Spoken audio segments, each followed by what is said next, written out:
there. Pop out chat.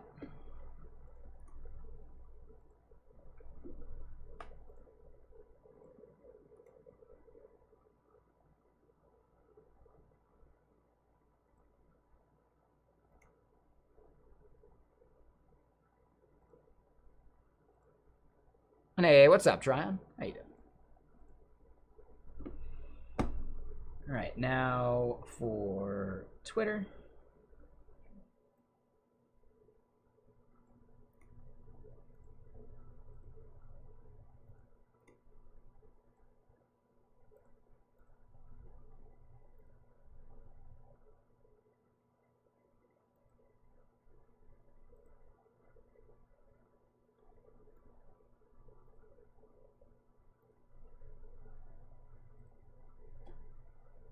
Created that broadcast. Let me grab the chat link for that.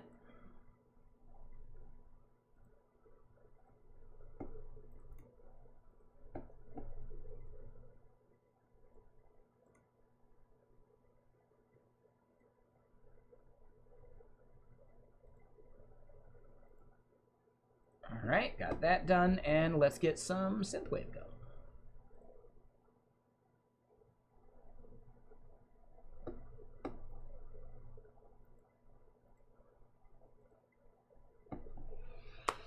All right, cool. And yeah, how's everyone doing today? Yes, we are in pretty much hangout mode.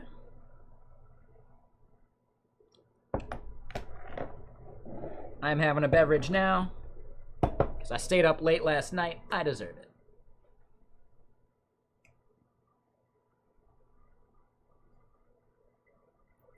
Definitely don't want to have too many, but yeah. And I've noticed when I don't necessarily get the sleep I need, I actually have stronger cravings, which is strange. There's got to be some kind of link to that. But also, I deserve to celebrate. I think I really just nailed it on the webinar. Yeah, thank you. Appreciate that, Seb.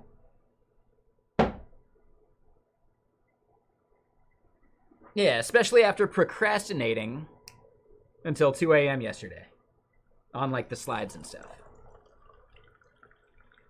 Yeah, stronger craving for alcohol.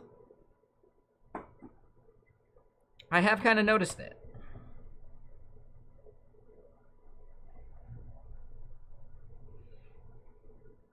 I wonder if that's a thing in general. Just sleep deprivation causes like stronger alcohol cravings. Could be a thing. I think it definitely has been linked to stronger food cravings for like binge eating.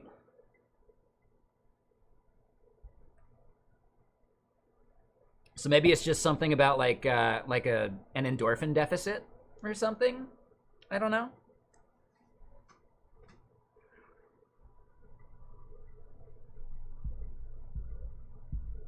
But yeah, sleep deprivation has been linked to like stronger food cravings too.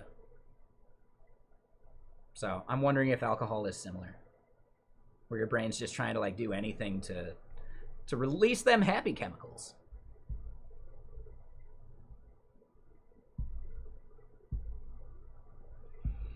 But all right, so we did our news crawl. Our plan for today is we got things working. For everyone that maybe wasn't here for, and hold on, let me minimize that.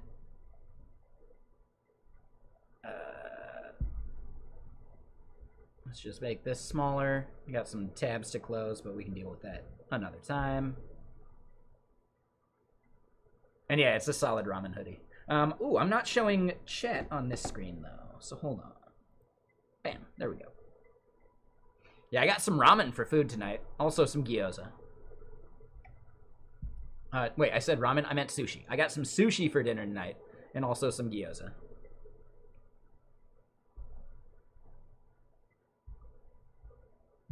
Let me save what we got in here. Let's move this over. Here's our doc stuff. And yeah, here's where we're generating this data. What I think I want to do, and it's going to slow down the way that we generate this data, but I think that's okay.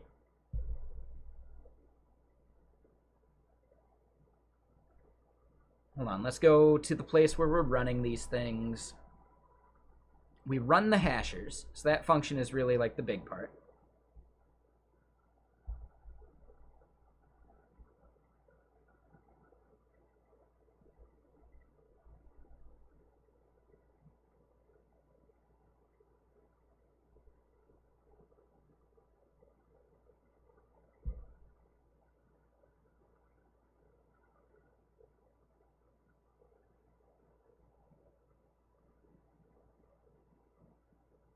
Ooh, okay, hold on.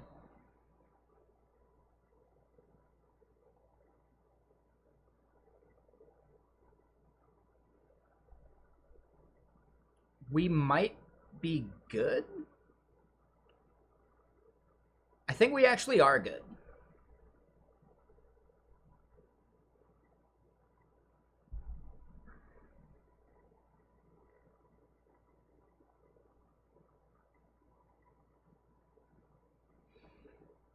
We're actually good, right? So the bucketed results, we are sorting this. Okay, I made a mistake in thinking that I wasn't sorting the results properly. So when we look at the values that we had in this graph, this is actually sorted as we would expect it to be.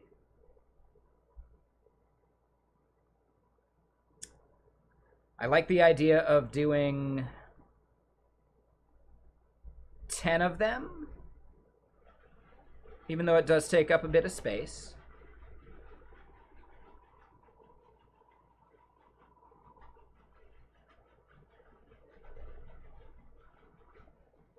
What I'm wondering next is,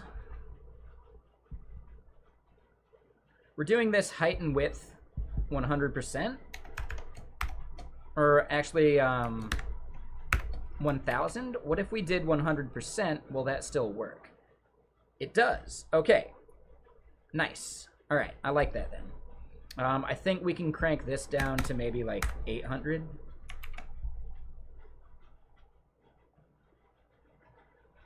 We could even go lower. I'd say 600. I think I want to get rid of the legends and the labels on the sides, right? So like value versus group and the blue thing on the side.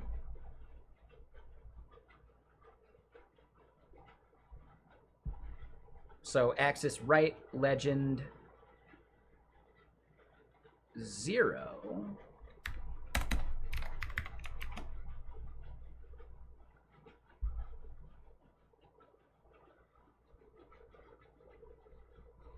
That doesn't change that.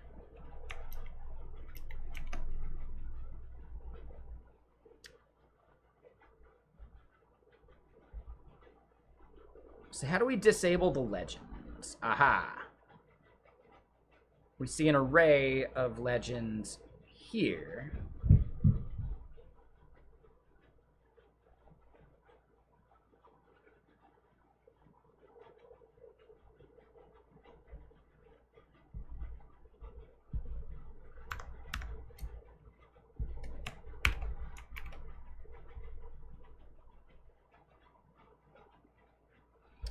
So it got rid of the one on the right there. Perfect.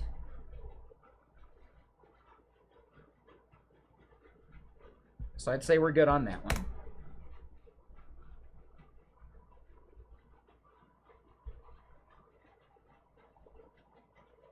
Axis bottom, we can just make this empty. And axis left, we can make that one empty.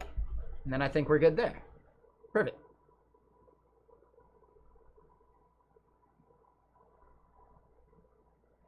Yeah, that is power mode. Power mode's quite fun.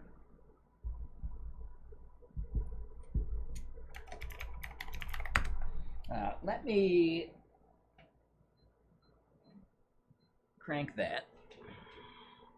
I got the AC cranked up a little too much because it's not even that hot of a day out there.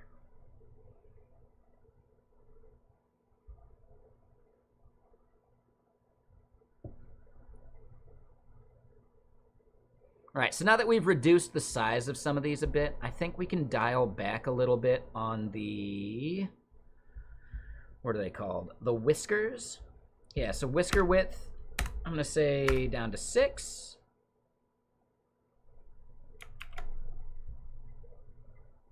Ooh, let's even go 4.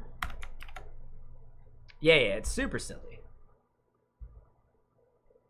The best kind of silly. All right, so now we got like a good kind of like distribution here. What I think I end up wanting to do is, yeah, this title value, that's gonna be the top axis. So axis top, legend, title. And I think we're passing an empty string right now, so that's not necessarily important yet. I don't think we need CLSX. If we need it, we'll import it again.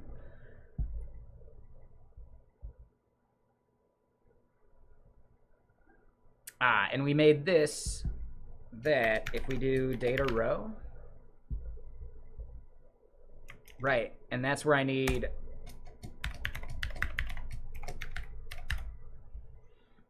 box plot datum, which is what we transformed this into anyway. And data row is no longer relevant.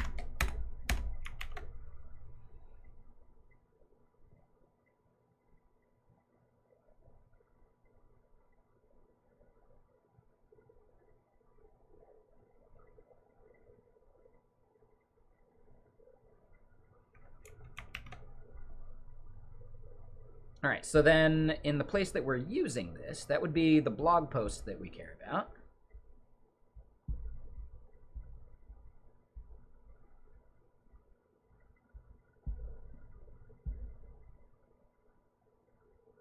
We see title foo. Why don't we see title foo?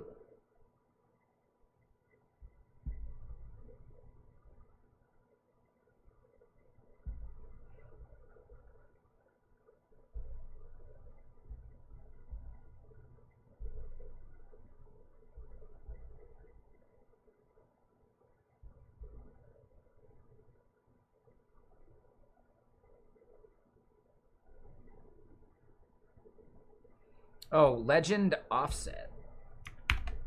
What if we do that? Oh, we see it right there. Okay, hold on. Legend position middle is what I wanted there.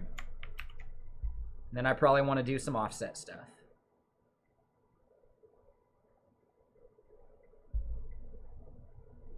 Oh, I did right. That was the wrong one.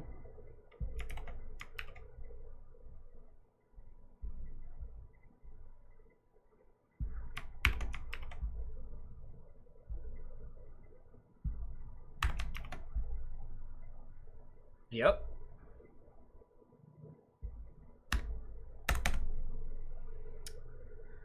Let's just do like 50 or something. Okay.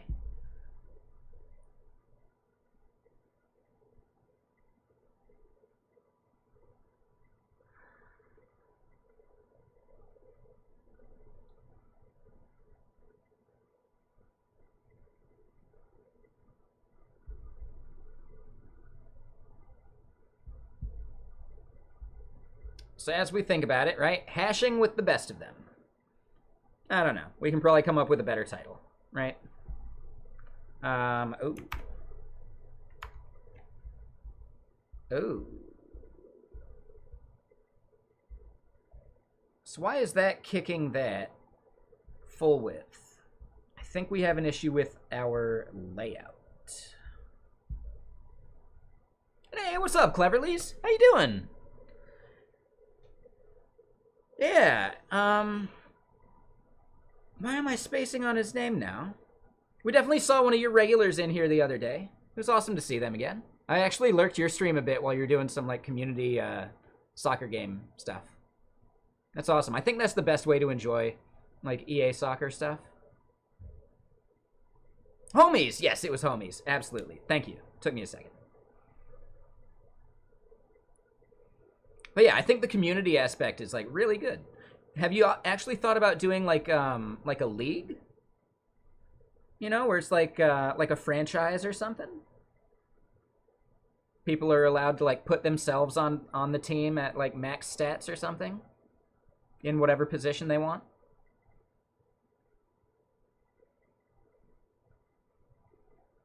That could be kind of fun. I don't know. Yeah, I think that'd be cool.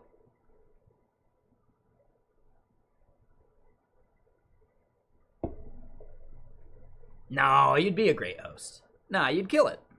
Because it's also a kind of thing where, like, then you don't have to be on the hook for the playing. They can play each other, and you're just sitting there, like, hanging out. Maybe you bring on someone else who's really good at, like, you know, keeping the dead air from happening, right? And then you get to, like, chat and chime in and blah, blah, blah. So, like, think of, like, a good co-host you could do that with. And then you could have, like, other people playing each other, and then you're not even on the hook to, like, do the gaming yourself. I think it might be kind of fun. Totally up to you. Like, do whatever you want. I'm just spitballing, thinking out loud. Ooh, you have to make an app for school? Oh, what's the app? Yeah, I'm really curious. And are you going to school for programming?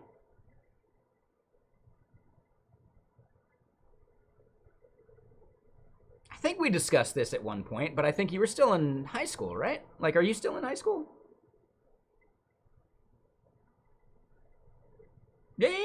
Yeah, fitness app is a great idea. I think for projects for school, you can make sure that, like, or you don't have to worry about making something that's like, it's gonna make a bunch of money or whatever, right? Like, you can just make something that teaches you about the process of building something. So yeah, like, don't get bogged down in coming up with, like, the perfect, like, you know, unique idea or whatever. Just building something. You gotta do that process first before you can really do it. So sixth form is college. Okay, cool. How you liking it?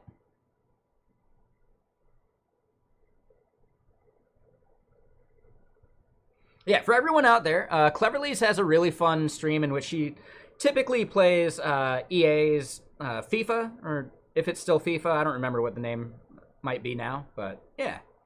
If you enjoy soccer, it's probably a good stream to check out. You're trying to learn React, but your teacher is persistent as well, that you do it in PHP. I think there's an important aspect to it, right? The PHP part is the back end. And to interact with the database, you need to do it from the back end for security purposes. So I think they're trying to teach you like the fundamentals of like full stack. So you're probably going to do a back end in PHP that then renders pages, right? And then eventually, I don't know if it's going to be in this class or the next or whatever, but you might then do the separation of an API, possibly built in PHP still, and then a front end that would be React consuming that API. So what they're doing right now with the monolith approach is probably the right way to at least give you some context. That's fine. That's totally okay, right? It's not a big deal. I think instead, at least doing the monolithic approach at least once is worthwhile, because then you understand why it's so useful to separate those concerns in the future.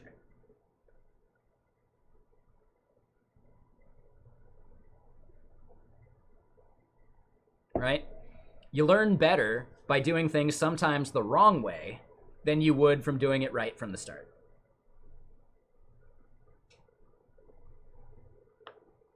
But it's probably also such a thing where, like, the teacher just is out of the game. They've probably been a teacher for long enough that React.js was, like, maybe brand new when they started, or possibly didn't even exist when they started teaching.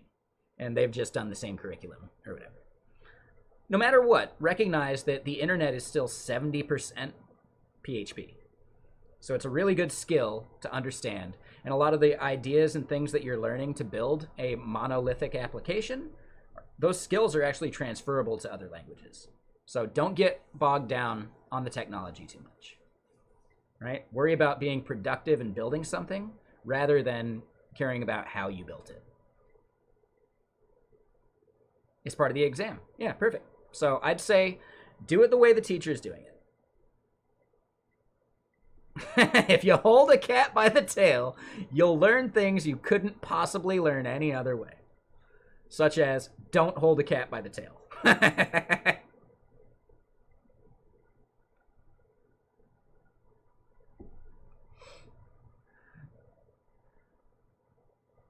Yeah, no, I totally get it. Cleverly's. One of the best ways to learn is actually to build something in one thing and then rebuild it with different technology. Because then you're just solving technology problems. You're not solving business problems, right? And what I mean by business is just like the business logic of what the app needs to do, right? So once you've built it the first time, you're no longer having to figure out the business part of it. And you can actually become way faster at building out the second time with different technology even. Because you're no longer trying to figure out like the business logic. You know what it needs to do. You just don't know how to do it in the new technology.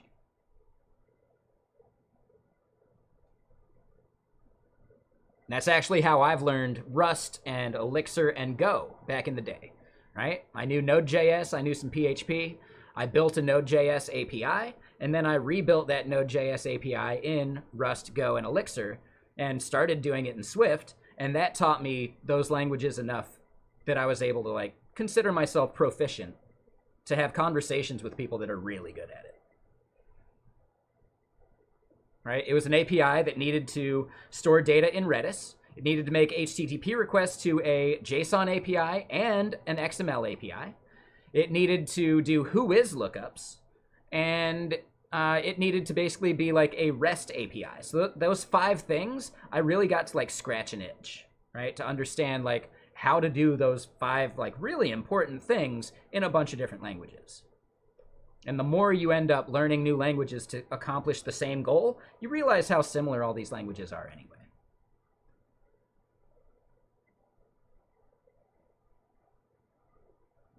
Right? Good ideas are portable. Right? Good techniques and good patterns are portable. Right? The only thing that ends up being different is then syntax. And learning syntax becomes really easy once you have the good ideas. You know? And yes, there's a YouTube video in there somewhere that I need to make.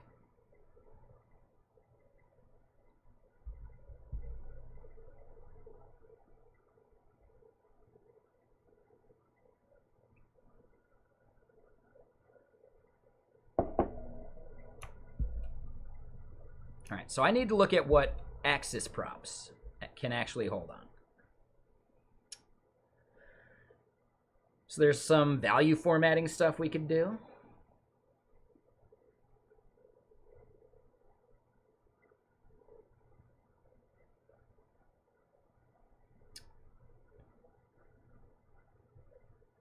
It actually doesn't allow us to do that much. So I don't know if the legend stuff here is actually the right approach. I could just do like a title.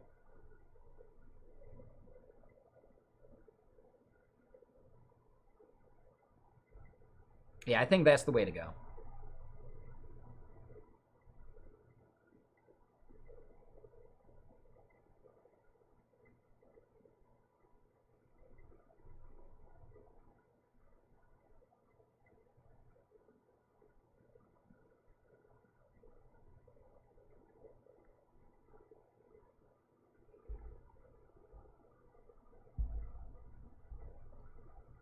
All right, so here's one thing I want to do first then.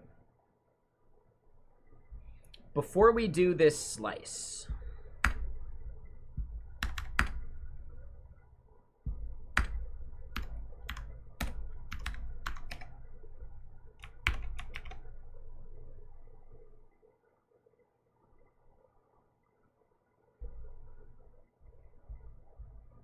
right? That'll make this really long, I think.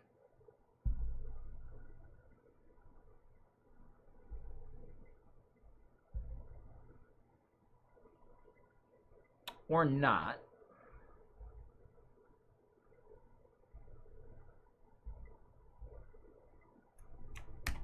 I think the server is down. No? Oh. No.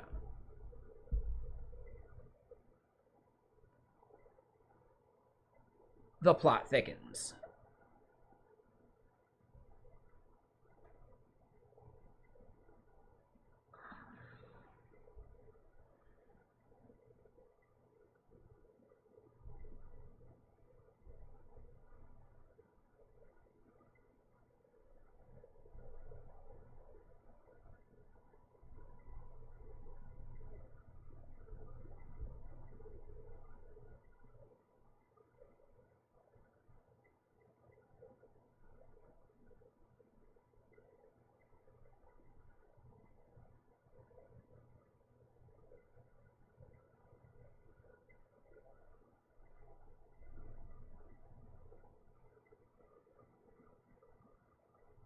Damn, we hit 750K already.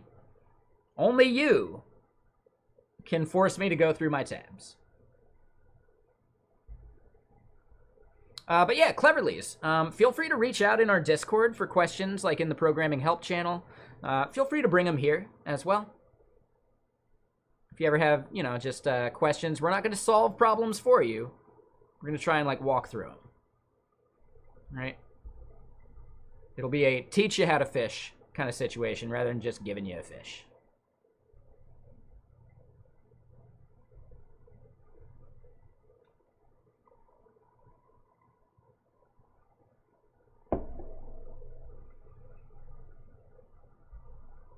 All right, so when we go look at the blog post here, which I lost again.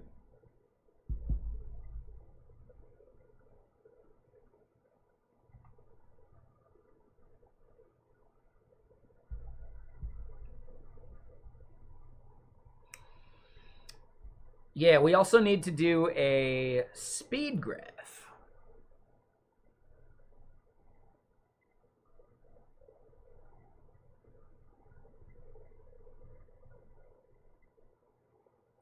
Yeah, and as a speed graph, we might want to do something slightly different, which means we probably want to adapt the component that we created.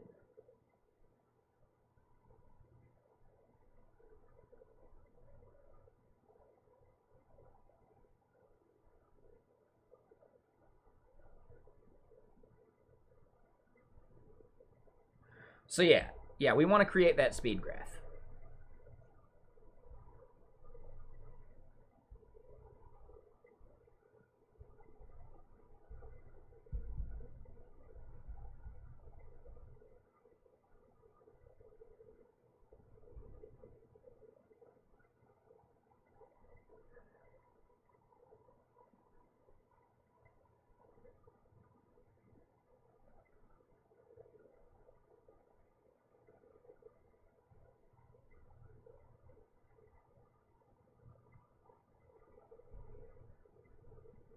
And we know that we're actually sorting these things in the right order, so yeah, we should be good there.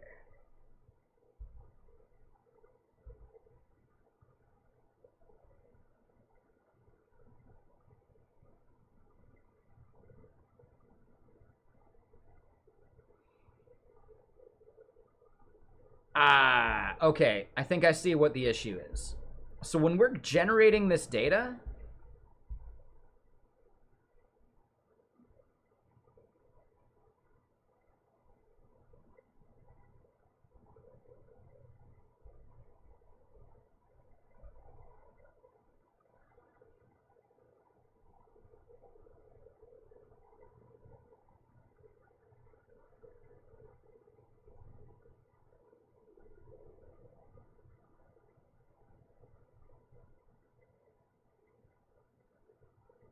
the keys don't matter as much because we don't care about the CSV yet.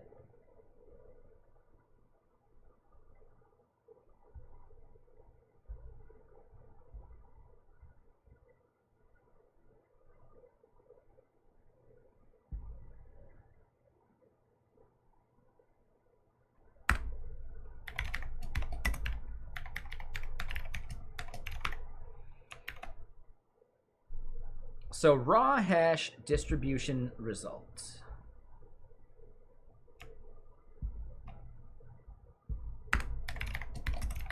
time is a number.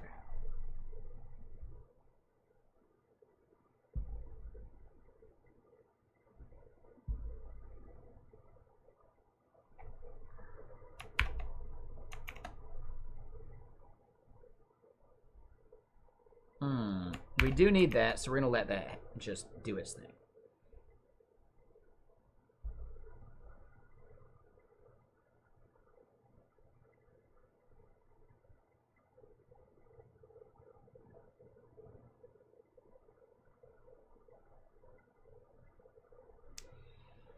Yes, so parse raw data is actually something that we want to extract, and we want to do this processing at runtime over in the blog post, because we're going to have different values that we want to actually turn into the value we group by, right? So row.value is useful for most of what we're doing, but it's not useful for the time measurement part.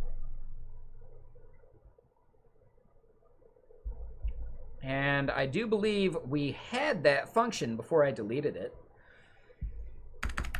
So there we go. We bring it back. But what we see here is, yes, we pass rows, which we have a type for. Value key is a string, though.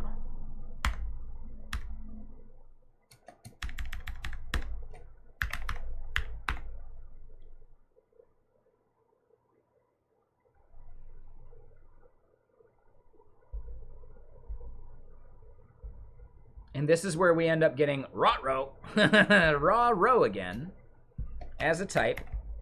We're just going to copy and paste it because these are not part of the same mono repo. And if we want to make it part of a mono repo, we can, but I don't think it's that relevant yet. Right, so then this is key of raw row. Whoop.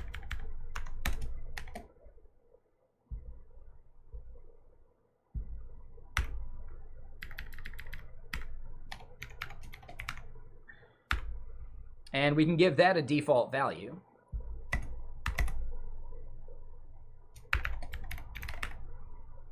That way we don't necessarily have to pass it every time. And not raw row, this is value key.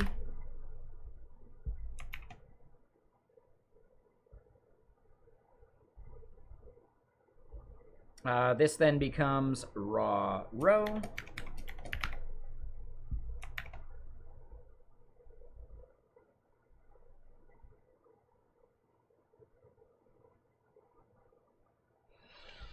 And honestly, like, we don't need to do this. We can actually fine-tune this. So then, right, this becomes box plot datum as an array of things we return. And then we can just return this.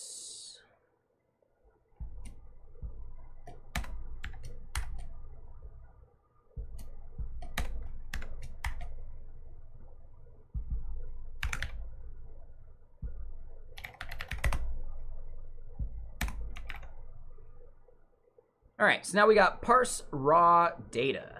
And what we're going to end up doing is, right, where do we see it? Parse raw data. We don't end up needing here because we're not going to call it that way. So where's the place that was actually getting called?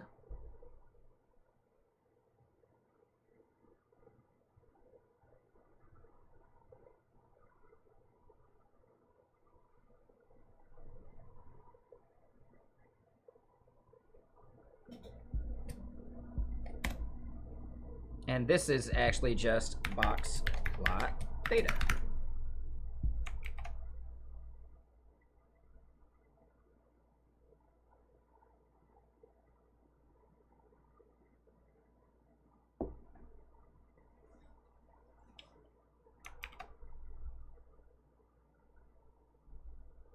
Yeah, so the rest of that looks pretty good. We are no longer worrying about boxplot datum, which actually removes an error from this code, which I really like.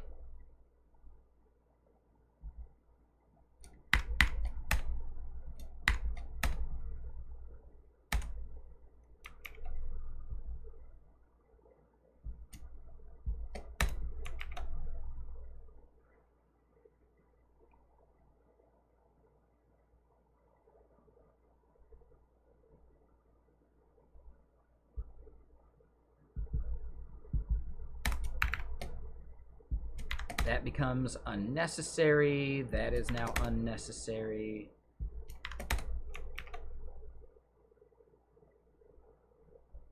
And there we go. Yep.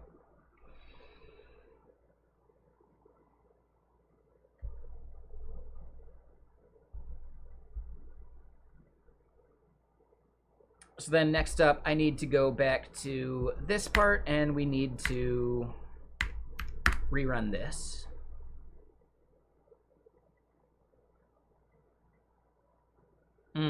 But header row column there is not ideal.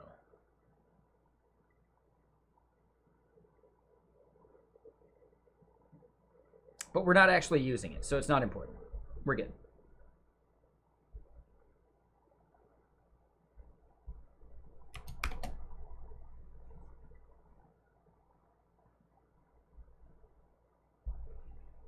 So now let's go look at the data that we created. Oh, and that's why it didn't update. Because our script over here, we're generating it into this folder.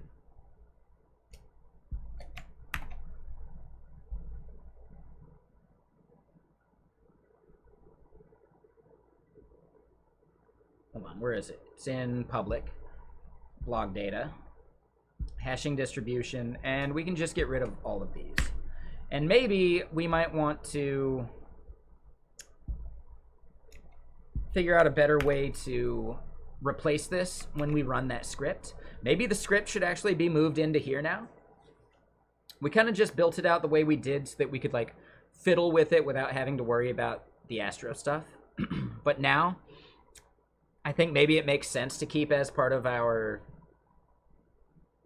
monorepo here.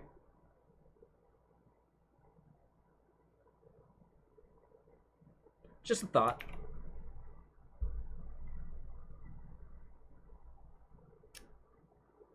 And ooh, buddy, we broke everything. And aha, we see undefined.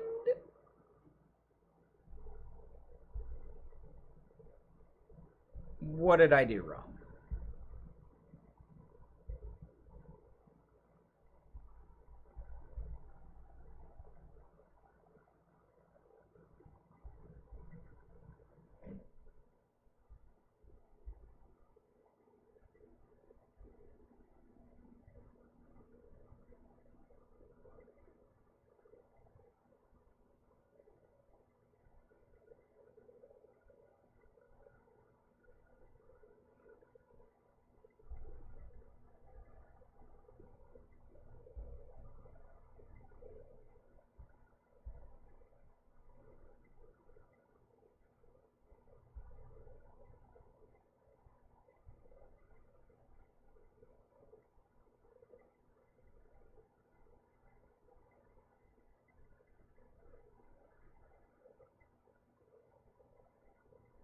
Oh, no, that would be it. Okay, so here,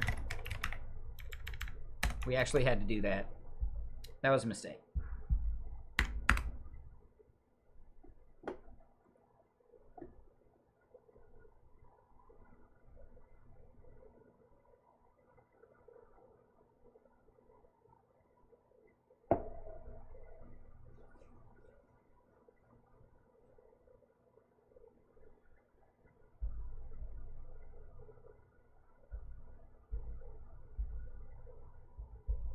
And hold on, that all ran.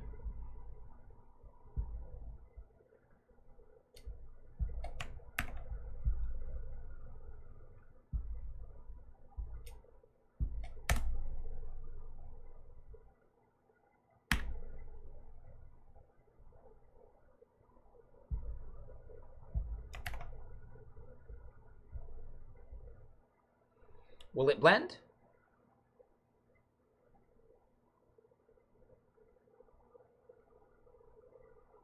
Can I kill the server?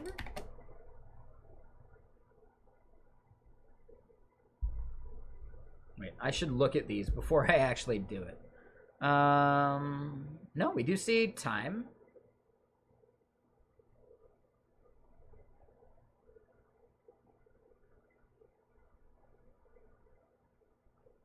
Oh, yeah, duh. But we're not actually running that parsing yet.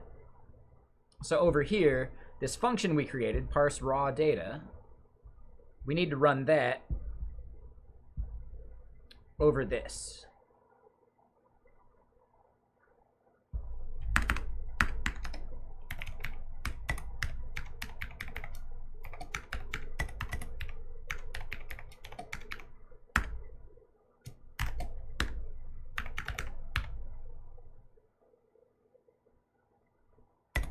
Right, and then this ends up being the value we care about. Right, so then let's just say value.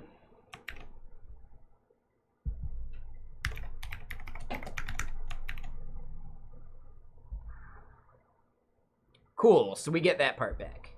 Now, what I want to do next is, what if we just change this to time? Aha, and we get something totally different.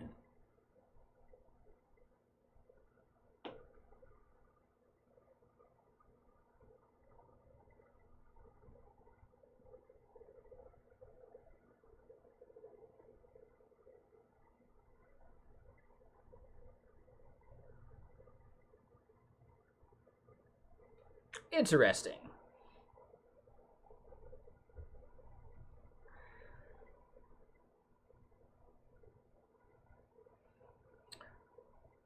So it's not doing our scale value very well.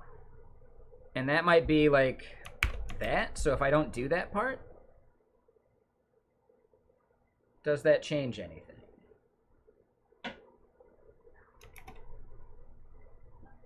Yeah, it looks like the SD value is inferred anyway.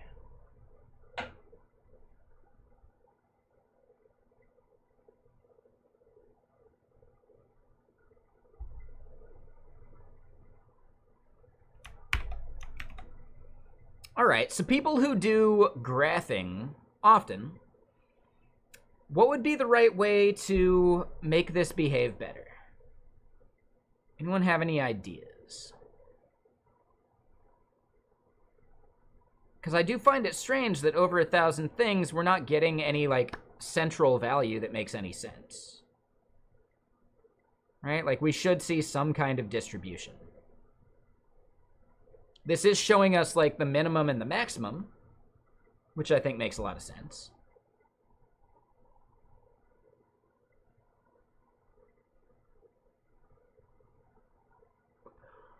Oh, is it because of the order of magnitude? Right? Like, at the top level, we might be at, like, 0.005. Oh, yeah, I think it is the order of magnitude.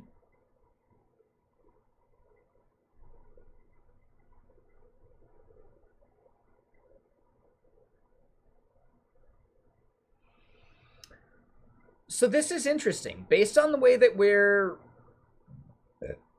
running this test, there's a huge variation. And the Growthbook 32,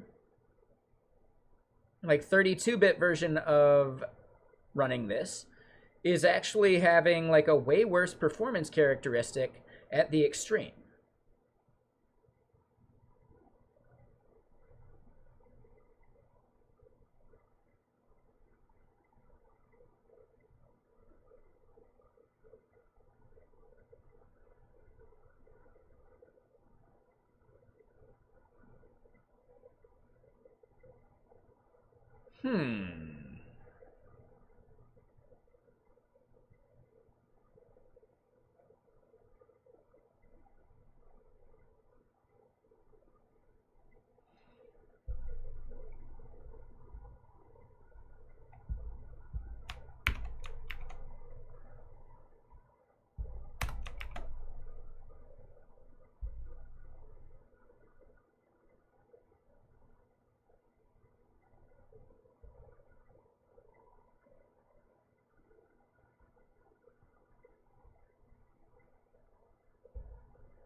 So who here understands graphing enough to know what I should probably be doing with the MU and the N and some of that?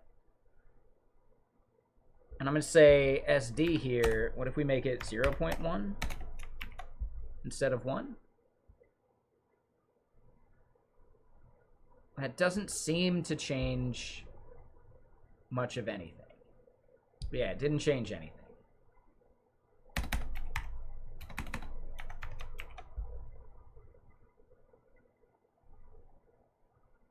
Right, so SD is the standard deviation.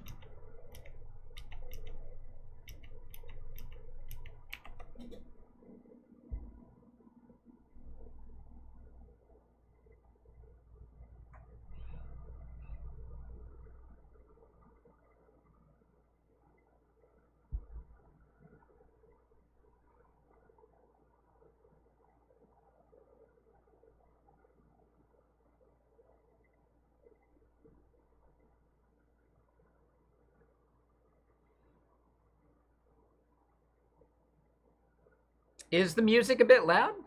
I mean, it should be okay. You're right, it is a few decibels louder than it should be. 1 second. Test, test, test. Right, if I'm talking at like a normal volume, we're at like -10, but yeah, I need to like yell to get it up into the red. So yeah, let me update that a bit.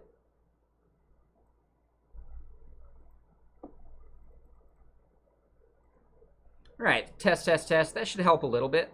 I don't want to yell too loud, but also, you know, I want to make sure that when I'm talking, it's not like blending into the music too much. So, did that help?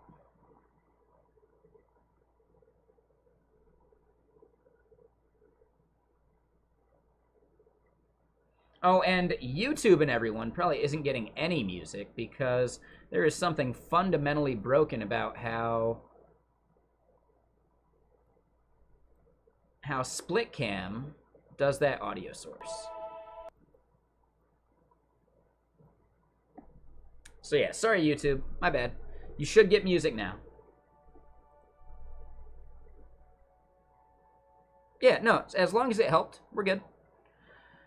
But yeah, so the entire issue here is that the maximum value that we see being between 75% and 100% is actually kind of a problem.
Oh, and now we see GB64. So I'm wondering if this is an artifact of Node.js at this point.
Na na na na na na na na na na na na Batman.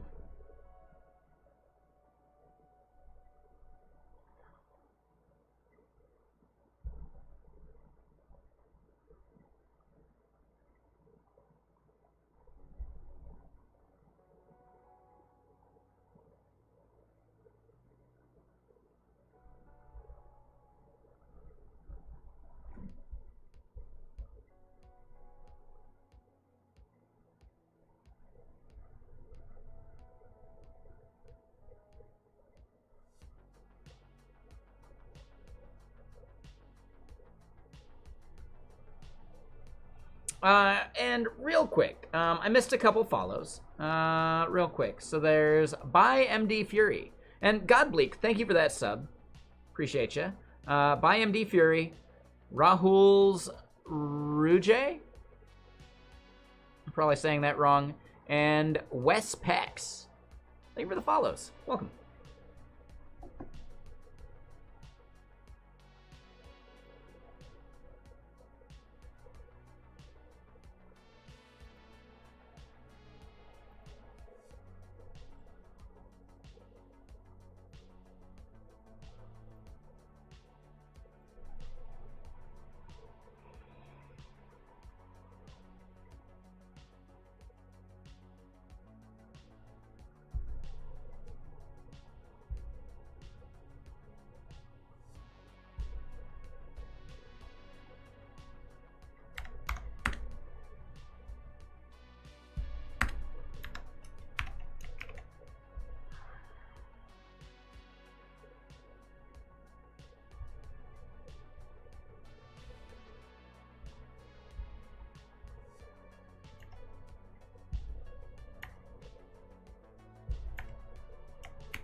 Yeah, that's a good point.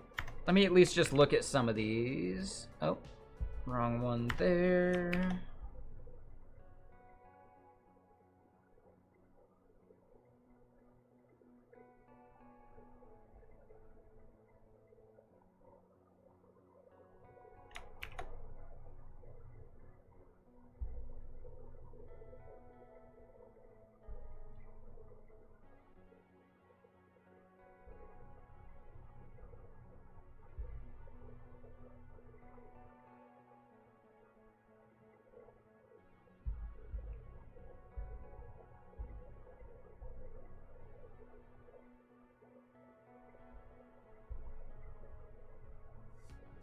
Oh, and it all ends up being custom when we do it that way?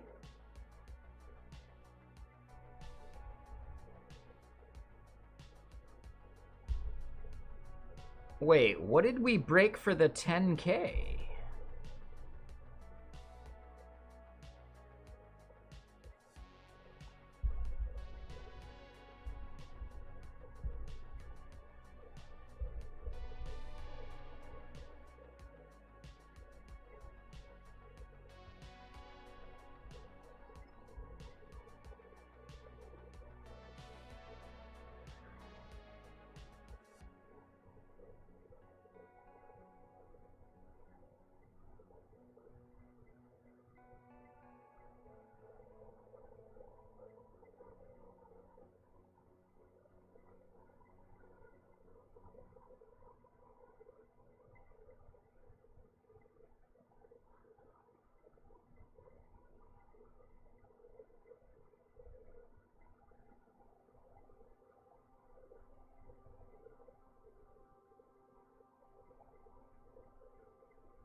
All right, so one thing I want to do is we're going to comment out every single console log.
All right, so we do fetch that JSON file.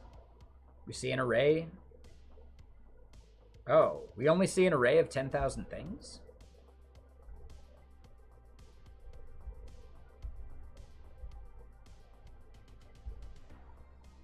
Well, yeah, then of course that's only going to be the one. So this also explains... Okay, hold up.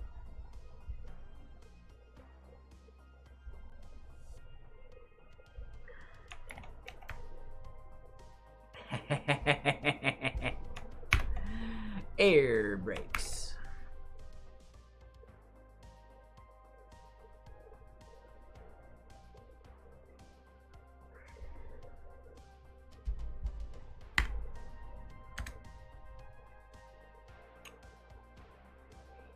Anyone know what that reference is from?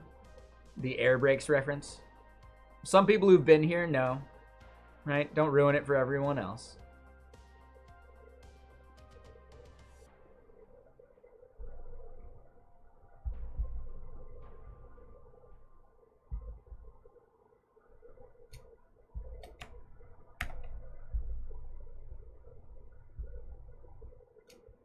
All right. Don't need to keep you in suspense. It's from Ernest Saves Christmas. He's flying Santa's sleigh, and they're about to crash into the ground, and it stops 10 feet off the ground, at which point he says, air brakes, because they're stopped in the air. It's Ernest P. Worrell, so you have to laugh, okay?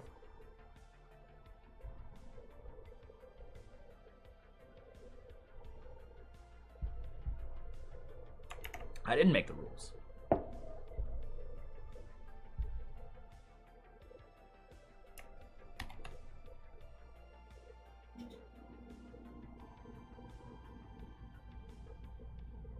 Ooh, and that takes some time to parse, and then it looks just awful.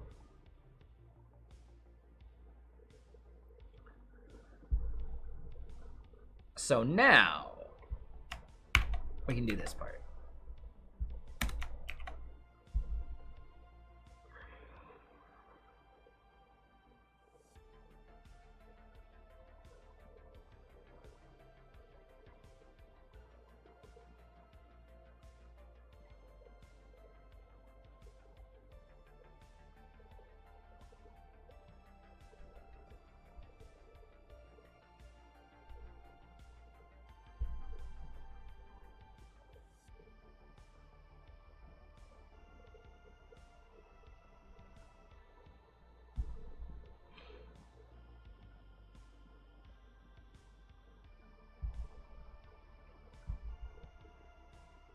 That is a 43 megabyte file. So we should dial it back to the 1,000.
So we've got a code helper chewing up a lot of cycles right now.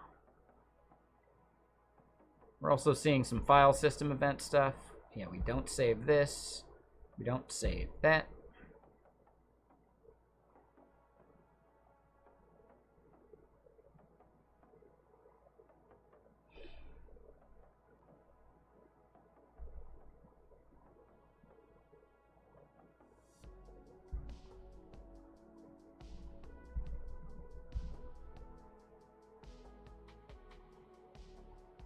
Really?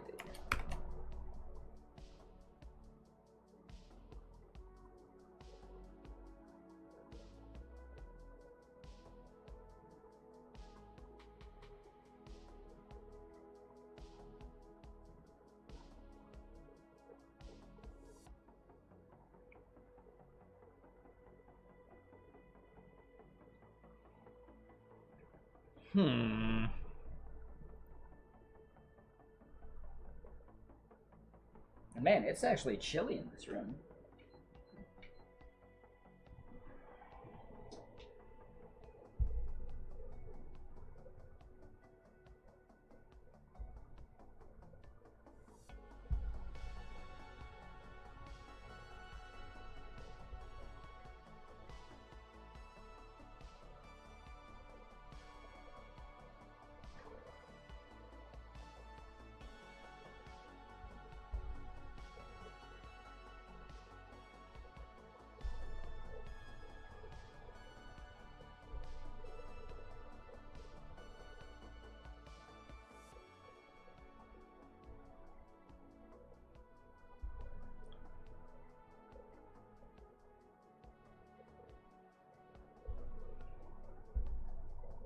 Oh, we might not need to do the reverse anymore.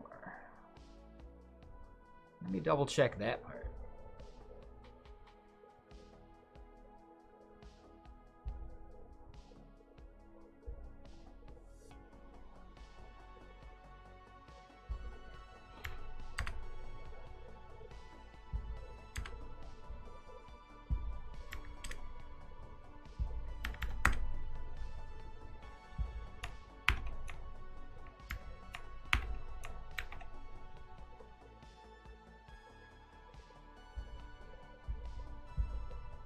Okay, hold on. We still have something chewing up all the CPU cycles.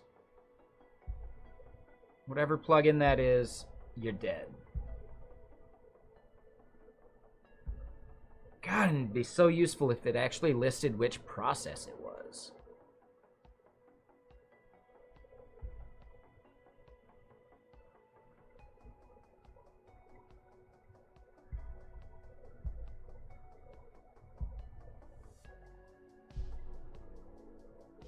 Oh, and now all of them are restarting.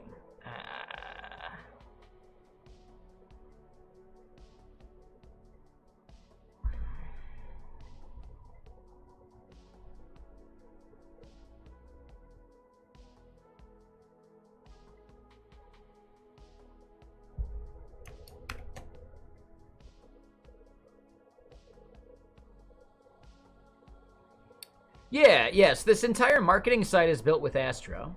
And we're exposing out this graph as an Astro component. Right? It's client load only. If we had just graphed these things and turned them into an image, that probably would be a bit better than what we're doing right now. But we're also seeing that we're just not graphing this stuff properly. And I don't know why, right? We're getting a bunch of nan. Nana, nana, nana, nana, Batman.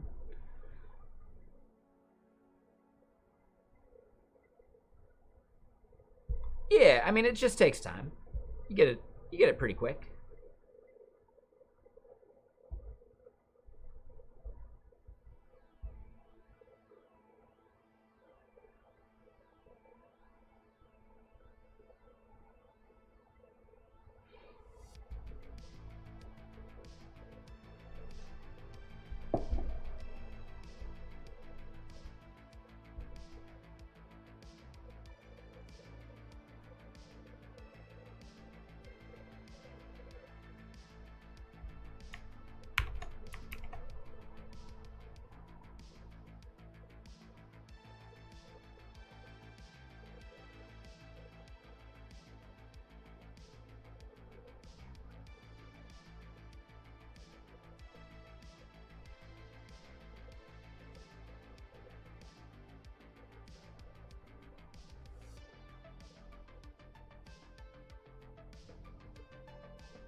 Yeah, so one of the things that we're graphing ends up completely breaking everything.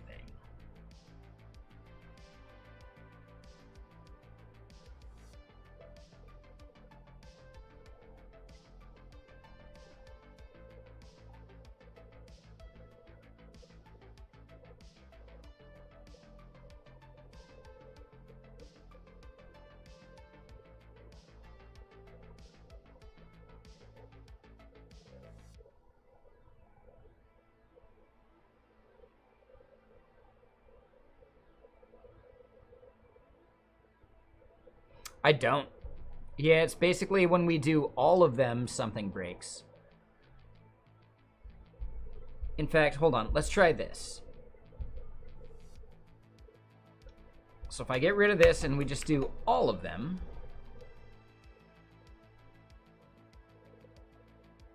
Well... This refreshes and we get something... But yeah, something is giving us Nan, basically.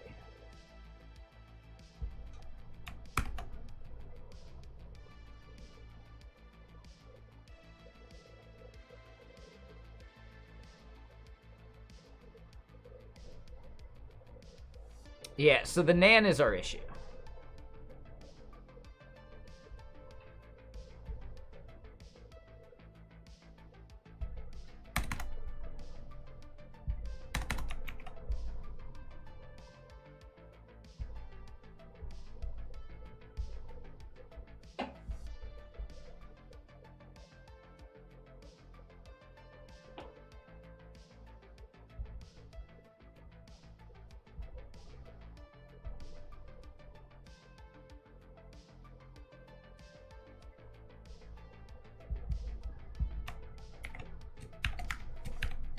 We don't have Nan in there anywhere.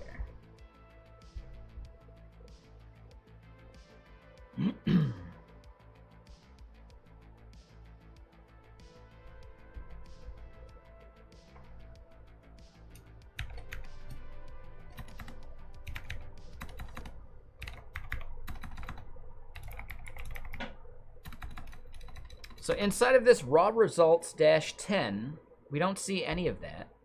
But we end up getting Nan from something Nevo is trying to do.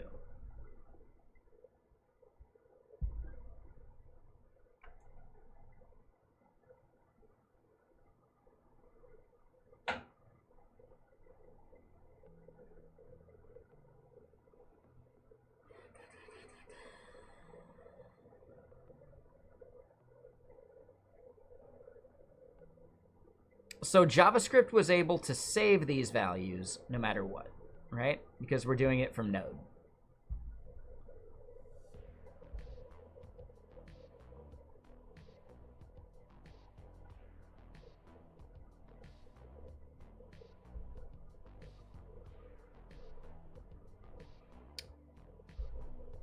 Let me try this.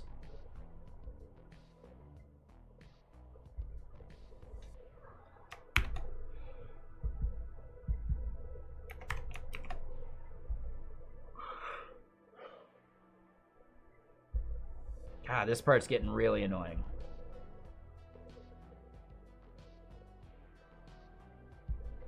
So if we only do the top 10 of them, we're good to go.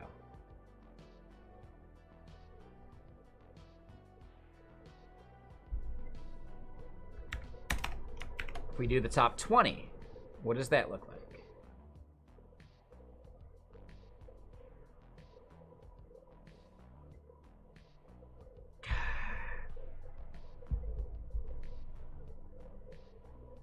All right, so the top 20 ends up being fine.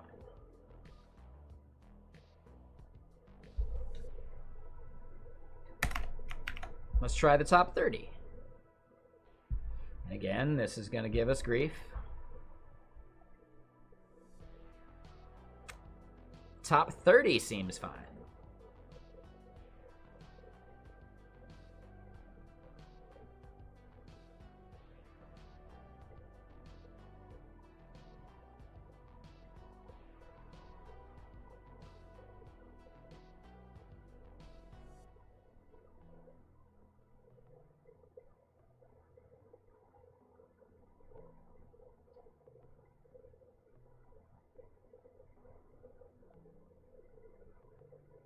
There's like 50 something.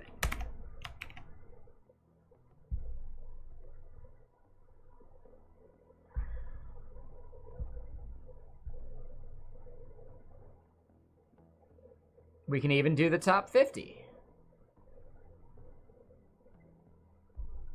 And I think we do want to do the reverse.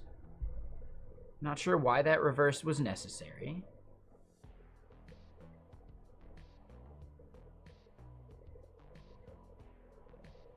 Oh, hold on. Oh, and that actually formatted fine, which is weird.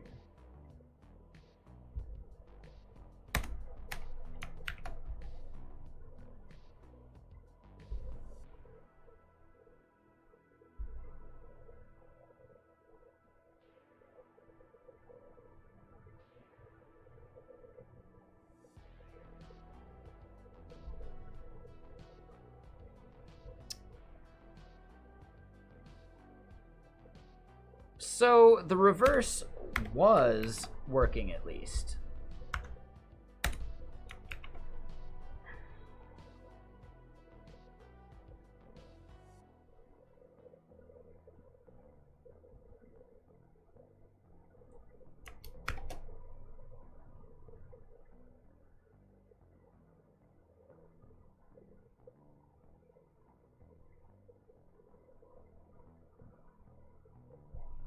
No, the reverse is just the order of the items in this array. So if we do raw results 10. Here, let's format it. There you go. We do see at the 10, MD5 is fast, right?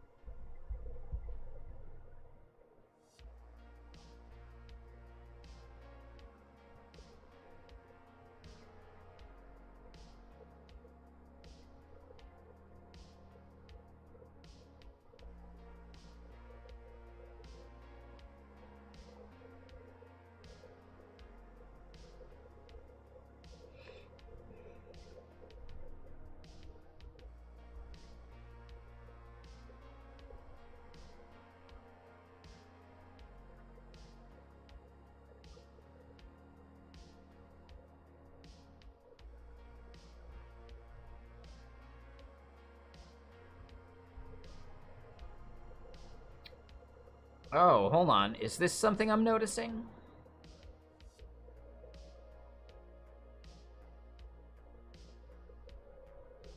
Nah. I was gonna wonder if maybe, like, the first time we run a specific algorithm... Oh.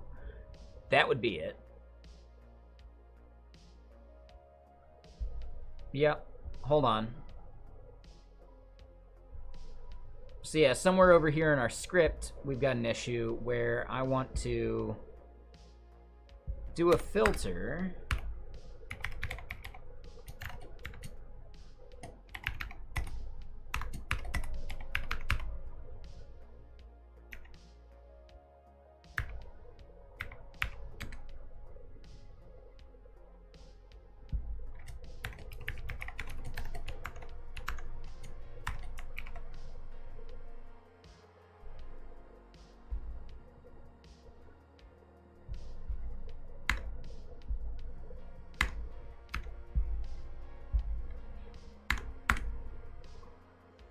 That was probably it, right?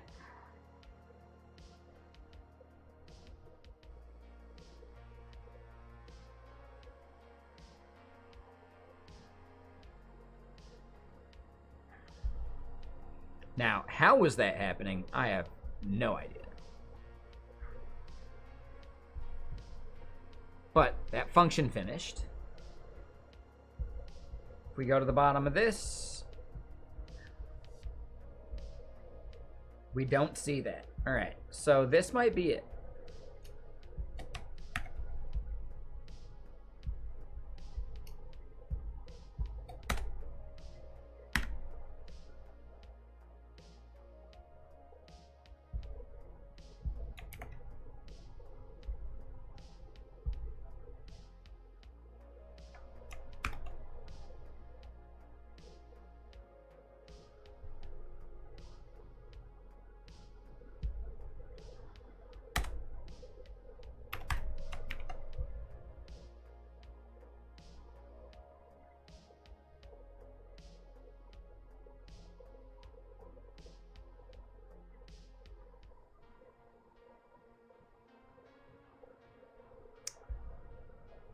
Okay, so that was definitely it. We had some invalid values in there that I just hadn't noticed.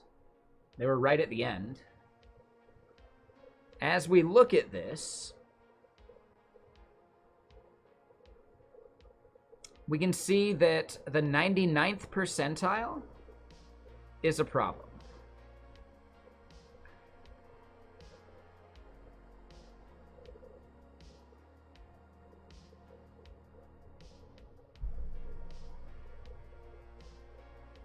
I wonder if that happens as we start running into other issues. So if I change the order in which we do that stuff, does that change anything? I don't know. Yeah, I mean, my guess is it has to do with the just-in-time compiler, I'm pretty sure. Right? As we run something more than once, it gets optimized by the just-in-time compiler.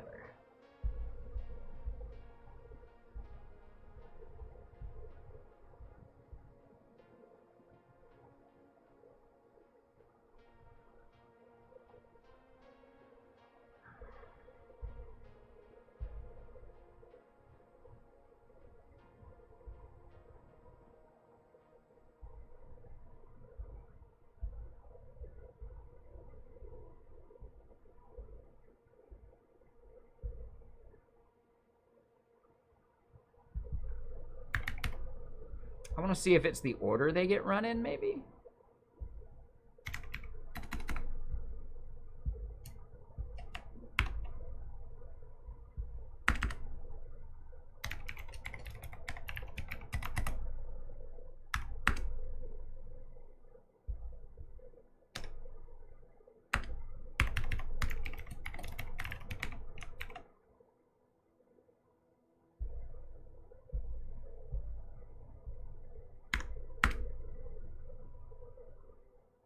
So there might be something I can do better about benchmarking with Node.js to prevent maybe like issues when we change algorithms, right? Like, is there a way I could like flush the cache?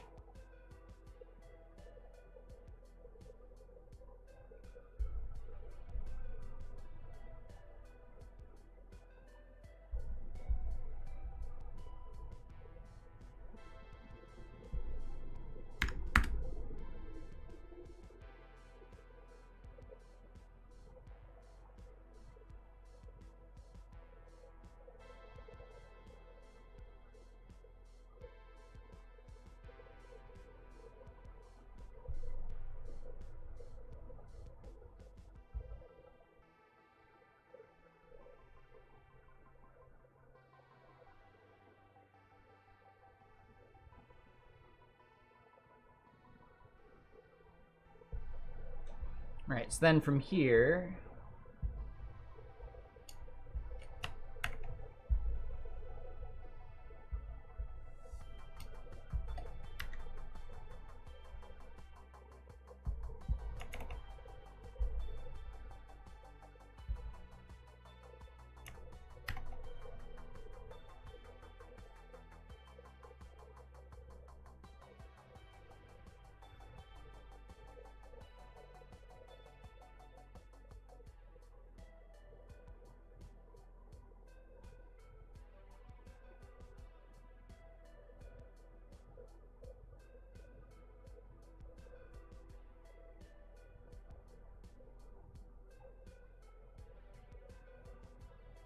yeah, so what we end up seeing is that the individual iterations of most of these hash functions are really fast, whereas our custom stuff goes beyond that. And I kind of think that makes sense because most of these hashing algorithms might even be like, you know, C++ code in Node.js.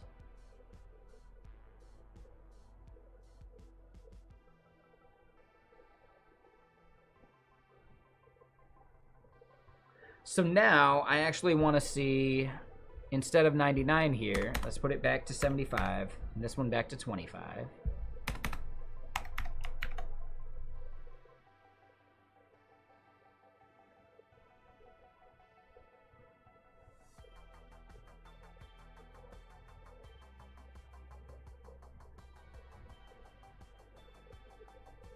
right? So they end up being sorted by their average time.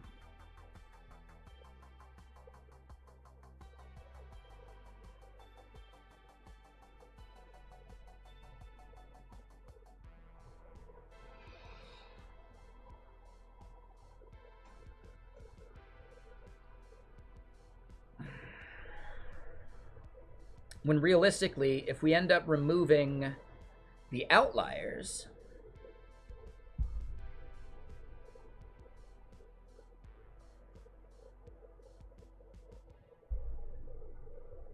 let me look at like the 90% instead of 99.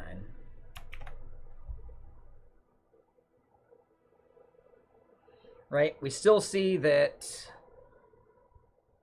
right, we don't perform as well as some of these other encryptions or these other hashing algorithms. So performance-wise, for some reason, I thought we were performing better.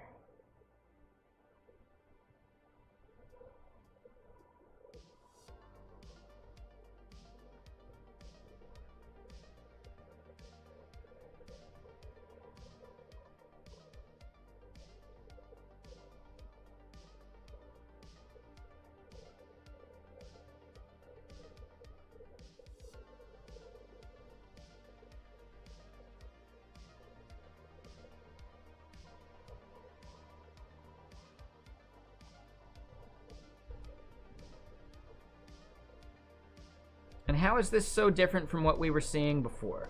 So next up, when we generate this data, I want to go back to generating all of it, including the CSV values.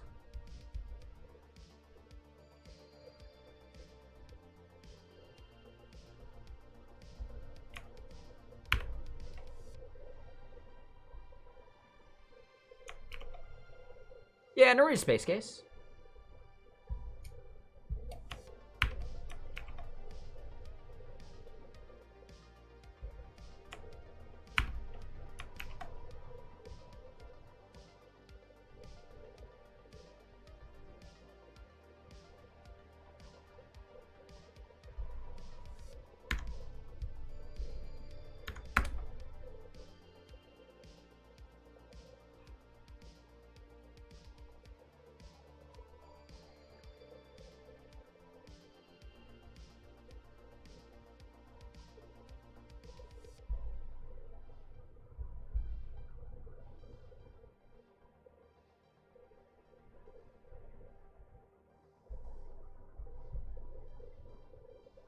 Oh, it's still running. There we go. All right, so if we look at the CSV.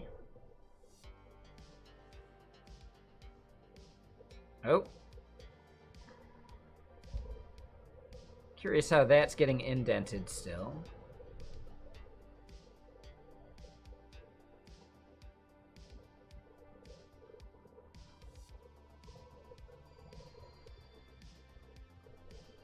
Oh, and I know what I'm doing wrong. Where is it?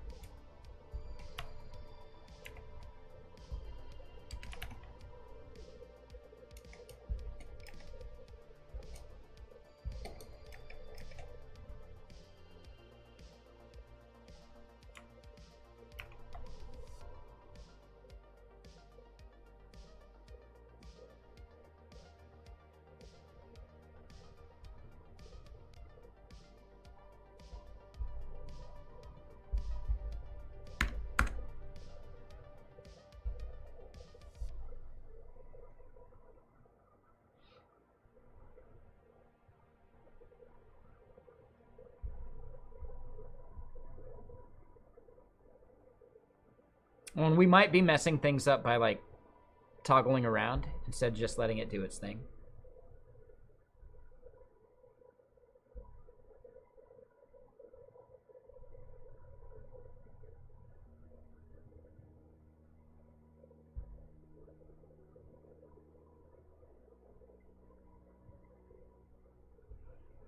Yeah, we see 004, 005s, 015, 016.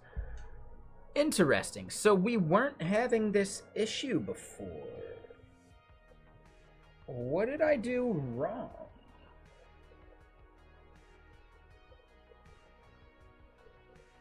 Right, we were consistently seeing these values faster than others. What we also see is that it's actually not that big of a deal. Hold up. We're on node 21. I don't think it was a node version issue.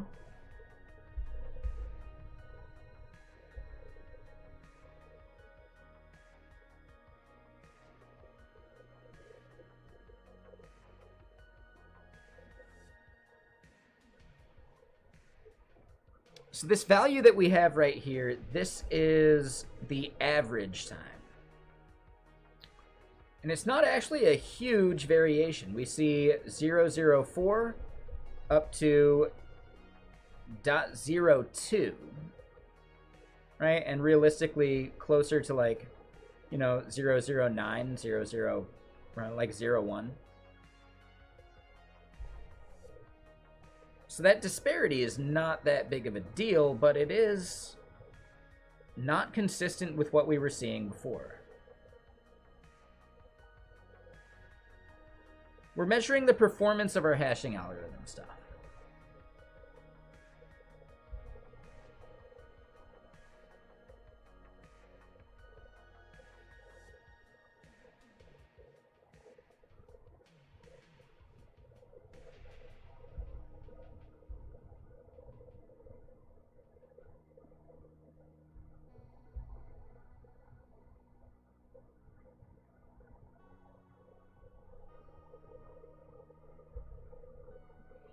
Oh, and here's the interesting part. When we're at the 10 value, it's actually less intuitive.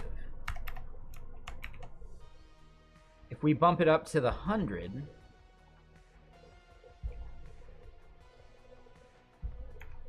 let's say 1,000.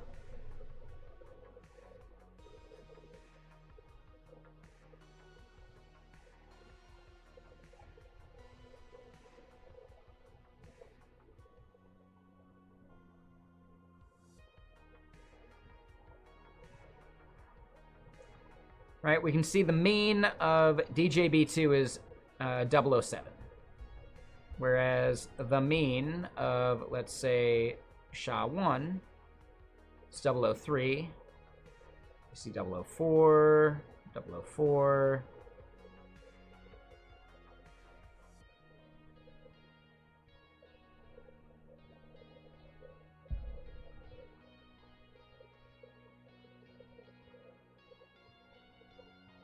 So we might want to just do a different graph. I'd say the average speed and then maybe something else showing the maximum would help, but I don't know if the maximum makes any sense in this context. Like, I know custom here gets really slow for one of the iterations. I don't understand how. Right? Like, it's 2 orders of magnitude different from the 75%.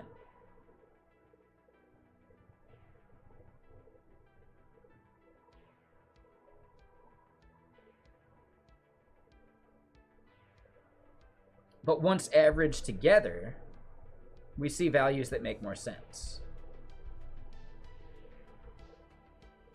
So here at the 10 level, we see the average speed is 004 for a lot of these. When we get to 100, we actually see that our other algorithms start to massively like outperform the others, right? Especially RipeMD.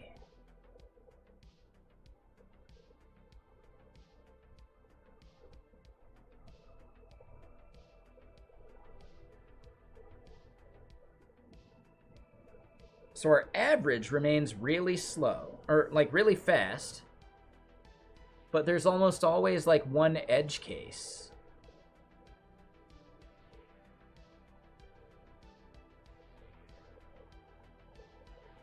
So of 100, right? Let's keep it at the 100 instead.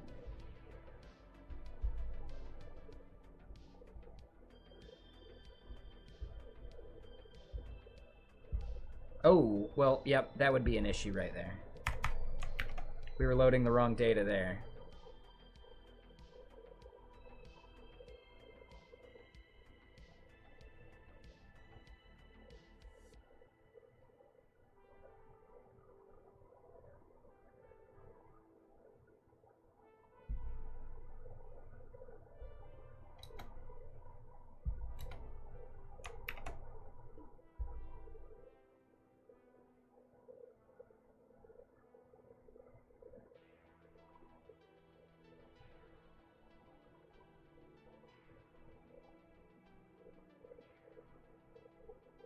No, I don't.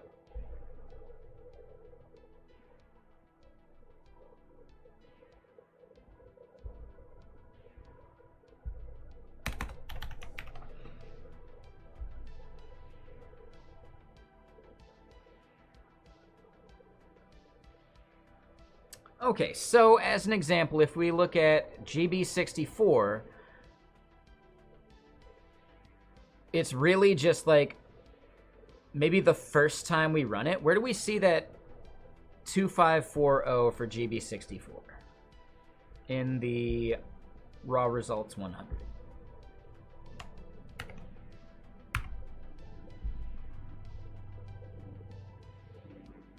Two five four zero.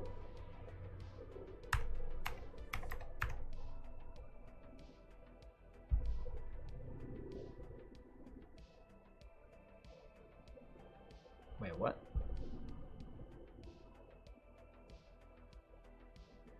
Oh, it's probably being truncated?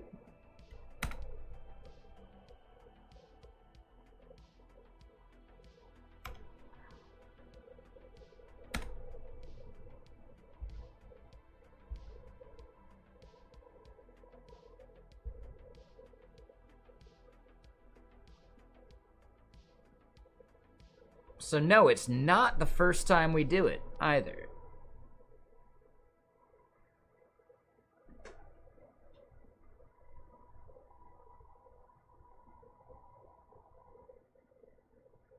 What do you mean by OTT?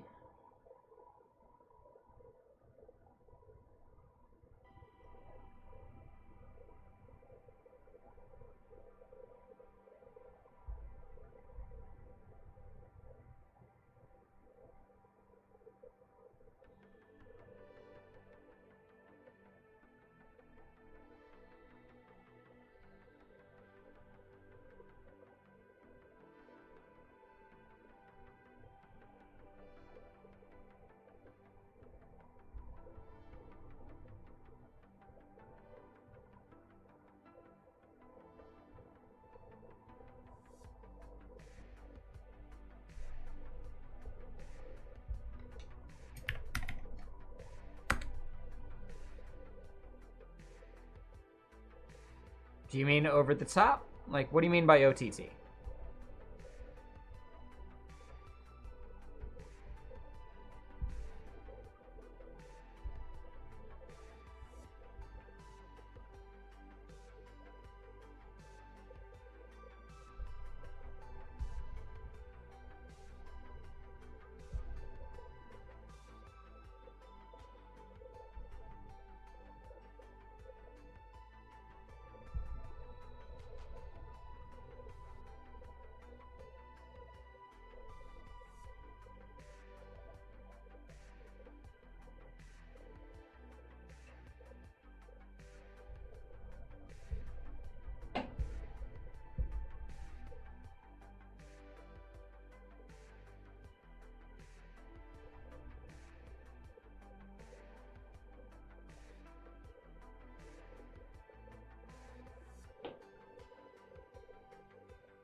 So I noticed we're not seeing FNV1A, probably because I'm limiting the results with that 50.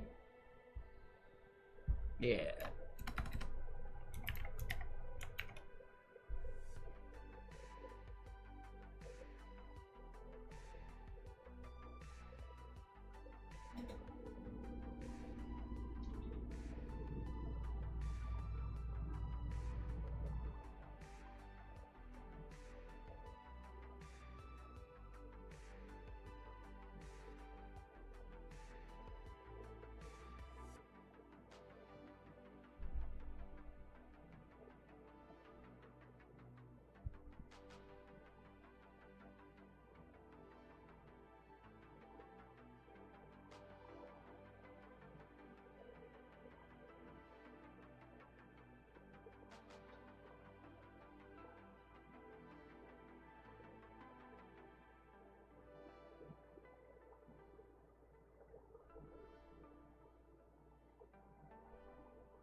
Yeah, Mr. Merzica, like, I really, really want you to explain yourself.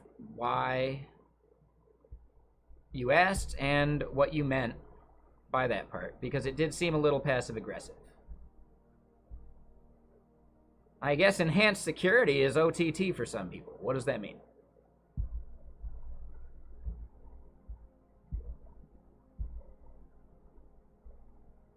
Seems either shilly or like a little passive-aggressive. No, without an explanation, I'm going to assume it's passive-aggressive.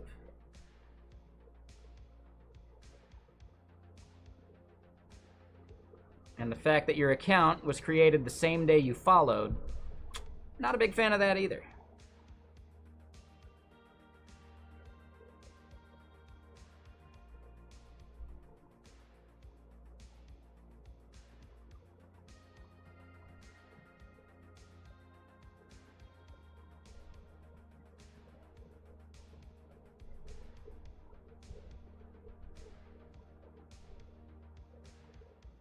Right, just a month ago? Seems kind of trolly. Considering those are your only messages in chat.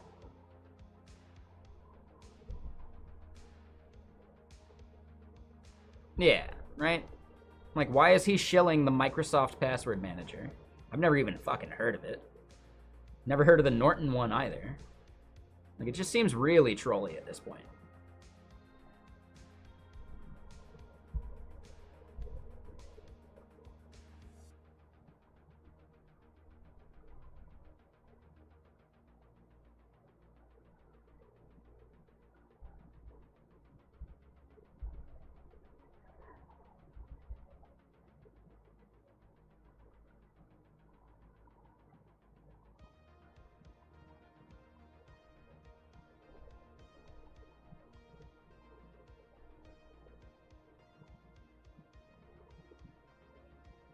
Mop Garden? Hold on, I missed it, didn't I?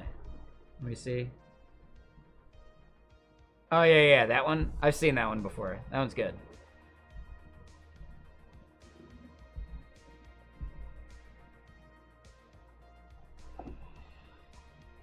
But yeah, how much do we want Mr. Merzica to come in and drop stuff like that and then bounce out without explaining themselves? I'm gonna say 0 in the future. So, yeah, I can fix that. Oh, account suspended or deactivated already? Holy shit. Wait, really? No way.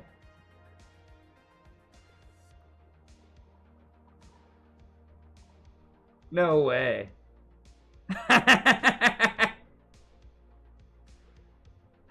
No way. Yeah, super troll. Norton got him. Yeah, how many other channels did they do that shit in? That's fucking hilarious. Really?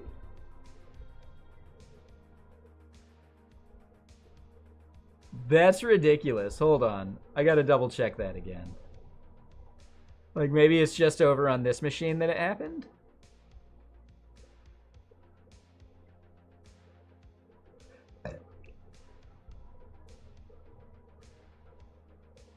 Oh, and yeah, it's already gone. Wow. That's funny. Good job, Twitch. I wonder how many other channels they asked that in. Right? They were probably trying to see like if some data got leaked or if they could hack us, or I don't know what the deal was, but yeah, that's fucking funny.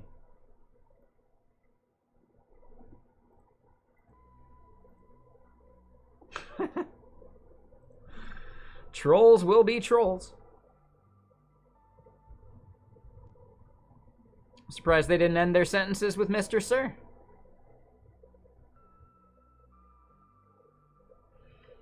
It was the Microsoft account manager for their password manager.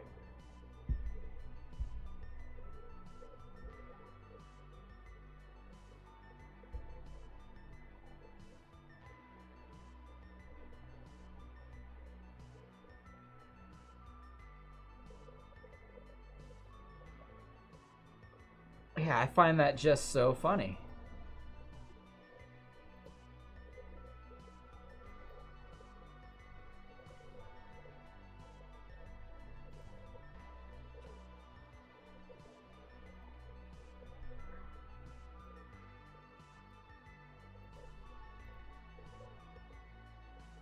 Right?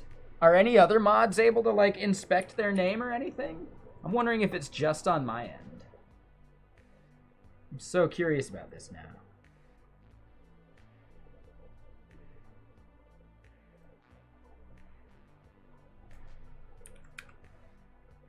Yeah, suspended or deactivated. Huh. Yeah, that's just really funny. Am I the only one that sees that? That would be interesting too.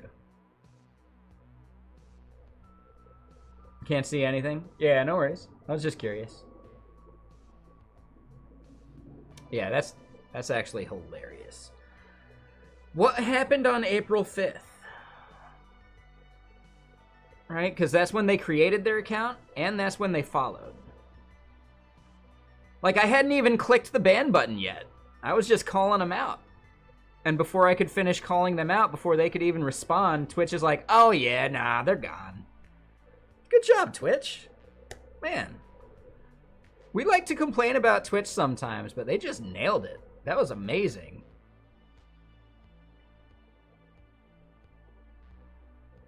Huh. Alright, so what we're seeing is that in many of these cases, not necessarily for this one, but for some of these others, there's like an outlier that ends up really messing up our scaling. Well, we don't know that one yet, Space Case. Maybe they did delete it themselves. There's no way of knowing. It's either suspended or deactivated.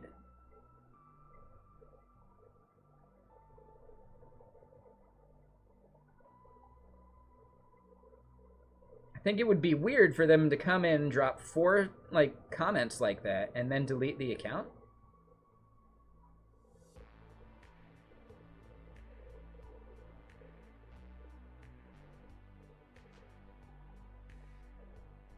Yeah, I like to think he got the ban hammer. I'm guessing they probably made that same exact set of questions over in someone else's channel. Is there a Microsoft password manager? There is. Oh.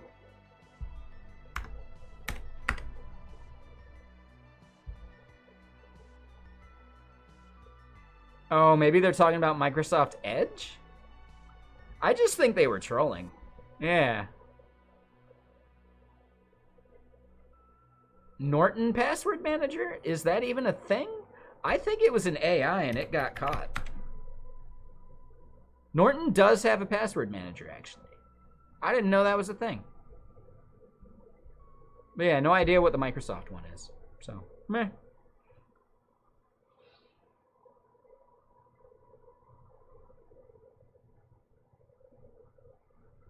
Credential Manager in Windows? Oh, is that what they call it? Or Windows Credential Manager?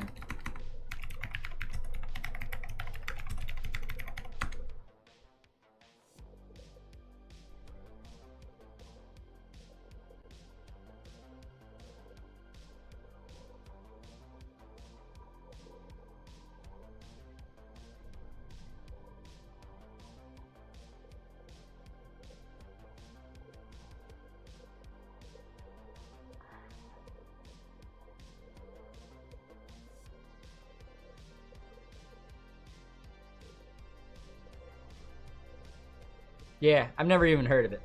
Like, whatever. Yeah, it did seem like over-the-top shilly.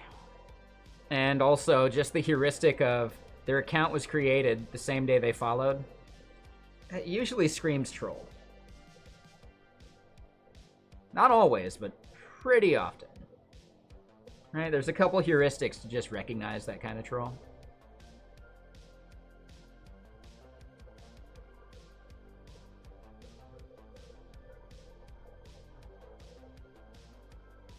Yeah, I don't know. But I do need to use the restroom real quick.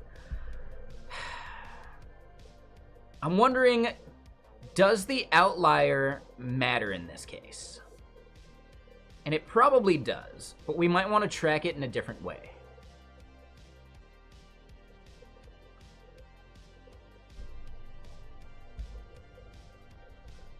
Using the graph, like, box plot stuff, is there a way to ignore the outlying data?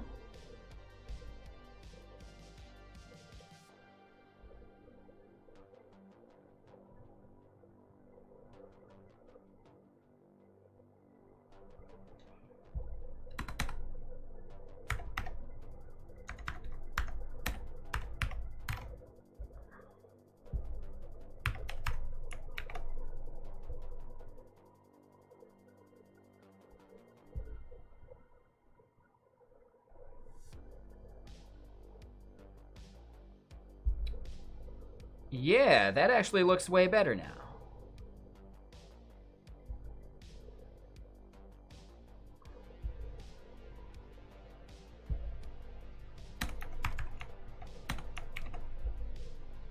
So we can just get all of them.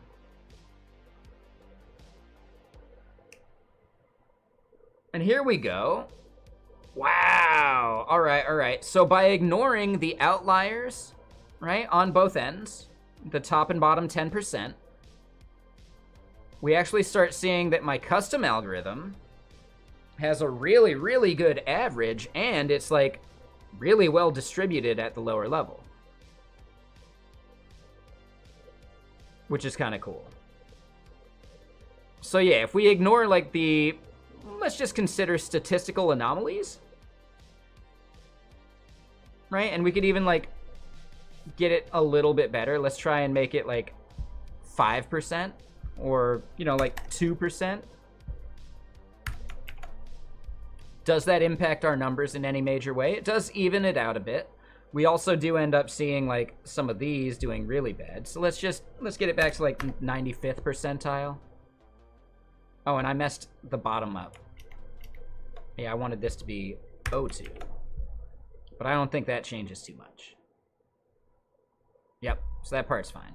So instead, if we change this to 05 and this one to 95, that probably gives us at least like a more accurate understanding of these things.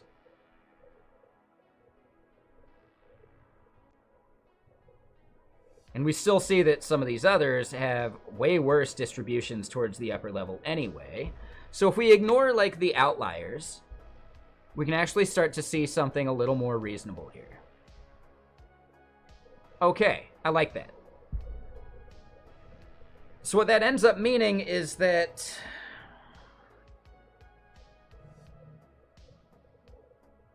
I'm not sure if we actually want to fix this in a different way. So instead of time, let's do value. And then from there,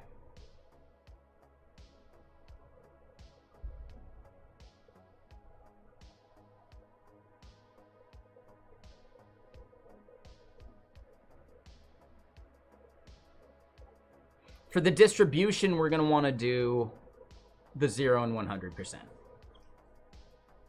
For sure. For the time-based stuff, we're going to want to have it, like, ignore the outliers.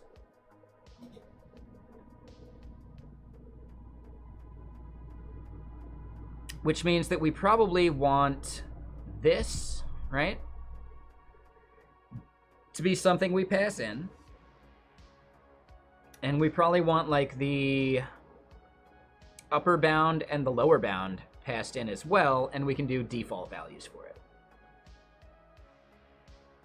Okay, so let me go use the restroom. We'll pour another beverage. And I think, yeah, we're getting some really good ideas about how to graph this data. I don't think we need all 50 of these things. I would say 10 would probably get us there. But we at least figured out the issue of why, like, things were getting borked and we were seeing a bunch of nan. So that does help. So yeah, let me go pee. I'll be right back.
Okie dokie. So let's pour another beverage. Yep. Yeah, in need of a prostate exam fountain.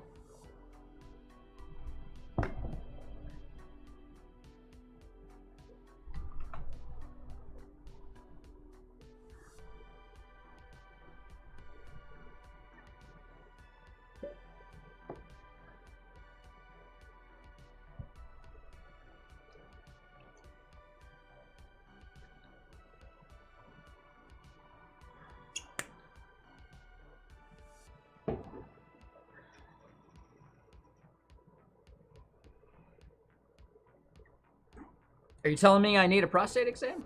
I'm kidding, by the way. Sorry, bad joke. I do, like, I'm at the age, right? They say once you hit, is it 35 or 40? You should absolutely start getting, like, prostate exams yearly or something like that.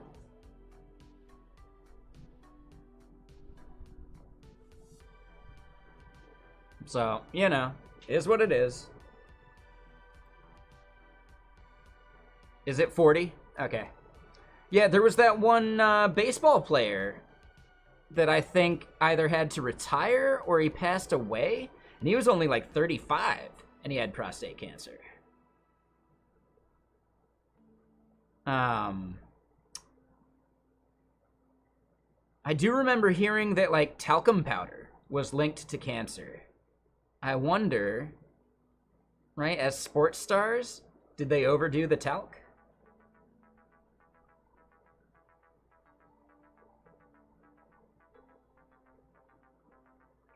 Like, is that a common thing for baseball players?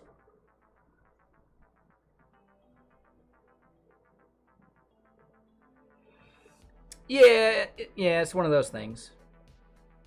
Yeah, I am wondering about that. I do remember hearing that talcum powder is now considered carcinogenic. And sports players, like, really overdo that stuff because they don't want the chafing and, like, jock itch and all that junk. Sorry, it's a gross conversation, but if you're not aware, you should not be using talcum powder anymore.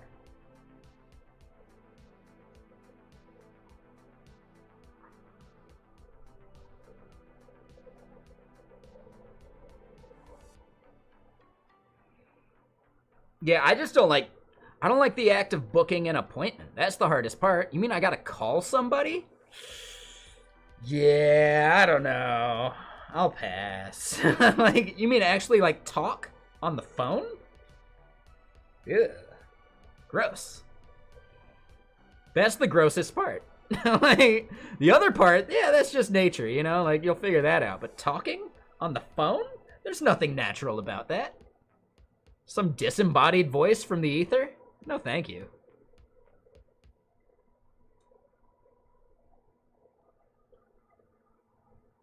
No, yeah, and I totally get it. I totally get it.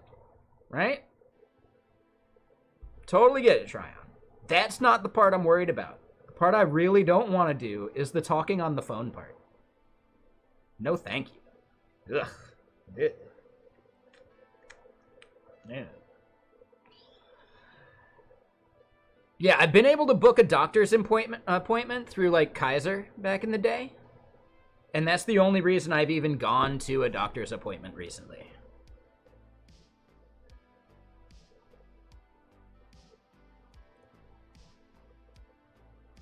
Oh, shit.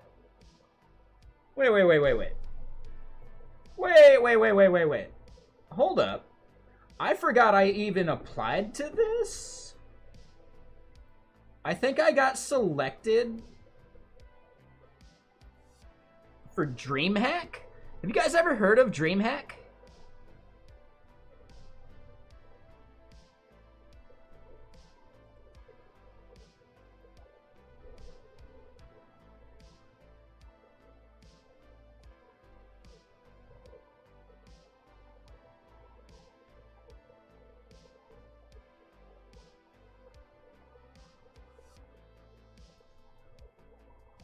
So I got accepted for a stream slot for the DreamHack Dallas Creator Hub.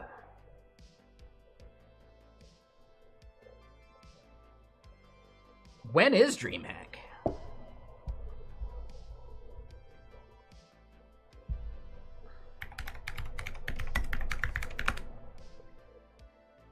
That could be cool.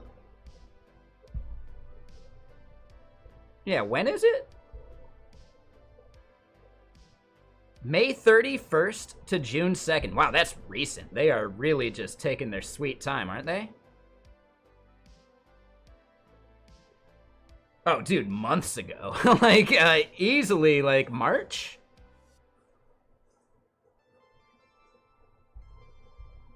And I need to reply tomorrow by 5 p.m. Central Standard Time.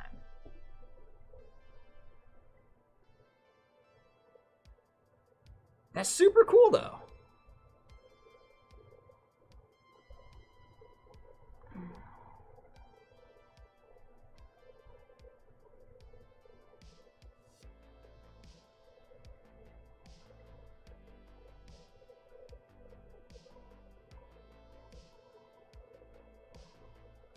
How would this work?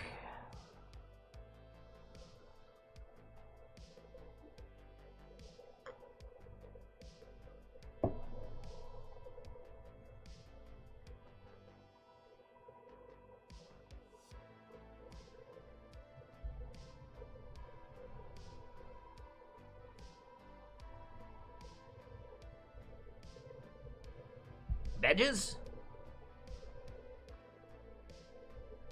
We don't need no stinking badges. yeah, sick.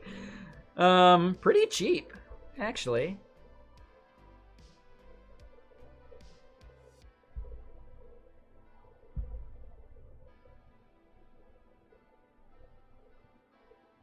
Oh, that's cool.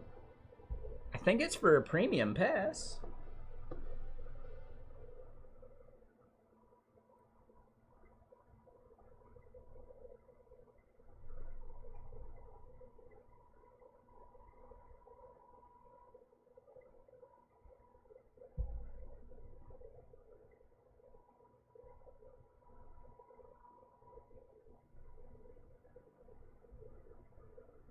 So hold up, right? This would be the 31st to the 2nd, which I don't know what days of the week that is.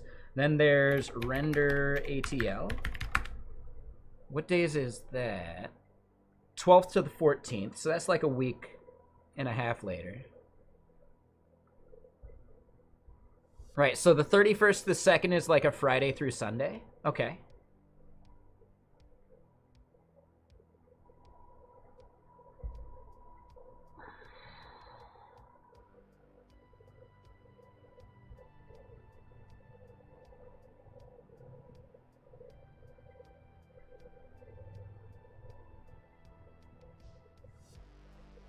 These are all the creators that are like scheduled.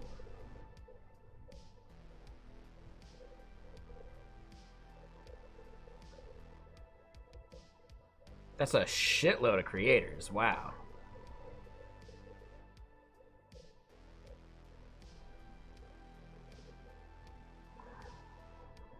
Yeah, I don't know.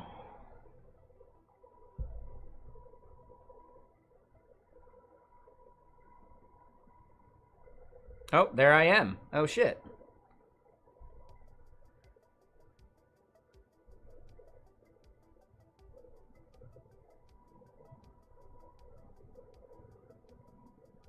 Well, how about this?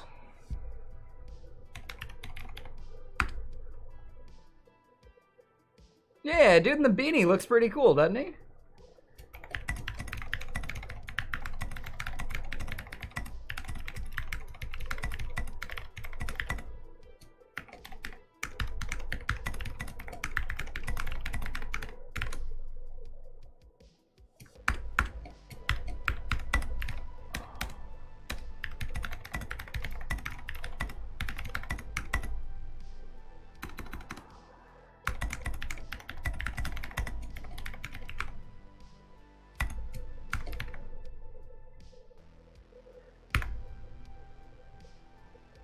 Yeah, exactly. Yeah, that's a little odd. I find that a little questionable, but you know. Here's the thing though, like it's probably for like an hour, right? Like look at how many creators they had. And it's not software people. Yeah, right? But like look at how many. So like over like a 3-day period, they're going to go through all of the people that actually like RSVP.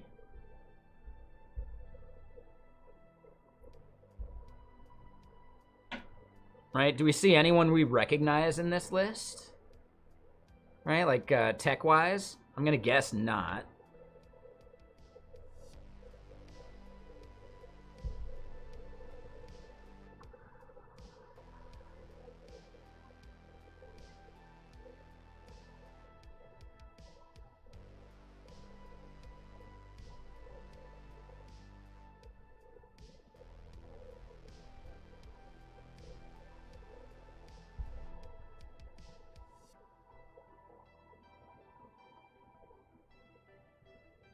You found a Bash Bunny lookalike?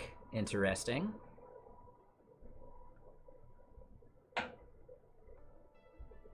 Yeah, I don't see any, like, names I recognize either.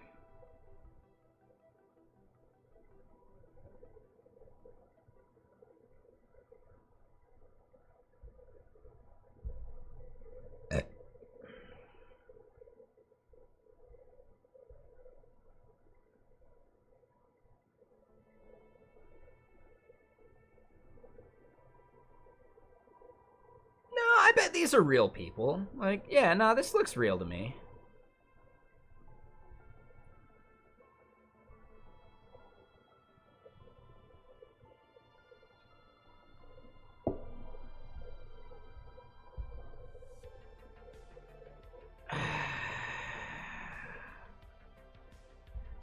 I guess here's the big thing. If I go, it would be money out of my pocket, basically, to do it.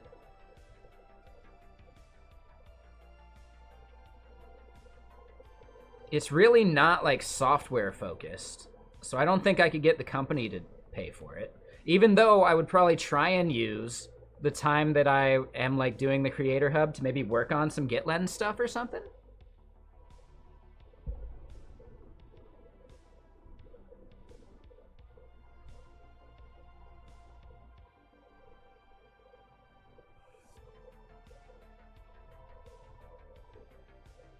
Yeah, I just think it's more like gaming focused.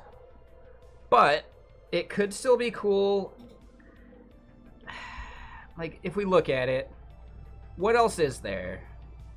Right, there's gonna be like companies, probably. Like, if I could get like a chance to like chat with like game dev studios, etc., that could be worth it. I feel like PAX would be a better place for some of that, though.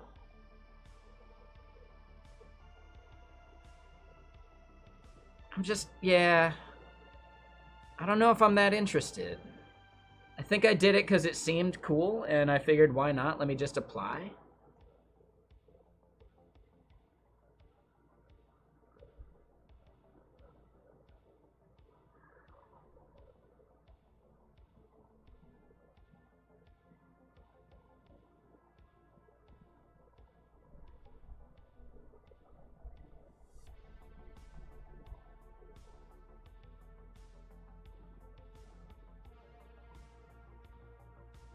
I'm curious how old this photo is. But Tyler 1's hilarious. Like, you know.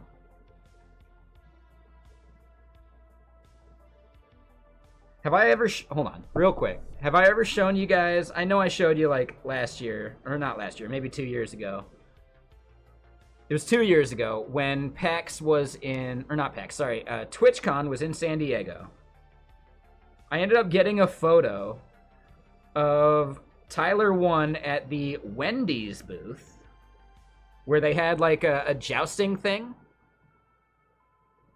and he went up against his, I think, girlfriend at the time, maybe fiance, whatever, and they were gonna do their joust thing, and he did not hold back. He just like roid raged out on her. Like, it was gnarly. Like, you think, oh yeah, he's with his partner, he's gonna take it easy maybe. Like, no, he did not. He was mean. Like, it was gnarly.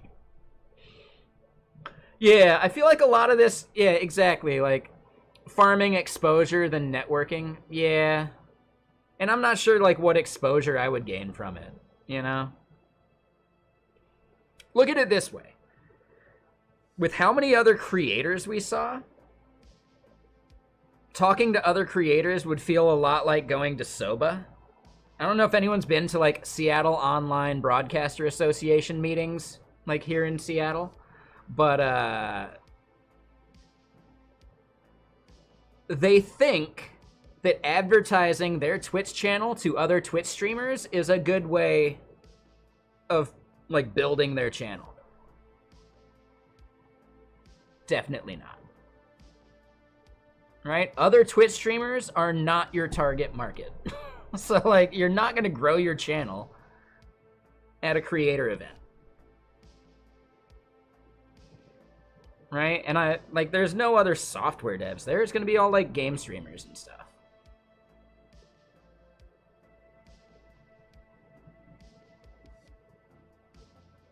So, yeah, I don't know. It probably would be... Would it be really fun, though? Like, I'd go for the party. I like the party. Like, I like to party. My name is Chris, and I like to party. But...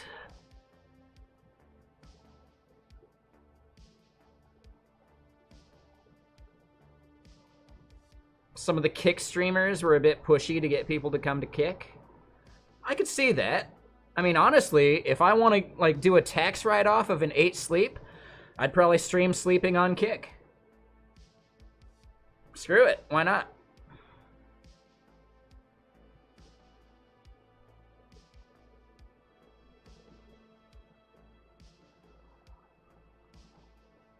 No, my middle name is not Party. But Four Wheel. Yeah, no, I know what you're saying. I was making a reference to the movie Hot Rod. I don't know if you've seen it. If not, you got homework. But there's a part where, like, the main character's like, my name's Rod, and I like to party. And then, you know, they start going around, like, the group, and he's like, you know, I'm Dale. I also like to party. No, I'm the only one that parties here. Okay, I know for a fact you don't party.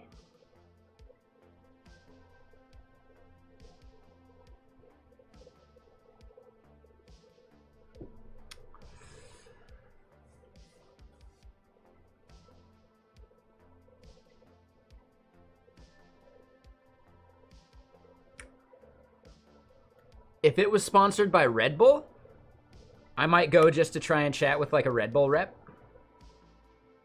That might be worth it.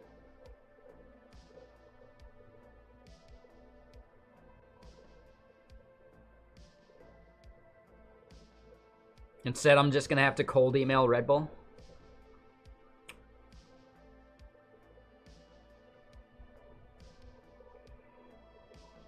Yeah, I'm...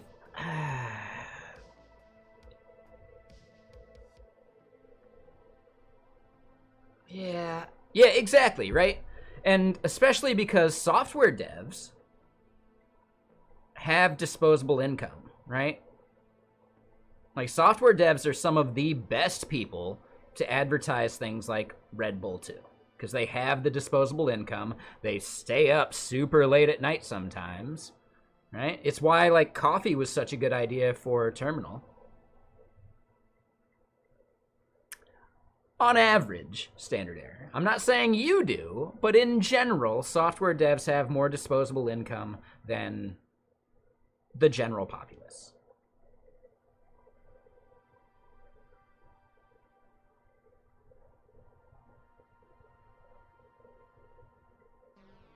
More so than people that work at ski resorts. Let me put it that way.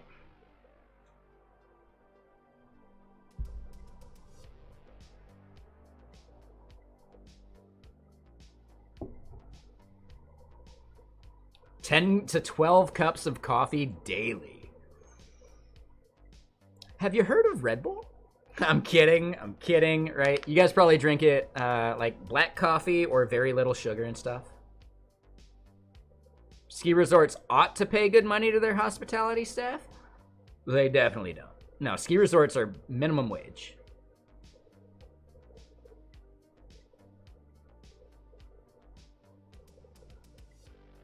No, Tryon, that wouldn't work. Yeah, you know how I know this, Red Beardy? I worked at ski resorts for 10 years. I made minimum wage. My average, like, you know, when I was doing my taxes at the end of the year, was about 12 grand. On average.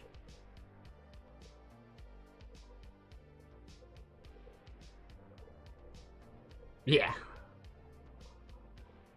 You do not make money working at a ski resort. You work at a ski resort because you get to ski or snowboard all the time.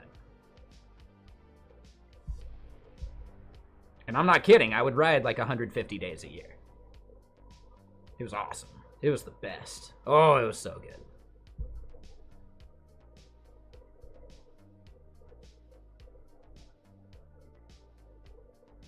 I think one year I got up to 200, but I'd say on average 150 is probably more accurate. Because I got up to 150 one year just at like Stevens Pass. Because that was like open to close. I rode every day. Not every day at Stevens Pass, but every day of the season that Stevens Pass was open. All right, some of those days were at Snoqualmie, some of those days were down at Mount Hood, but I rode every single day from open to close for one Stevens Pass season. I think I might have missed one day. And it was like right near the end. But yeah, I don't know. I think I'm good on it.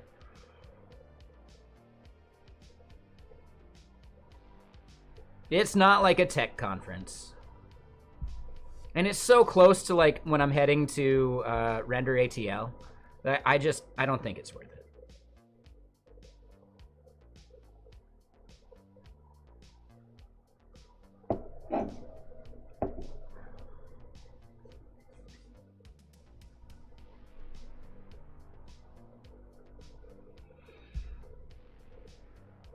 So wait, hold on. I was about to tweet, like, hey, if you want to get a discount on your ticket, right? I was going to do that tweet, like, tomorrow or something. The discount I can offer is less than the one that they're giving free on their website.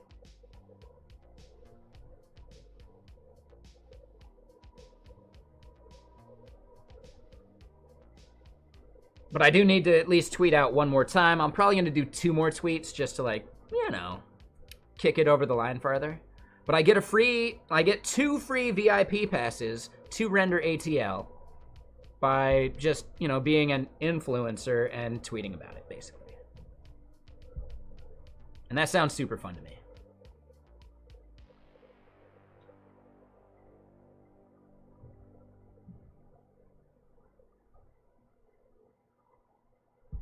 I actually need to start like booking some of this stuff out.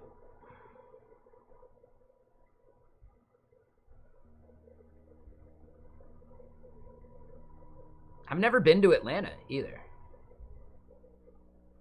Oh, Big Dave's cheesesteaks. I hope they're good because I'm gonna try them. Anyone here ever been to Render ATL? I'm curious about that. So yeah, I'm gonna have to like let this person know, like, sorry, my bad. I think I'll have to pass this year, maybe next year, kind of thing. Like maybe DreamHack is worth it if I can convince a bunch of other, like, you know, programming streamers to go, or people that are in the Dallas area anyway, or something.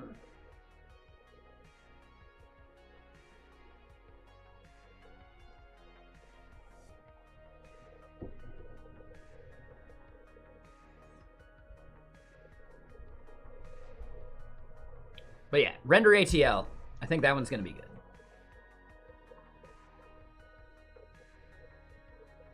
So yeah, I think I'm good on that. Never mind. Let's just close it. So back to what we're actually doing code-wise.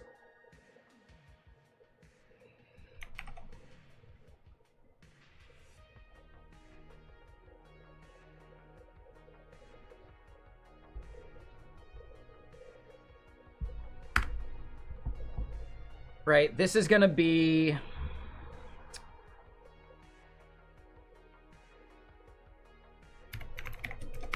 value key.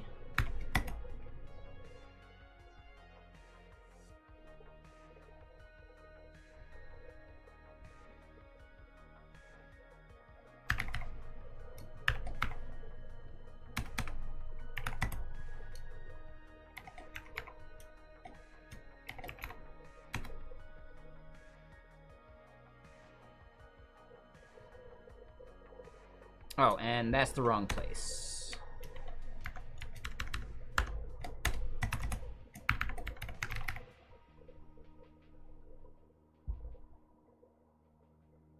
Oh, they do like a bunch of dream hacks? Oh, that makes more sense. That makes way more sense. So it's almost like a racket at this point, isn't it? Yeah, I don't think I'm actually a fan of the, like, the conferences or whatever that, like, make money, like, a lot of money off doing the conference. I mean, I like JS Nation. I like some of the others.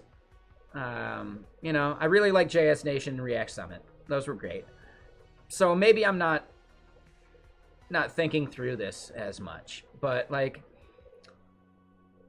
I prefer the conferences that are just there to try and, like, you know, make a little bit to cover, you know, paying the people that work the event, like a little bit of that. But, like, I don't like the ones that treat it as like a major, like, profit-making opportunity.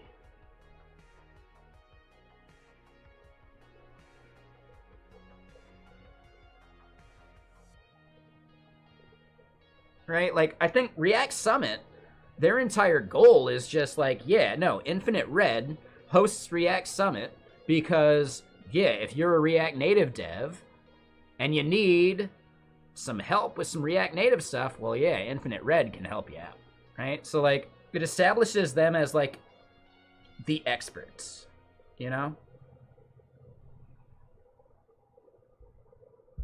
I mean, I would bet that, like, ReactConf, they're not trying to make a huge amount of profit off of ReactConf. They just want to make sure they cover the bills and they, you know, do the hype thing. But again, I don't know, like, the actual logistics. I don't know what, like, the budgeting and any of that stuff actually means. So I could be way off.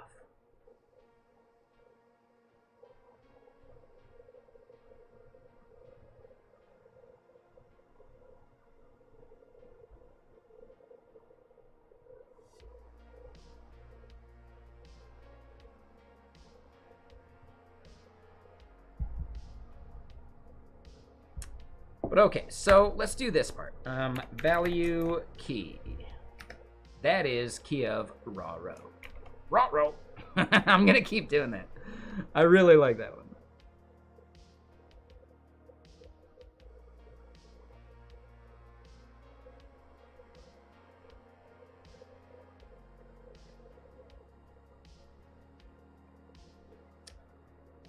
Yeah, I get it, Standard Error. Like, I'm not saying they even make their money off of attendees.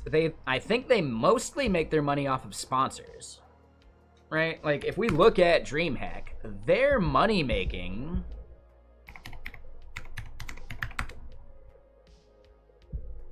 is coming from these people, right? Intel, Monster, I don't even know what Kadia is, right? DHL, Kick. I'm willing to bet Kick is actually one of the biggest sponsors. I don't know what Zenny is. I don't know what CLX is. I do know Zowie, and I have a Zowie mouse that I really like. I didn't know that Zowie is owned by BenQ now. When did that happen? Has that always been the case? I would say a brand by BenQ is probably something they added after the fact.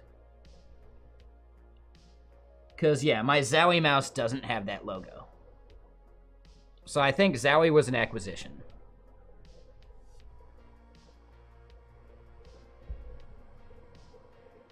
So yeah, I'm thinking like, this is where they actually make their money, right? Also like booths.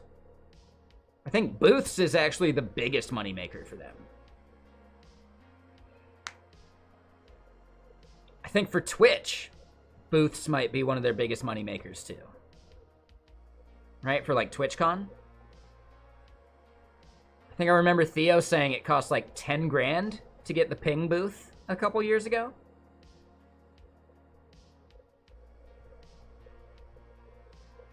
And that's just for a small booth. That was just like over in like the indie, like, you know, like software corner, not the game dev corner or like the game corner, you know?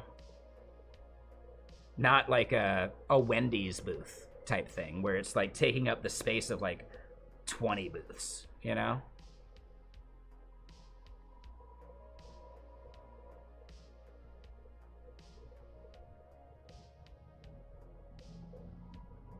Yeah, it's actually like really big business, I think.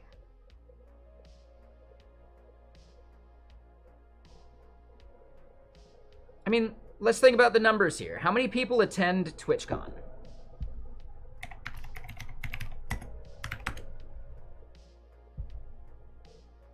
Do they say? Do they advertise that stuff?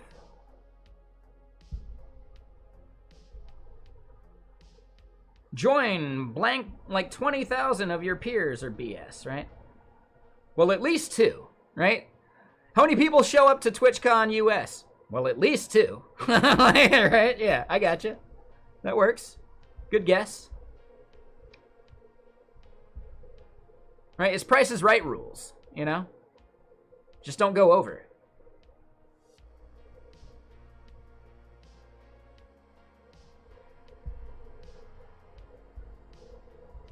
Yeah, I could have sworn I've seen them advertise actual numbers before. I want to say TwitchCon's easily like 10,000 people or something like that.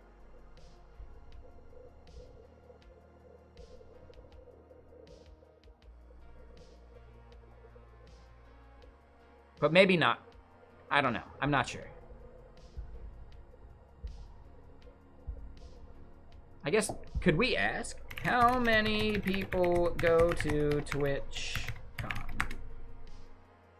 Approximately 30,000 attendees. Yeah, I see the same thing now. Yeah, touche, Tryon. Right, 43.6 million just on hotels. Yeah, DreamHack does really seem like an esport thing. Like, yeah, like majorly focused. Right, but like 30,000 attendees at, let's just say $100. I think it's like 70, but whatever. At $100, that's 3 mil. That's 3 mil.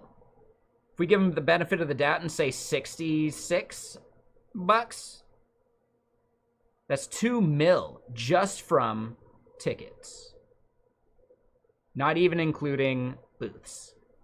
So Twitch is actually making a pretty penny off of this stuff.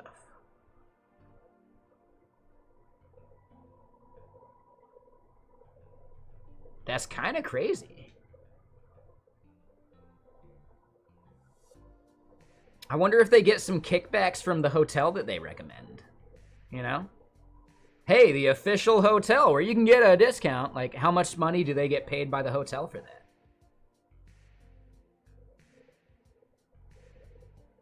How much does the city pay for something like that? Does the city pay?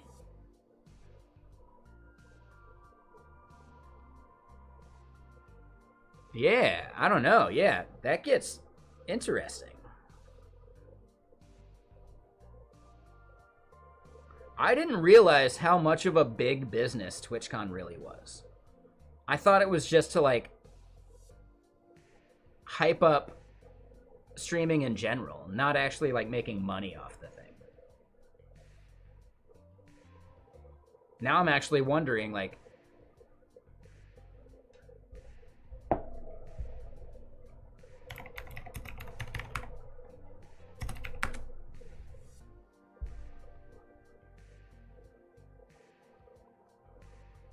so they say 10K there. If we look at 800, they probably do have to pay for traffic control and stuff. I wonder, like, do they have to pay for the traffic control? Or is it like a wash for them bringing in the business? I know they have to pay for venue and stuff like that. In Minnesota, that's how that works? No, you're probably right. Yeah. If we consider $800, how much is a ticket?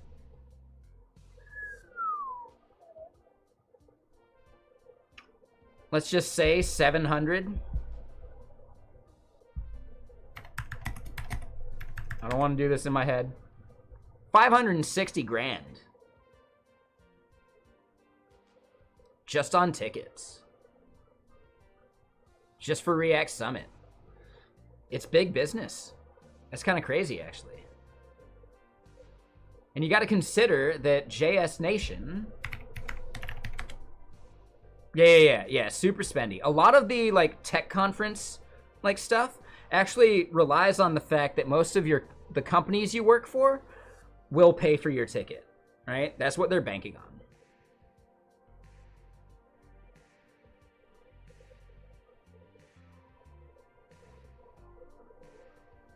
Wait, what do you mean, Lord Adson Gibson?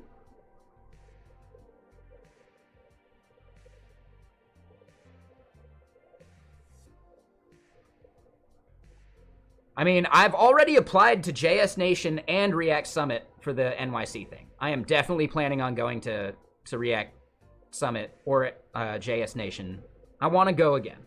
They're both actually in the same weekend or whatever, or the same, like, block of a couple days. I'm massively trying to do that again. I've already submitted at least one talk to each, and I probably need to do way more here in the next, like, week or so. Oh. Yeah. Touche, Lord Aston Gibson. Touche. I forget how many people I actually told about, like, falling into the AC like I did. Yeah. Janhua. Like, I definitely, like, rolled back at, like, 5 or 6 a.m., fell into the air conditioning, bled a little bit into the mattress, right? He was over on the couch. I remember him going like, "Are you okay?" I'm like, "Yeah, I'm fine." But I definitely had, like, a wound on my back from falling into the air conditioning. It was a good time. I might even have a scar. I don't know. I can't see back there.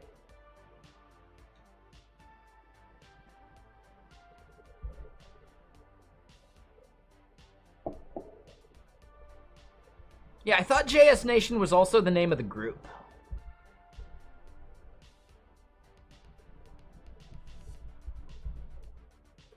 Git Nation is the name of the group. That's it. So yeah, they host a bunch of stuff. So React Summit, JS Nation, React Day Berlin, React Advanced London, right? They're doing a bunch of them. So yeah, they are like a big business at this point.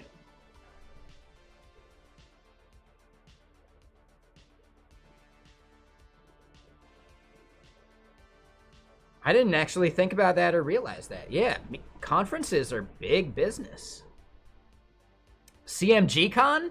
I mean, dude. You know there will be PrimeCon before there's ever a CMG Con, right? I'd be happy to just have like to give a presentation at PrimeCon, you know? I guess PrimeCon isn't like PrimeCon, VimConf, like same thing? Same thing? Pretty sure they're the same thing.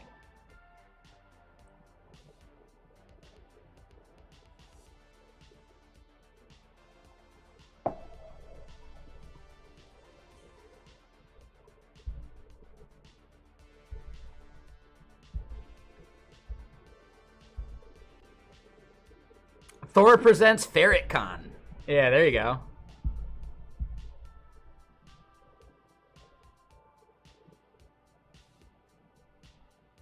Hold up. Who's the famous person something Farrakhan? Is it Louis Farrakhan? Louis Farrakhan. Yeah, I don't know why. I was like, hold up. I know someone with a name kind of like that. Yeah, totally different person.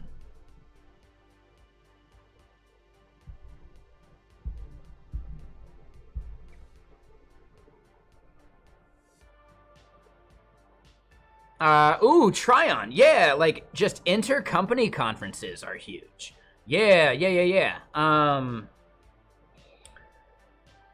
Like, Microsoft hosts a thing just for their, like, I forget the name they have for them, right? Like, you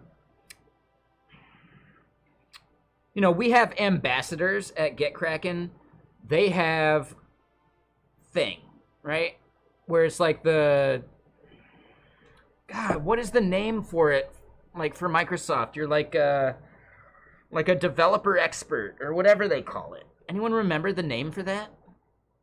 They have an entire event that's just focused on supporting their, you know, the people that promote them outside of the company, right? Which is crazy. So yeah, a lot of that stuff. It's actually huge. I never really think about it, but yeah. But yeah, what's up, Morgan? How you doing?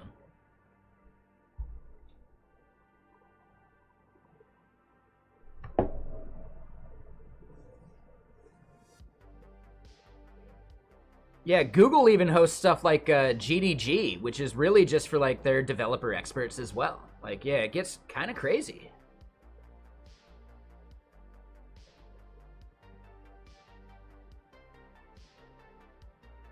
Nice, Morgan. Hell yeah.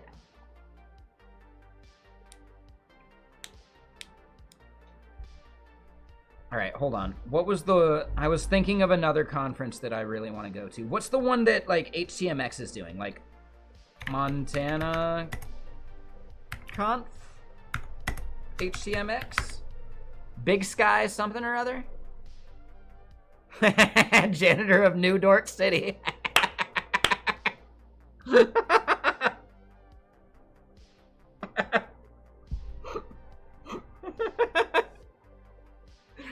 New Dork City. Right? New Dork City. All right, Big Sky DevCon.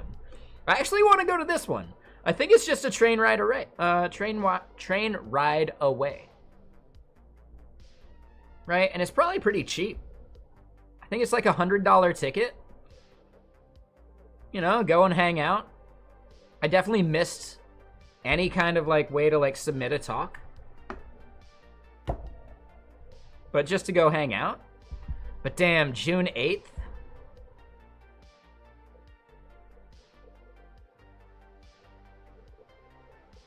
Oh no, I see the Microsoft MVP. Did you type MVP? I don't see it. Yeah, I don't see MVP anywhere. But yeah, Microsoft MVP. Yep. Yeah, that was it.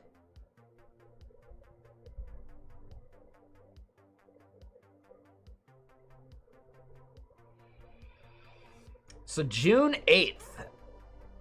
Oof. So I'd almost want to just like...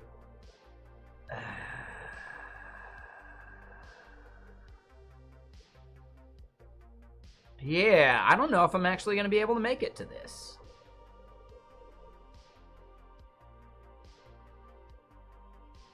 Because, right, I got render ATL, that's the 12th through the 14th. I want to go a couple days early. Number one, to try and get in on the speaker dinner. We'll see if I can weasel my way into that one, or ferret my way into that one. But also, like, I want to hang out with Wormbane. He's actually in that area, a couple hours away, right? Go to, like, a birthday dinner with him. If I do the Bozeman thing, right, what day of the week is June 8th?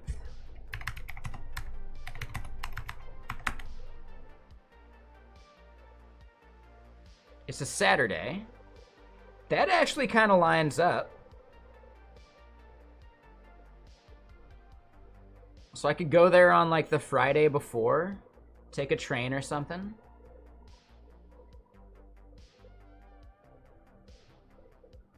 Ooh, I don't know, X Factor. Yeah, I am streaming to Twitter right now. We don't get many people chatting over there. I'm definitely not big time enough on Twitter for, like, you know, a lot of people to hang out. If you are over watching on Twitter, say hi or something. If not, no worries. It's okay.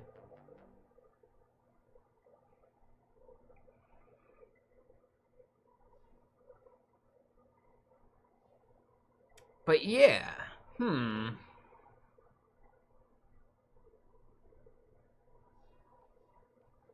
Hey there, YouTubes.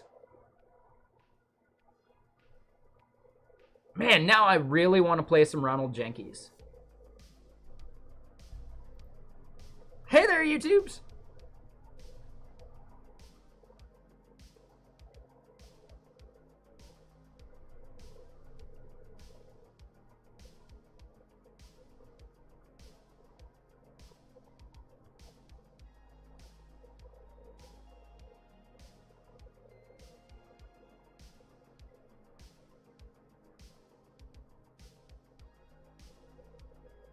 If I go to Big Sky DevCon or whatever they call it, Big Sky DevCon, yeah, I would head out during the day on that Friday, the 7th. Hopefully hang out with people at, like, the pre-party that night. Do the event on the 8th. Probably party more that night. On the 9th,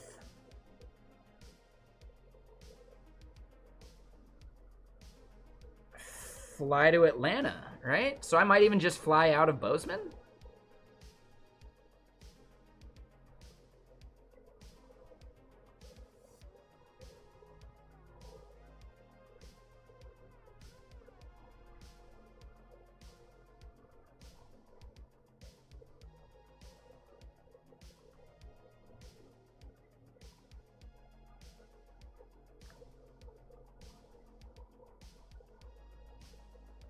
That could be the move.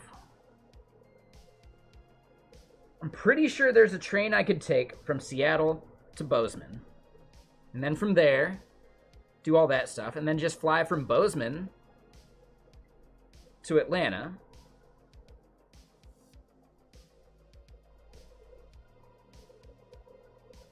Insanities, you should definitely do it, right? Channel points come and go. Right? You'll totally get the channel points you would spend pretty quickly back. You should absolutely use your channel points.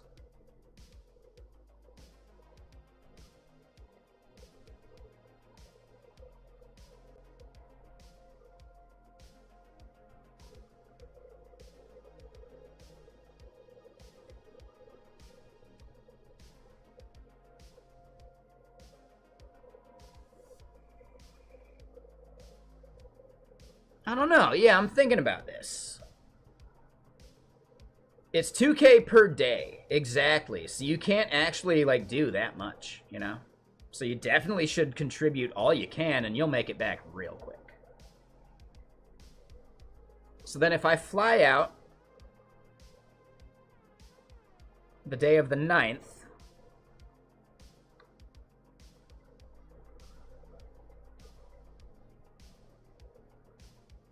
and fly back the 15th. That's an entire week. That's like, dude, that's like 9+ days of me not streaming.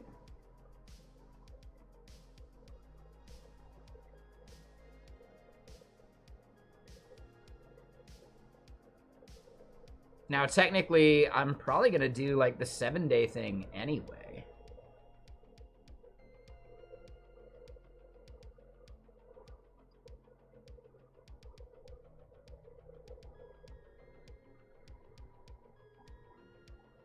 I can do IRL streams? Yeah, I'm not sure that's that worth it, even. I don't want to be that guy.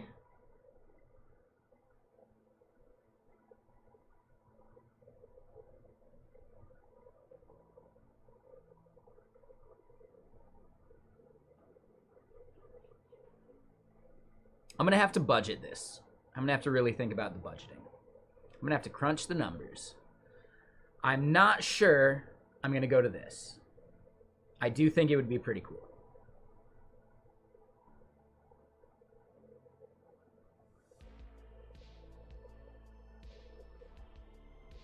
I definitely want to go to render ATL, though. Like, I'm absolutely planning on going to render ATL, and that'll be, yeah, easily like a week of me not streaming. So then, on top of that, what's an extra 2 days? You know?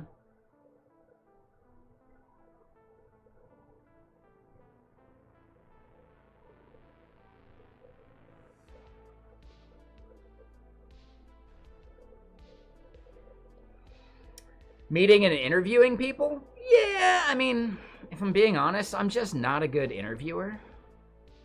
But going and meeting people, like, if we look at Big Sky DevCon, I'd be stoked to hang out with Prime again. He's great. I've never met Ryan Florence in person. Ken Wheeler's a blast. He's super fun to hang out with. And that's it. That's all I know.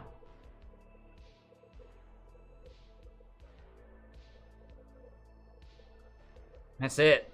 I mean, I think I've interacted with Sam Selikoff like once on Twitter.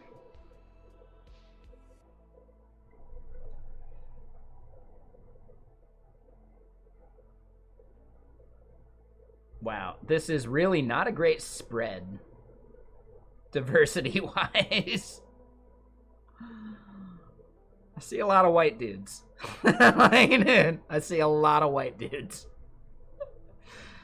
Not ideal.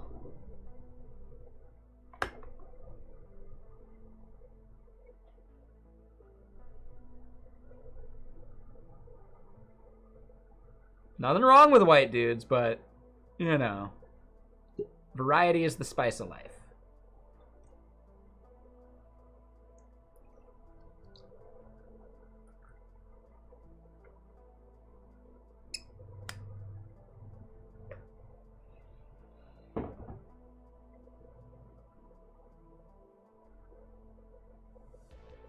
That's true. Yeah. Touche. You never know.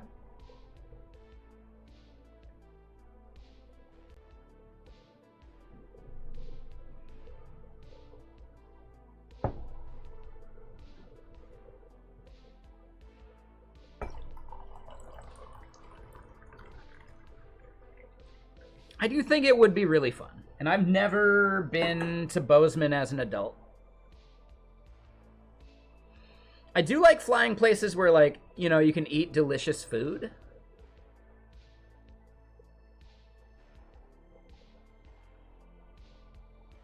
Yeah, I see there. Nah, I feel like that's fine. You got flagged a little bit for that comment. That was Twitter. Or that was Twitch. But yeah, no, I get you.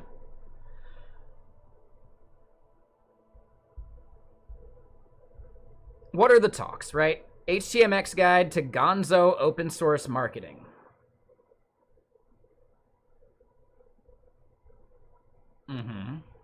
Abusing hypermedia. Hypermedia middleware. Coffee break. Ooh, probably sponsored by Terminal, right? HTMX sucks and now you're gonna hear about it? Okay, that does seem like a fun talk.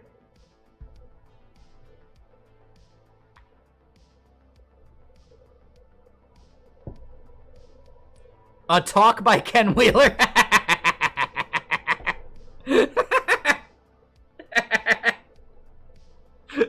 You're gonna watch it anyway. Wait, oh, was there one for the Prime as well? A talk by Sam Selikoff. A talk by the Primogen. Okay. Yeah. All right, so basically they were like, yeah, I'll speak at it. And they're like, all right, figure out what you want to talk about. It'll be fine. Is there no, like, party night, though?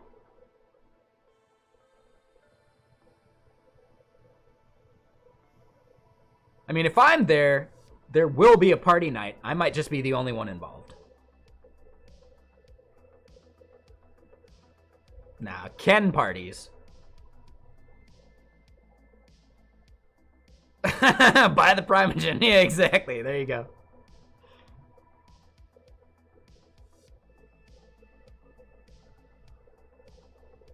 X Factor. Have you not heard of terminal.shop? Or I think that's it, right? Terminal.sh or .shop or whatever. It's the coffee thing, right? They got their coffee brand. Have you been living under a rock? Okay, yeah, no worries. Is it .sh? Nope. It's .shop. Here you go.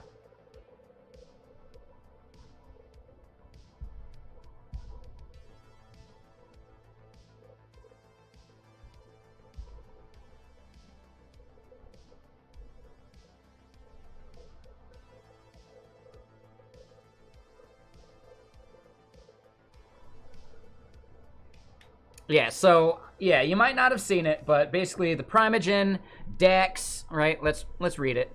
Tej, I don't know David Hill, Adam.dev, right? So at least these four, they've got a coffee brand, and they were like really big at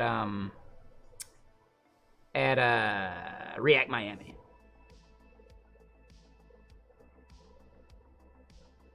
Yeah, you have to SSH to order coffee. You can't do it any other way. What I'm thinking is, at some point, they're going to need like a beanies.terminal.shop as well, right?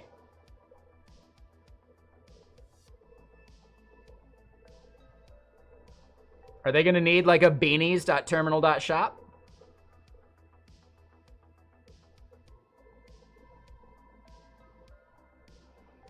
I could actually see that being some like major branding where they actually like sub-license subdomains out to people. That could be kind of cool.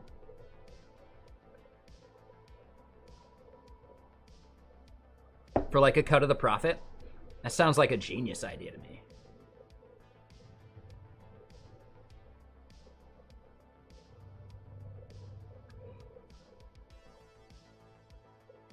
Maybe. I think that depends Insanities. It probably would be the same SSH.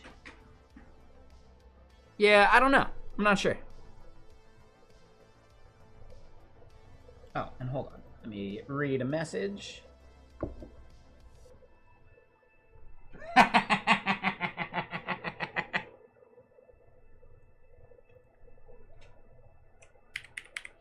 Sorry, I just saw a funny like PM from someone.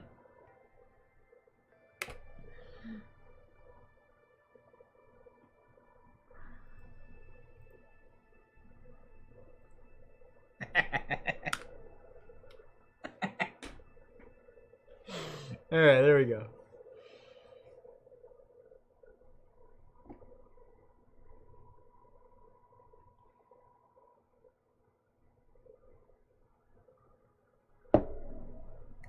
But yeah, so I don't know. I'm on the fence about Big Sky DevCon.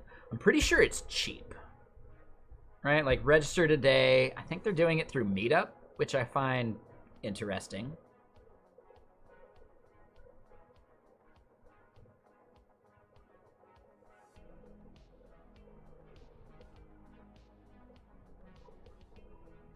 $125?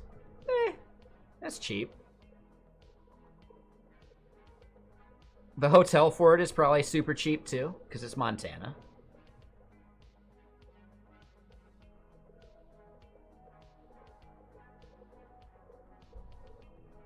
Wait, it's at a church? Okay. Gelatin Valley? No, it's Gallatin Valley. I was kind of like out in the middle of nowhere.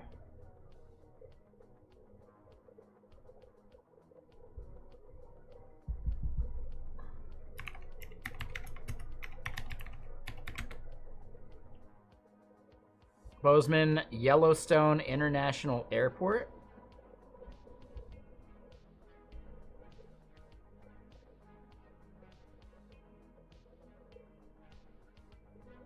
It's like 6 miles. That's not bad.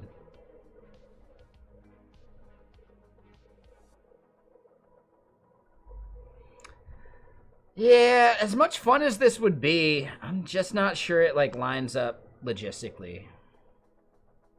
Okay, here's the last thing to check.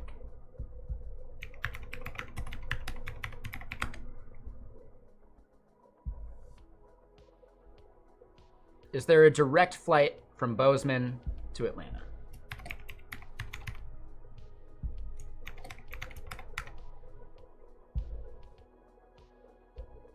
Departure date. No, I don't want it. I want it just one way. Departure date would be, what was it, like June, or let's say the 31st or whatever. Do I have the dates wrong?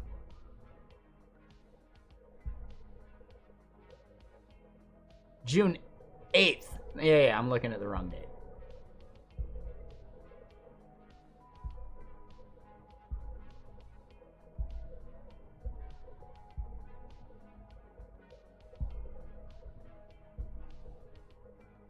So let's say I leave on the 7th. Oh no, the day I'd be leaving would be the 9th.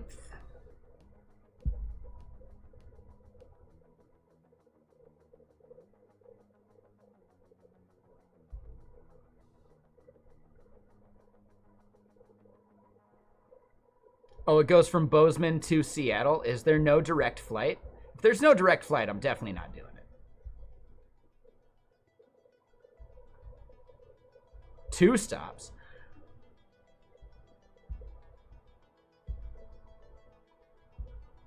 Yeah, there's no way in hell. Nope. No, I do not fly with layovers. I don't do it. I don't do it.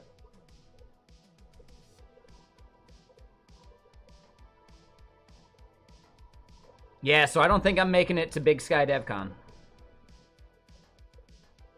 It's just too close to Render ATL. If it wasn't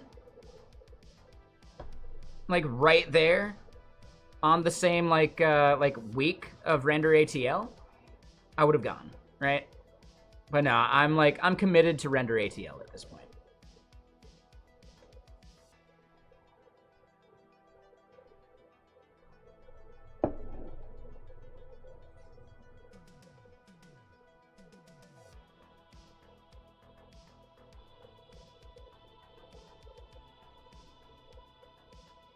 I don't mind HTMX. I don't give a shit. Like, I don't think it fits the things that I tend to build. So at that point, like, you know, it's cool, but it's not something I need, you know? I build applications, and if I'm building a website, then I'm building a website, and I'm using Astro. I know I can use HTMX with Astro, sure. Is it worth it, though? I don't think so. I don't think there's anything I benefit from picking HTMX with Astro versus React with Astro. At the end of the day, it's either going to be statically rendered or it's going to be client only. And I'm done, you know? So yeah, I don't have a good use case for HTMX in the way that I develop applications, etc. That doesn't mean that it's not good. I think plenty of people benefit from HTMX, especially when they're doing enhanced templates from their server. I don't ever want my server rendering templates at runtime. That's what static site generation is for, and that's it. you know? So it's just a fundamentally different way that I, approach web dev. But that said, if you want to enhance some static HTML, HTMX is a great way to do that. To me, Astro kind of like scratches that itch more.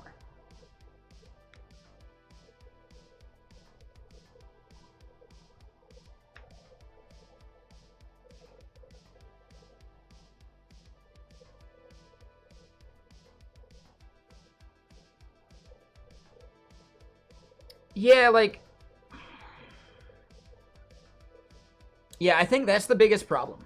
And that's probably why I can never actually live in Montana in general.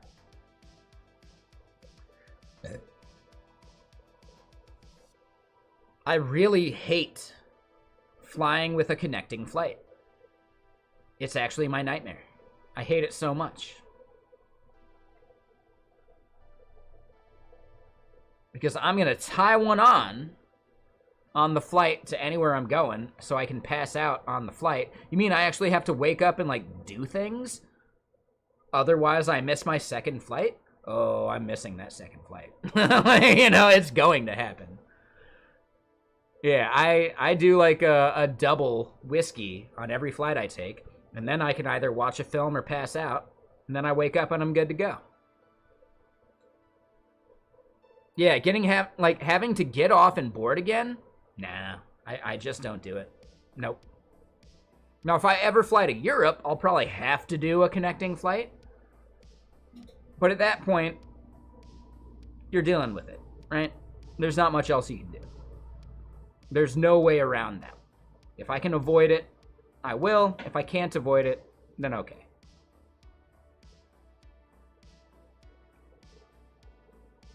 What I might even rather do is if I end up flying to Europe for some conference, I might fly to New York or something ahead of time, hang out there for a couple days, and then fly to Europe. That sounds way better. You know?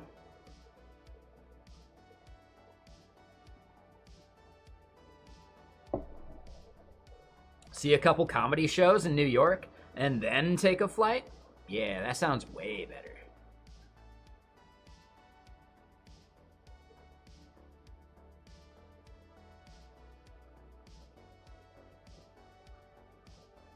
Now, granted, I'm not sure I actually gain a lot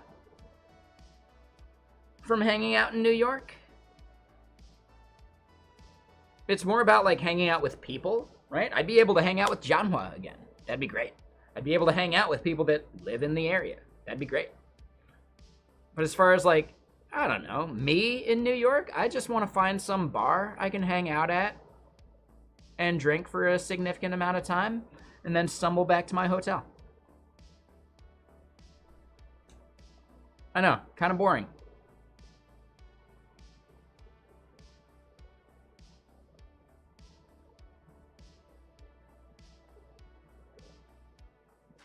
I would love to actually go see, The Daily Show or something. I think that'd be cool. But you gotta plan that so far in advance. I don't know. Meh.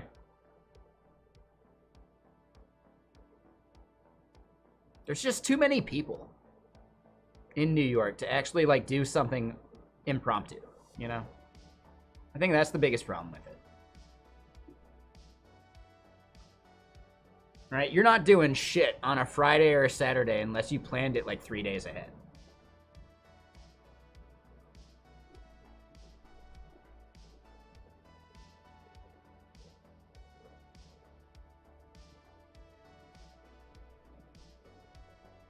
I'm so surprised. Jianhua, are you actually out there?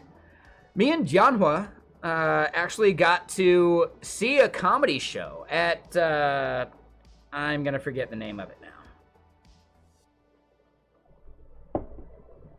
It was something underground or something. Hold on. I got the photos. Let me just go look.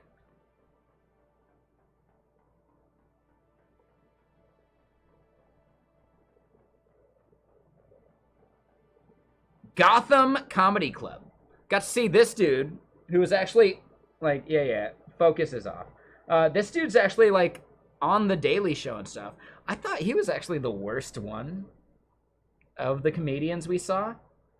He just relied on like a shtick of like raising his voice really high when he's making his like punchline, and they were barely punchlines. Yeah, like I actually really didn't like his shtick.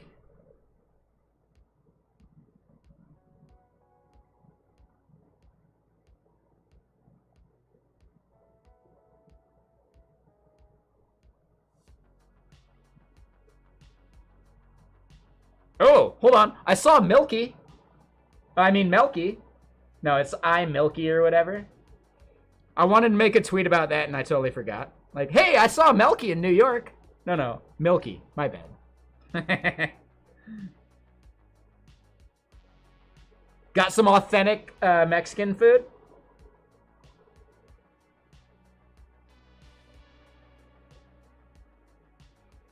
And yes, I'm the type of person that will happily pour a drink in my hotel room and then just walk around the city with it.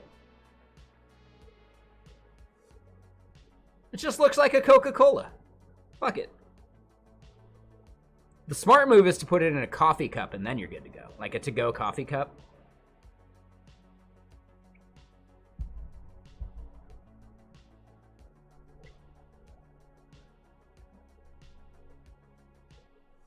But yeah, Gotham Comedy Club was great. Yeah, exactly, Lord Acid Gibson. And wait, Lord Acid Gibson, are you Jianhua? Is that just like your different name over on YouTube? Did I forget that? I think I forgot that. Okay, there it is. Now I see. All right. That makes more sense. Touche. Yeah. I'm definitely planning on a round 2, right? I'll actually book out tickets ahead of time and all that stuff, for sure. I will register next time we're out there. Yeah, for sure. Lord Nikon, Acid Freak, or whatever, right? Or Acid... Oh, hold on, what's the Acid reference? I forget the dude's name. Yeah, what's the Acid part? I know the Gibson part. I know the Lord part. Where does the Acid part come from?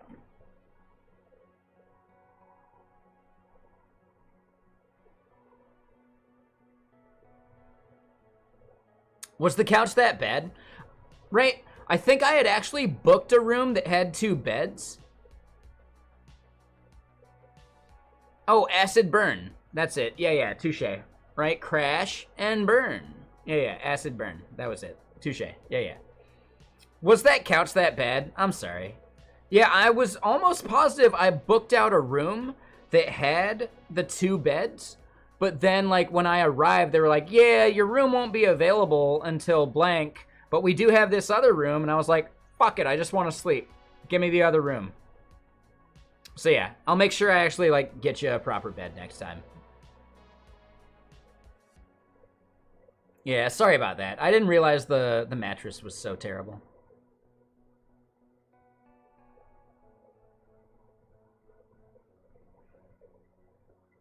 No, it was just like they didn't have a 2-bed room available, like when I got there. Whereas they definitely had like a king bed and then like the couch thing, you know? So yeah, I had actually booked a 2-bed like room, but it wasn't available until I was actually scheduled to like get in there. I arrived earlier than I expected. And I was like, oh, I'll sleep on the flight over. I didn't sleep on the flight over, and I just really wanted to sleep at that point. So it was on me. I just didn't plan ahead enough. My room would have been fine by the time that I was scheduled to have it. But instead, I rolled up early and was like, well, hey, could I just do my room early? And no, they didn't have any of those available. So, that was on me. I was slightly delirious.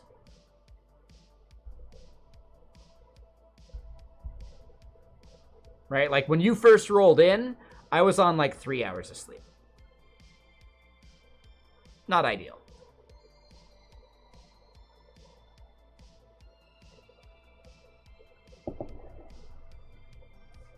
All right, so let's get back to what we're doing. I know, we took a major sidetrack. What I was kind of getting at is I want to use the same graph for all of these. But the way that we end up wanting to graph some of this, I want to maybe pass in some other values. And those other values are going to be the quantile, like upper and lower bound, right? So upper bound, lower bound, we'll have default values for those. Whether we pass them or not, we can figure out later. So let's do that part.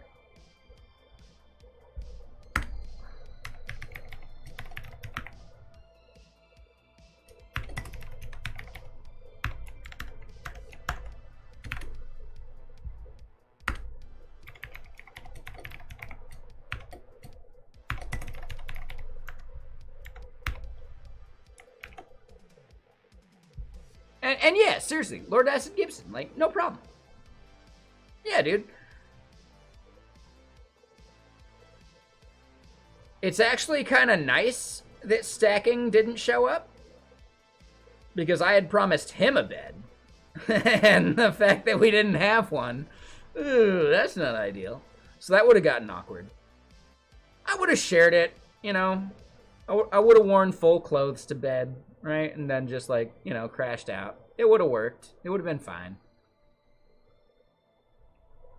The fact that we haven't seen stacking in here since then, I find interesting. Like, dude, he totally, like, ghosted me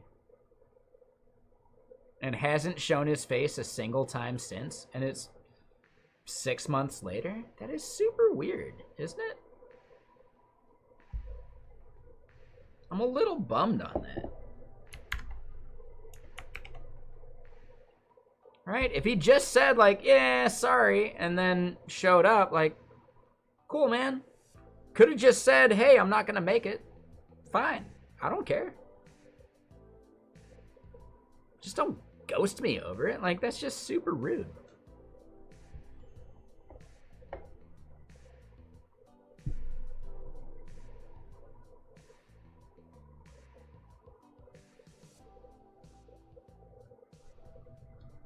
And the fact that he has never chatted in here since then, that's also just weird and rude. I find that so strange. But yes, is the question mark nullable? Yes. Technically, it means it is optional. And that means it's either nullable or undefined. I think technically it means undefined if we wanted to make it nullable, right? So let's try it. If I do lower bound equals, hold on, equals null, that's actually not valid. So really the question mark means optional, which default is technically undefined, which is different from null. If we wanted to do null, we could do or null, and then that becomes okay. Oh, I did that for upper bound. Well, hold on, let me just show you this way. No, no, no.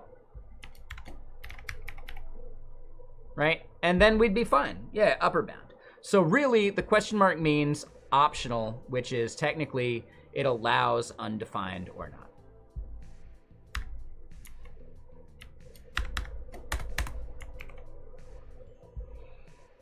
Yeah, I think that's the biggest problem. And I'm still, like, thinking about the Bozeman thing. If I were to ever want to move out to somewhere in the boonies like that, I still want to go to conferences and, like, you know, get out there and chat and blah, blah, blah. Having cheaper rent and owning a house would allow me to do even more conferences and stuff. Just no direct flights basically anywhere? That's a no from me. So yeah. I think I'm learning something about myself here. I'd rather move out to the peninsula here in Washington. Right? Bremerton type area. Buy some property there for super cheap. And then it's just a ferry ride away to get to Seattle. And then you're right there at the, you know, Seattle airport that goes basically everywhere. At least within the US on a single flight. I think that's the move.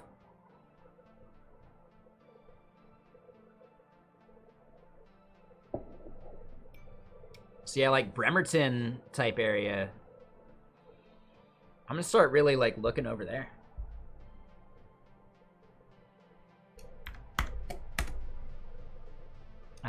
But okay, so we need upper bound. The value here for upper bound is 100. Lower bound is 0. Good job, tab 9. Nailed it.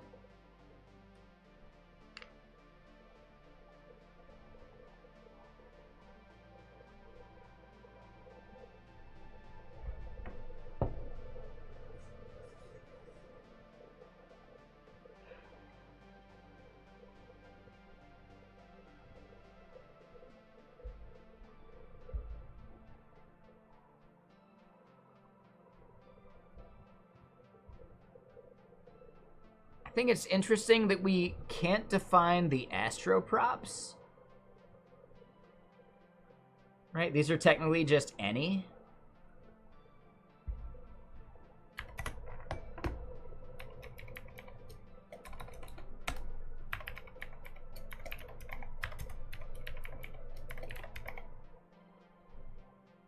I'd love to make this part more type safe.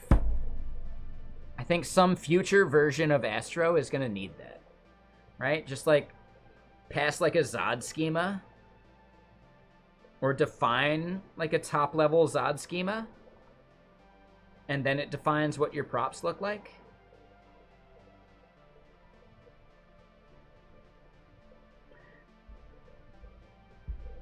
Maybe props is a getter that is actually then generic.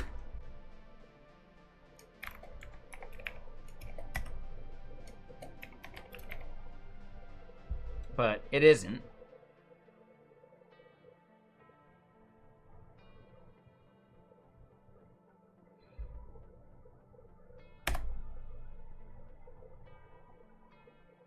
Yeah, I think that's like a major thing that Astro is lacking at this point.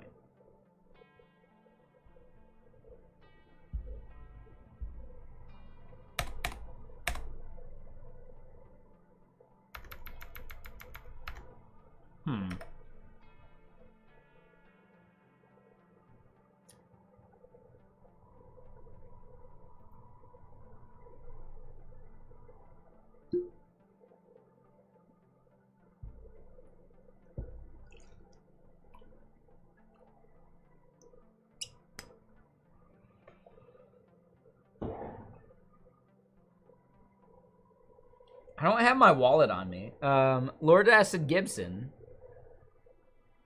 I still have like VIP cards from Rick's, like a block away, that I didn't even use, that I could waive the like the door charge for. I didn't even use them because I started rolling in and like the bouncer was like, "Oh, you? Yeah, you're good." So yeah, if you're ever curious, at New York strip clubs, if you just show up a couple nights in a row, the second or third night, like as long as you're cool, you're in for free anyway. Fuck it. So I could actually pass off that like free entry card to other people the next time. Right? I became a regular over 3 days. You know, like holy shit.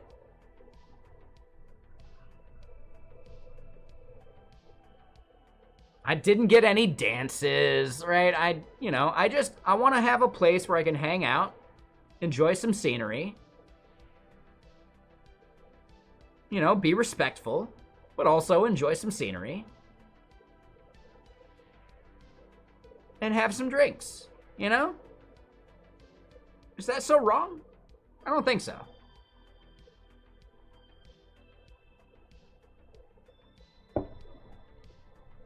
There are some people that think it's objectifying. I think it's actually empowering. I think it is actually empowering rather than just objectification.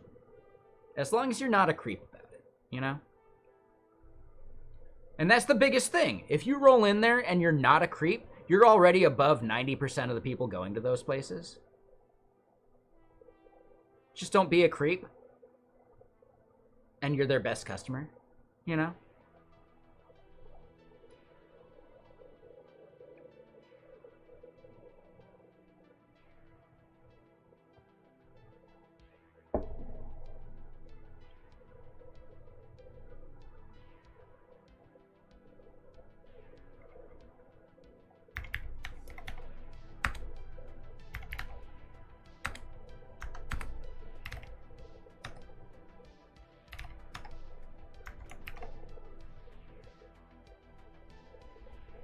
All right, so you pass that along. You're good to go. And yeah, like the beanie might have helped. The branding. It's branding. I'm the beanie developer. Right? Name any other dev that you think is truly like a beanie developer.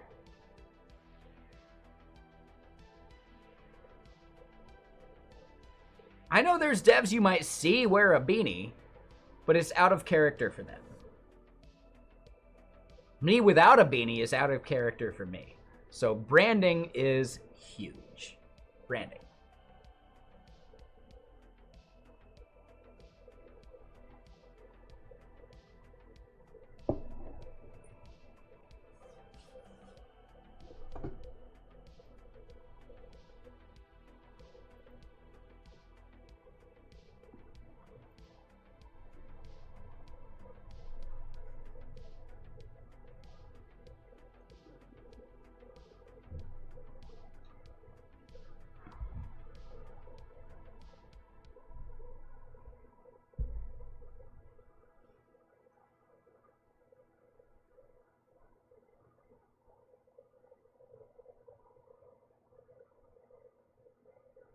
So yeah, value key, lower bound, upper bound. Value key is what we actually want to pass here. Which also means that we need to pass it to this. Which means we're not checking exhaustive dependencies, but we know we need it, so whatever.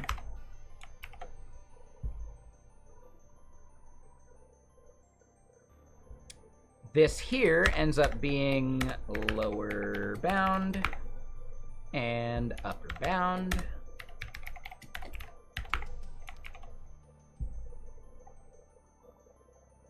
So now that we've actually established this component, I think we're good. Oh, fuck that, dude. Yeah, sorry, Bob. Yeah. Like, dude, ugh. Fuck that, dude.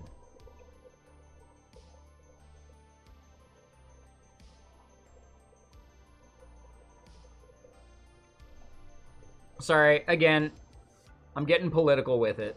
My bad. No politics. That's on me. Sorry. I'm not a fan. Let me just put it that way.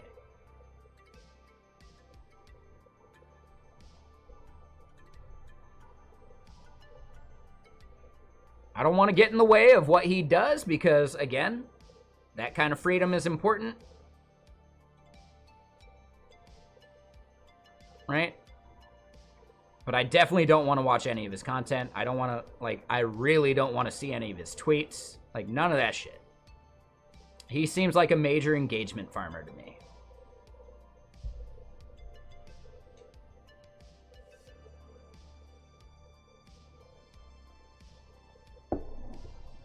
Like, his entire personality is based on riling people up. I don't like it. No, thank you.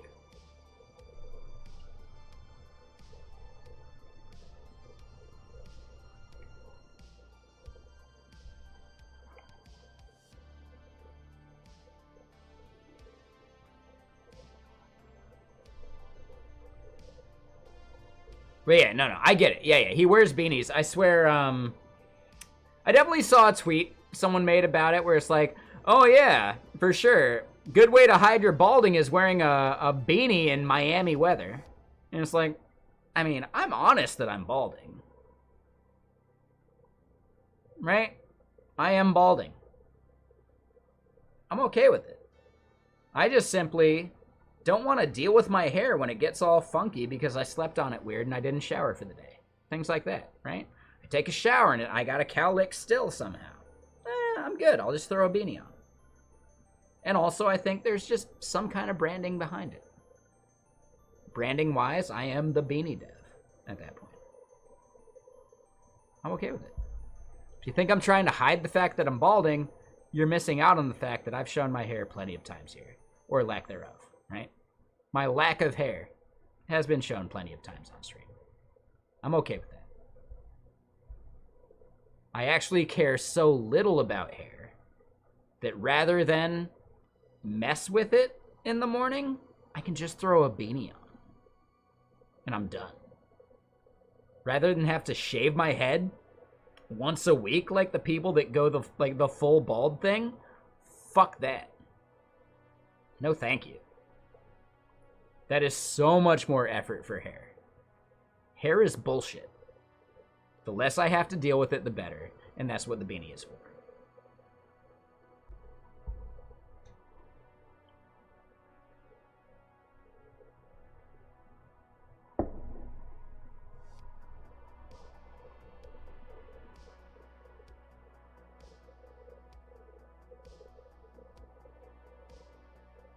Hair products? Yeah, fuck hair products, right?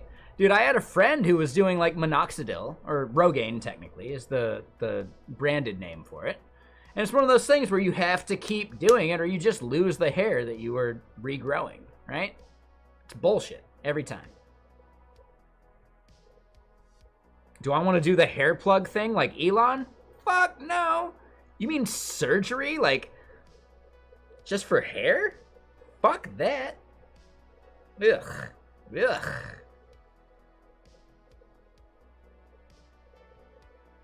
No. Right? Beanie is life.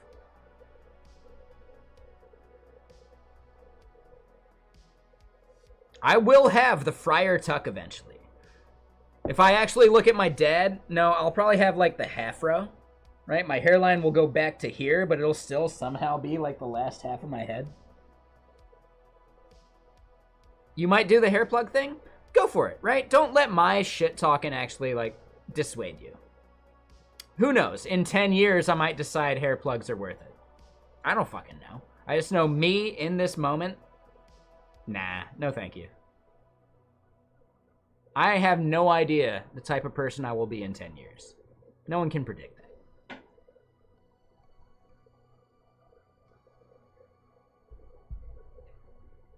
If you think you can predict that about yourself, you're not learning and growing and changing as a person. And that sounds even more boring. Yeah. So sorry, Steel Toad. My dad has curly hair. And for my entire life, he's basically had a receding hairline. I have it on both sides of my family. But his curly hair means that he still has like the island a bit. But then like the curly hair is still like an afro a bit, but it's a half-row because it goes halfway back. Yeah, for sure. Like, if I had curly hair, I would have the half-row. Instead, I've got really, like, fine hair. Yeah, half-row. So it's technically without the W. Right? If afro,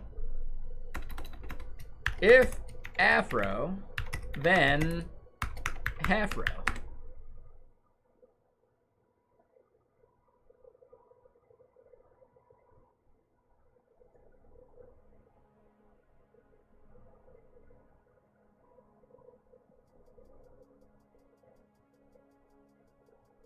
Yeah, that's how you spell it. It's science, for sure. My dad had a half row my entire childhood.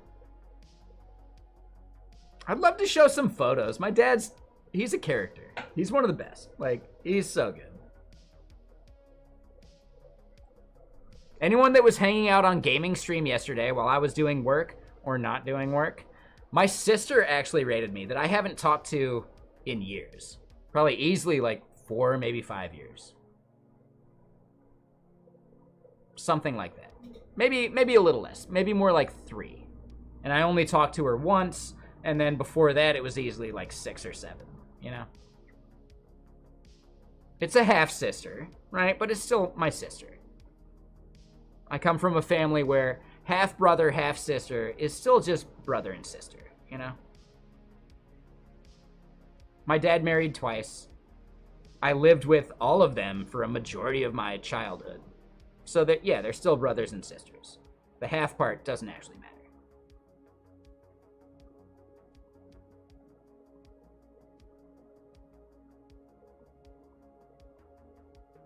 But yeah, like, just interesting stuff. Oh, you didn't live with them. Yeah, I mean, that's fine. As long as they still are family, you know, right? They're not, like, separate. That's better. I think the reason they're separate for me is because I'm a hermit. It's on me. I should probably be more, like, family-oriented. I'm not. I like my family. I love them all. They're the best. But actually traveling to see them? I don't know. I don't know. I'm good. Like, yeah.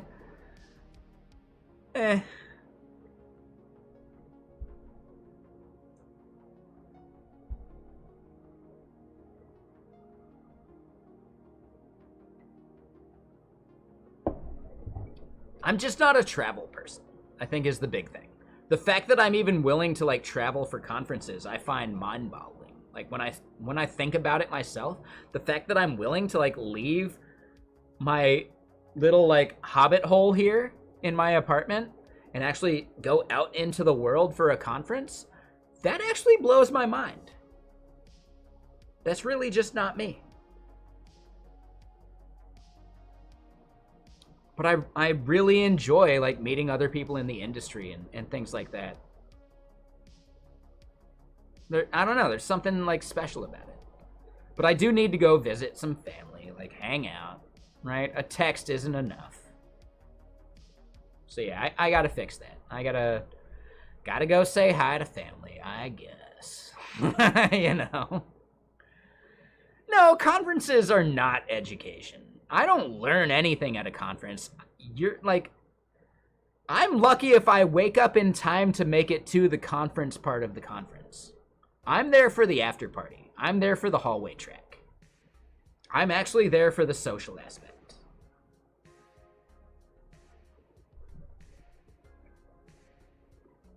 Is it weird to think that I feel like I get judged less at a conference than I do with family?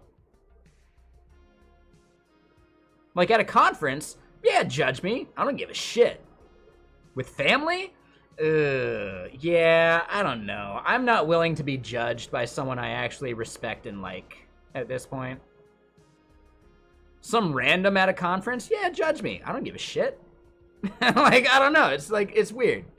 Now, I don't mean that, like, literally. I like chatting with people at conferences. I like having conversations. I like that. I really do. Like, chatting with other, like, conference like presenters and DevRels and all that stuff. I really like that part. But at the end of the day, like, their opinion of me is less important than family, and at some point, like, having to go be judged by family, that part sucks. You know?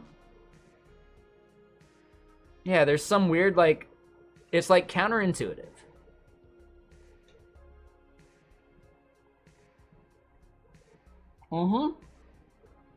I don't have those. I'm the drunk uncle at this point.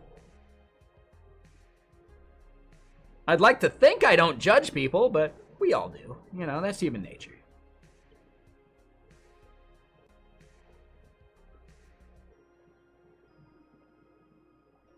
I know for a fact I'd get along with any of the people in my family at this point.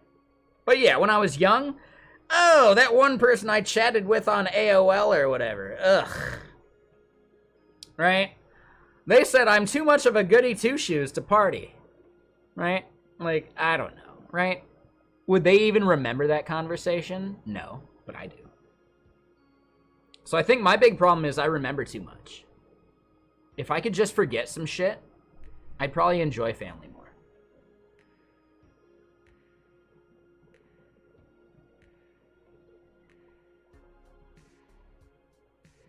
At some point, a really good memory is a curse.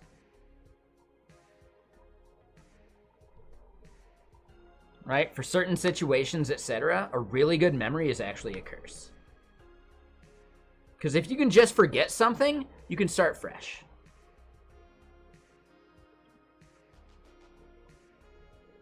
Right? If you can just forget an interaction with someone, then you're fresh every time and it's totally good to go. Like, no problems.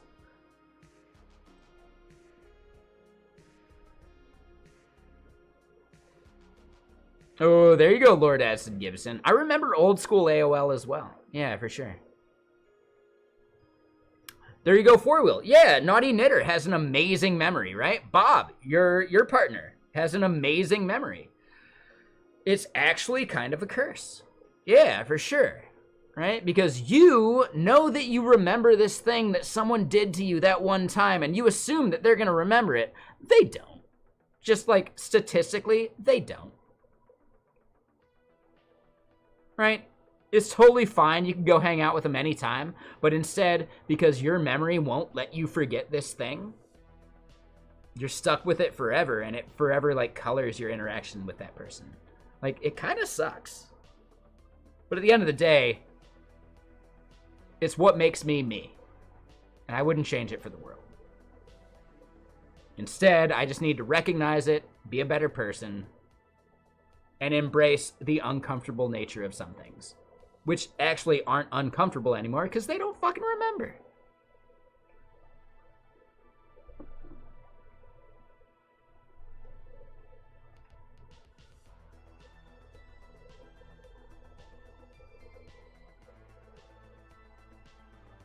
Yeah, there's something kind of magical about that.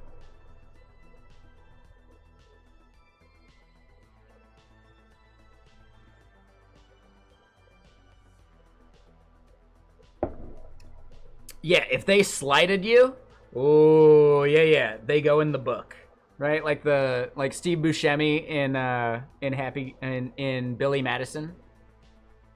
Hey, I wasn't the nicest person to you in high school. I'm sorry about that. Oh, I didn't even remember it. Thanks. Click. Scratch their name off the list. Right? Like, totally. All it takes is an apology, but no one ever apologizes. I try to. I'm not the best at it, but I try. I think y'all have seen it here on stream.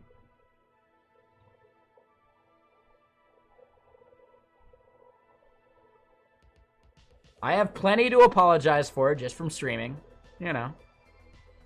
Space Case, I think, is the most recent one. Ooh, Bob, yeah, you're collecting those grudges, right? You might cross out their name with lipstick. Hang out. Listen to some Pink Floyd or something.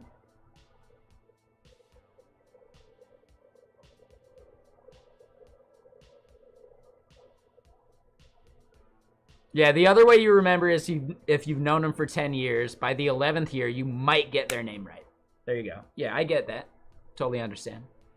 I'm a faces person. I can recognize a face. I'll never remember your name unless I actually like say it multiple times. You know? But I know for a fact I've like, even as a kid, met some people at one elementary school, and then transferred elementary schools like across town or whatever, and then went to like the roller rink and saw this person like, oh, hey, I remember you from like first or second grade, like kind of thing. And they're like, yeah, you know, like it's one of those things. And then I go back to playing like Turtles in Time. at the roller rink, because yes, I was playing arcade games at the roller rink until I ran out of money, and then I guess I'd go roller skate. Duh. I assume that's everybody's experience with a roller rink, based, just simply based upon my experience. Who else did that versus actually went there to roller skate?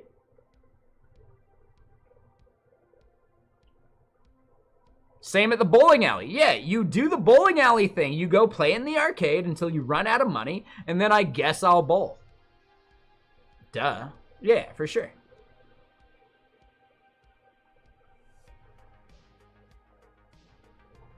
Yeah, Lord Acid Gibson says, guilty. Or you borrow more money from somebody. I mean, that only happens if your parents are there. I've always been kind of a, like, I don't like borrowing money because that's a thing that I can easily forget. Like, usually I don't. When someone owes me money, I'll remember forever.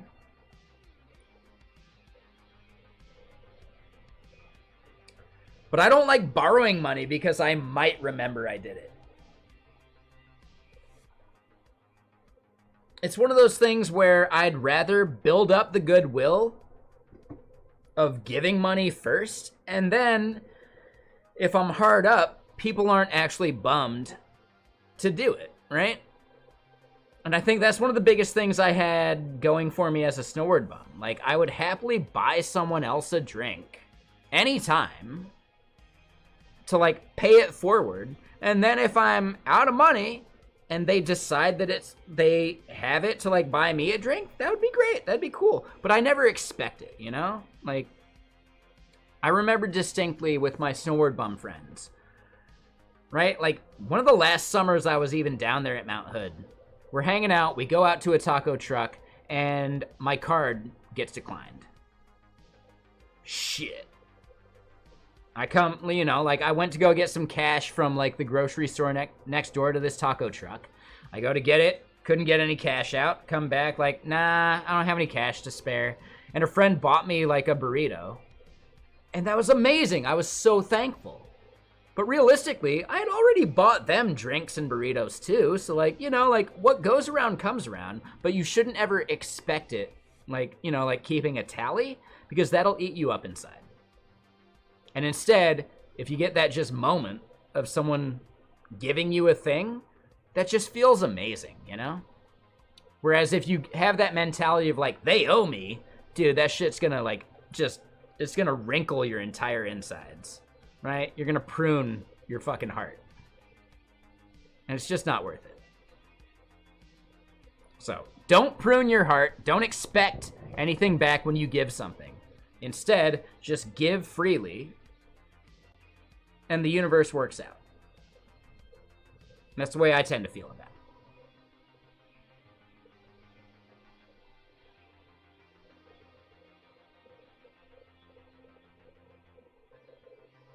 So, Lord Acid Gibson says their town or neighboring town has an arcade, movie theater, bowling alley, and roller rink. It was pretty cool to grow up there with all of that in the area. Yeah, so Lord Acid Gibson, I lived in North Brunswick, and within, like, 5 miles of where I lived, there was a movie theater. There was one of those, like, really cool diners with the good dinner mints and, like, you could pick, like, a song in your booth kind of stuff. There was a Stewart's Root Beer drive-in. There was a roller rink. Like, yeah, the second house we lived in Jersey had, like, everything. We were also, like, within 5 miles of the Route 1 flea market. If you've ever watched the movie Mallrats, you've seen the Route 1 flea market. That's where, like, the fortune teller was at. She wasn't there when I was there. The fact that I've been to the Route 1 flea market and it doesn't exist anymore is one of those things that I will be able to cherish for the rest of my life, No, so font dev, please, English only. I know, I apologize, but it means that we're all on the same page. I think, so far, your English is good, man. Like, don't feel bad about your English. Use it, get better at it, and that makes you better at just, communication worldwide, which means that opens up more jobs for you in general. Because English is that, like, common language for a lot of countries. So I would say practice your English here. No, don't say sorry. You didn't do anything wrong. I appreciate you asking. That was awesome. That was really cool of you. You did nothing wrong. Thank you for asking. Instead, practice your English because that's something you end up needing to work on a global scale.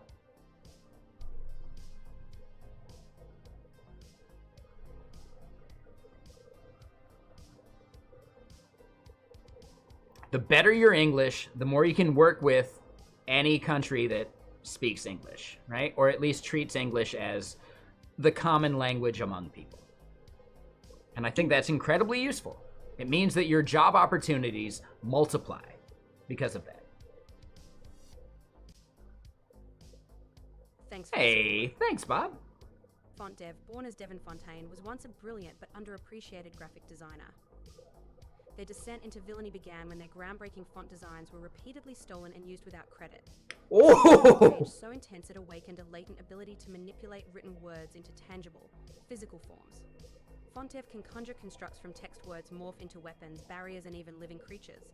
Their ultimate goal is to rewrite the world in their own image, bringing chaos through the manipulation of language. Their arch nemesis is Typo Knight, a hero who can manipulate typos and errors to distort FontDev's creations, turning their own power against them. Typo Knight stands as the last bastion of order in FontDev's chaotic, rewritten world. That might be one of the best ones we've ever heard. I'm downloading that right now. That one was so fucking good. I want to see what AI creates for like a video for that at this point. Holy shit, dude.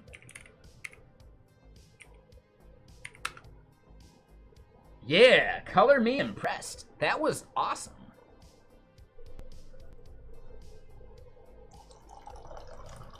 And yeah, you might be wondering, are we going late tonight? Yeah, we're going late tonight. I got sushi in the fridge. I can eat that anytime. I just did the workshop today that I've been stressing a little bit about over the past few days. We're done with it. I got work stuff I need to do at some point, right? They'll get a really solid day out of me on Sunday. They'll get definitely some work out of me tomorrow and probably on Saturday too. I got some stuff I gotta record. But yeah, we're in like celebration mode. Yeah, the workshop went really well. Let me grab the link for you. Like, yeah, seriously. I'm really happy with how it went. I was a little bit worried.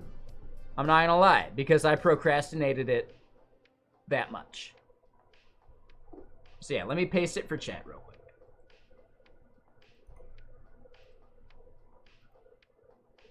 Yeah, there's the link. I can paste it to YouTube as well.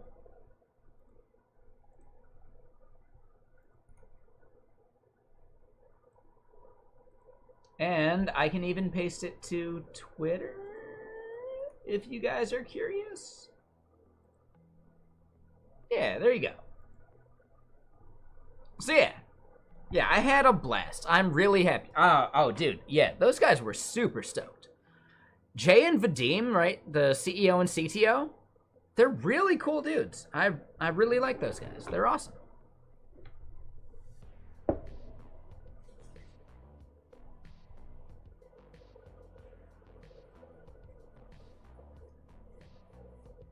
Let me put it this way. Like, Jay is so cool. He was willing to like give me a chance and like help me pay my bills basically before Get Kraken actually even gave me a chance, right? Like Jay was just that much of a dude.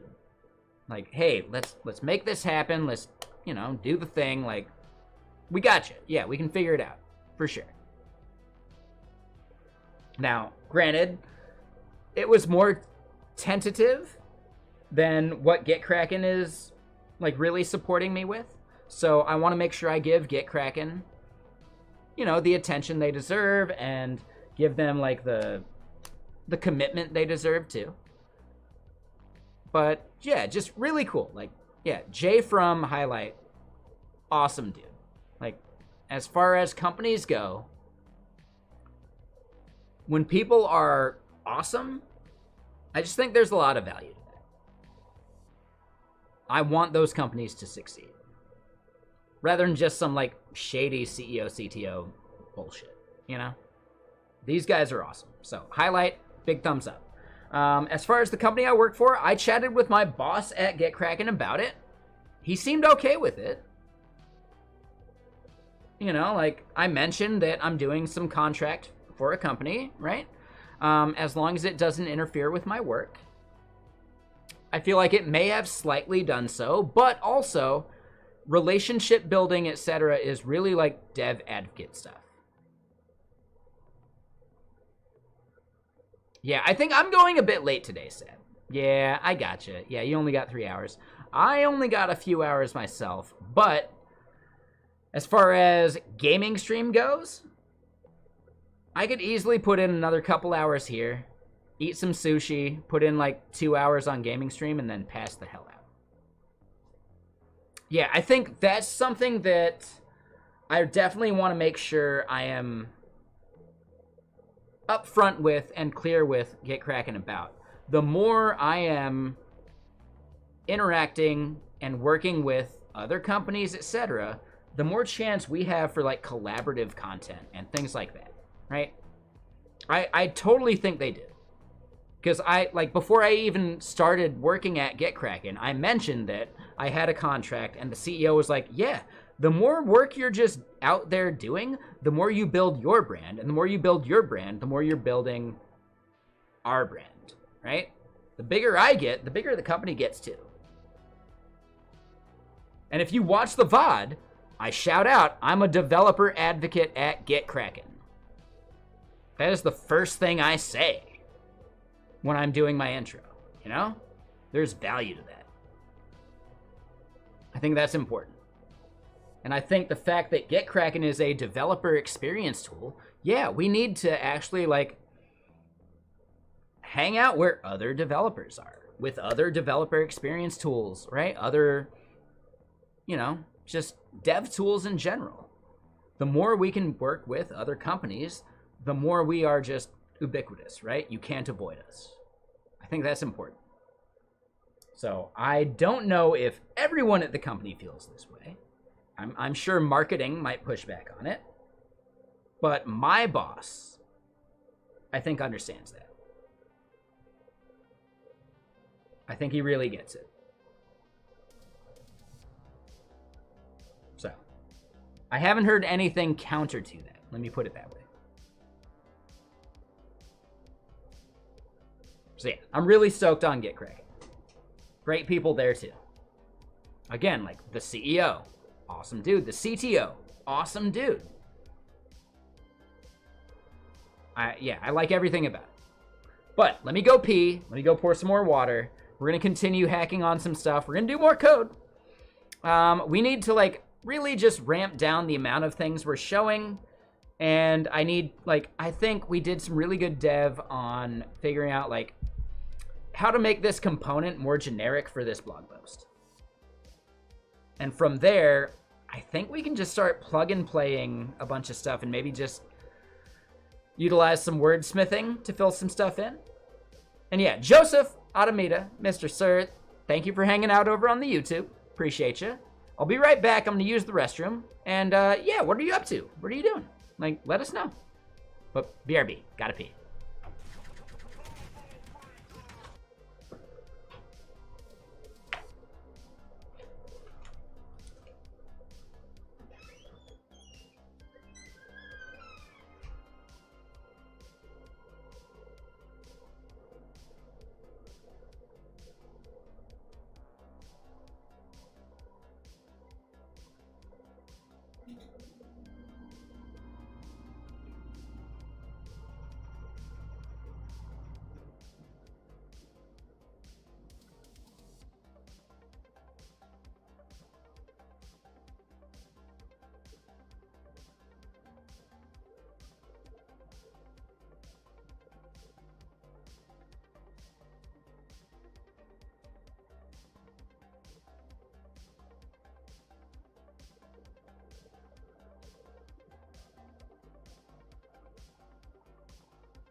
Need to unjumble that graph? Really, we're not going to be showing all 50 of those things.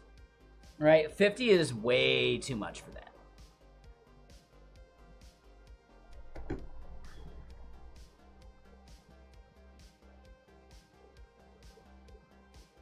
I need to add more water. Ooh, one thing I'm really looking forward to after we finish this blog post is I want to show off some of the really cool new features we do have for Gitkraken, right? I think Launchpad is at a point where I really want to get some other like content creators involved with it, especially people that do a lot of open source. I think that would be huge.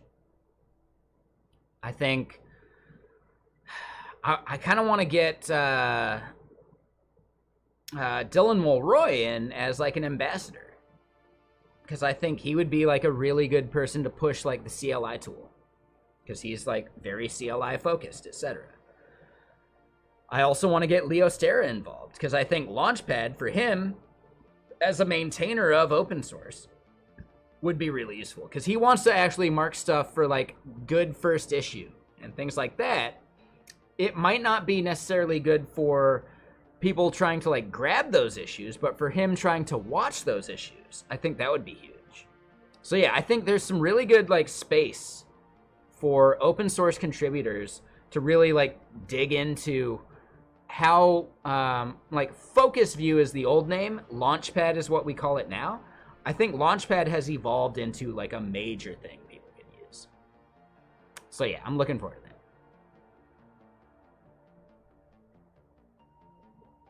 Yeah, we need to like showcase it here on stream more. Absolutely. You should probably find a bed, have a good rest of stream. Yeah, no worries there, Standard Air. Appreciate you. Have a good night. Yeah. Ooh, Lord Acid Gibson. I was actually gonna send you like a PM on Discord about this. Are you still out there? If not, yeah, I can message you later. It is a bit late for you. I get that. Basically, Wes Boss followed me back on Twitter. That's huge. That's so huge. Oh my god. Dude, that's so cool. Yeah, he chimed in on my tweet about like the lights that I had die yesterday. And I guess he uses the same lights, which is interesting. The Newer, or I don't know how you pronounce the brand name. So yeah, like, I don't know, like really cool. I like how small of a world it actually is, because he's big time. I'm just some dude that likes to hang out and stream and drink whiskey.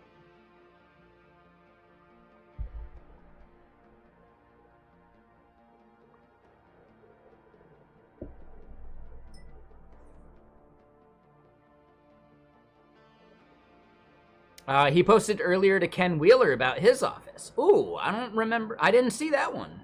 And you were super jealous. Hell yeah. So wait, was that Wes Boss showing like his main office? Or like, he even mentioned he has like an office at his cottage, which sounds even crazier. Yeah, Wes Boss is like living superstar lifestyle. But yeah, just so cool, man. Like, people you've looked up to in the dev world for years are still so approachable. Oh, is that it? That makes more sense. Okay, when he said cottage, no, it's just like, it's like a shack in his yard or something. Ah, that's way better. Okay. That's amazing. Got it. That makes so much more sense. Which is like actually really cool. Right? You head out there, you're working. Cottage does sound better. Yeah. No. But like, yeah, that's really cool. Like when you're out there, you're working. When you come back in, that's family time. I like that separation. That's really cool. I was envisioning like, yeah, you're gonna go drive out to the Cotswolds or some BS. Yeah. You might, like, turn on the AC an hour before you get there. Just, like, remotely. Nice. Hell yeah. I don't even know where the Cotswolds is. I just know the term.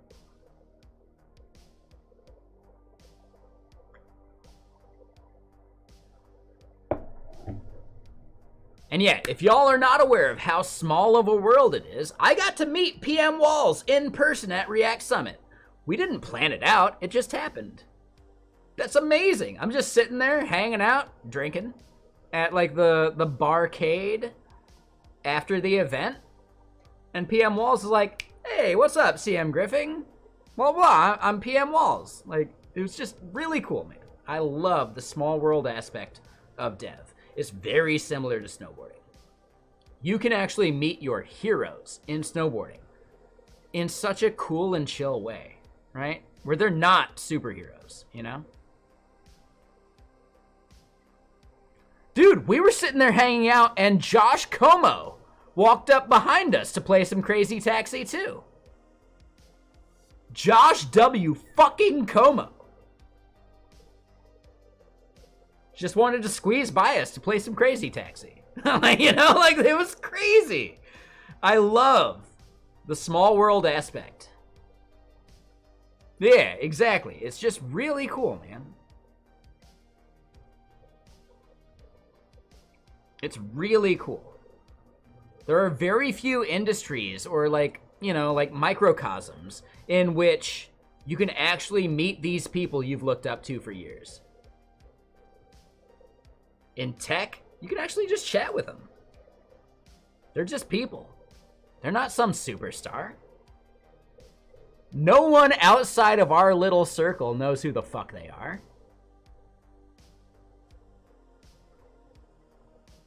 I still go out and chat at, like, Seattle JS, and I meet people that don't know who Theo or the Primogen are, even. It seems crazy, but no, that's a thing. You definitely should PM Walls. Yeah, submit a couple if you want. Remember that there's also JS Nation that's the same weekend. So submit to both. Make sure you submit to both. React Summit US and JS Nation US are both on, like, the same, like, couple days.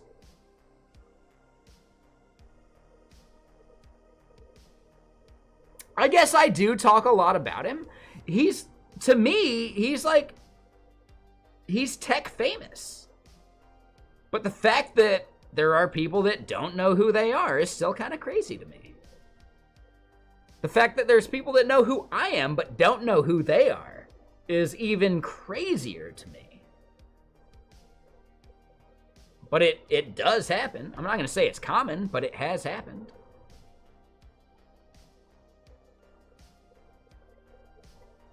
And yeah, I don't know. It's just like such a small world. The small world aspect of things within, like, microcosms of your interests are really cool, right? Are we ever going to meet Hollywood famous people? Fuck no. But man, you can totally meet, like, industry famous people because they're not famous outside of your industry. And that's the magic part. That's the coolest part. In snowboarding, they're just people. And I think probably even in the Hollywood aspect, they're just people, but for you to have a chance to even chat with them is rare. For you to have a chance to chat with Ken Wheeler, yeah, you just go to an event where Ken Wheeler's speaking and drink whiskey, and you'll end up hanging out with Ken Wheeler. You know, like, it's so cool. It's the coolest.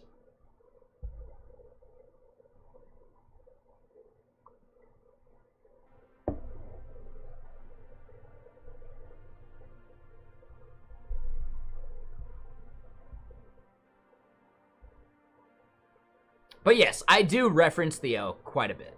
You're right. You're totally right.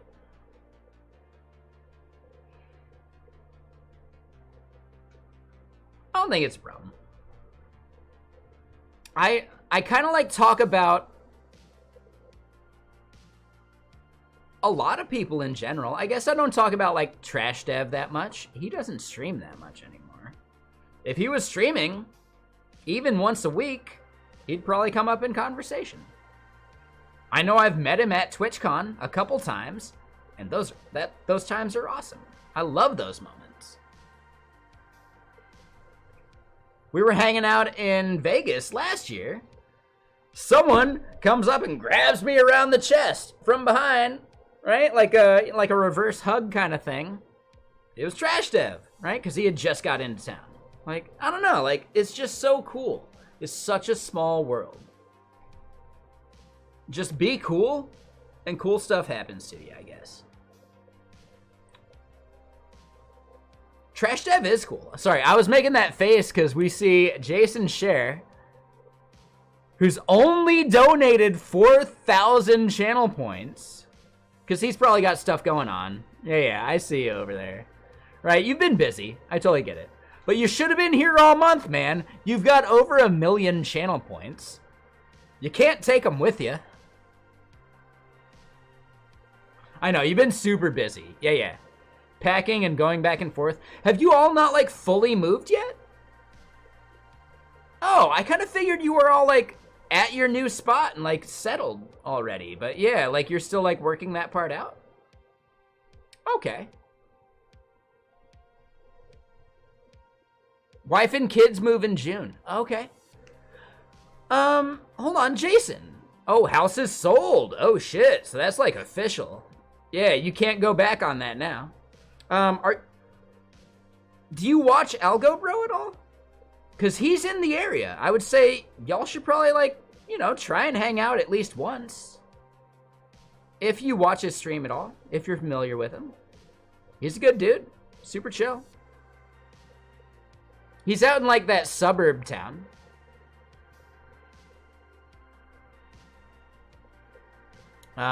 Henderson or something like that? Is that the name of the town?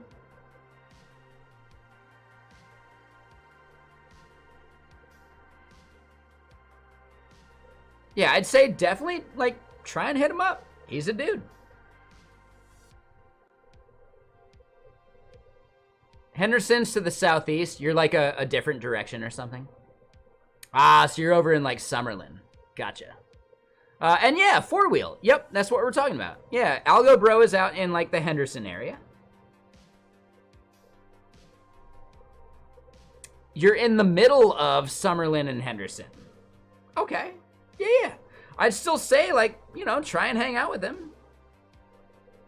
I'll put in a good word. But again, like, we're talking about, like, the small world aspect of all these things. It's just so cool.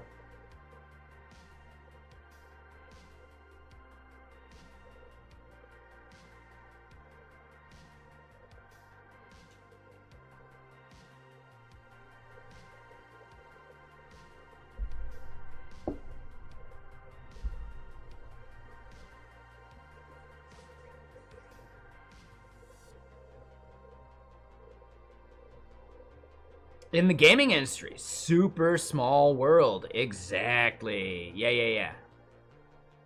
Yep. Yeah, the craziest part is, like, if you get laid off from one gaming company, some other gaming company is hiring. And you might bounce back and forth between them as they do releases for games. Like, you know, you're gonna know people from company to company. Yeah, all of this stuff, they're just microcosms. Being known within a microcosm is actually kind of easy. It does take some effort, but it's not like becoming famous in Hollywood, you know? It's nowhere near that. So yeah, I don't know. Small world stuff. You don't realize how small the world is until you have one of those small world moments.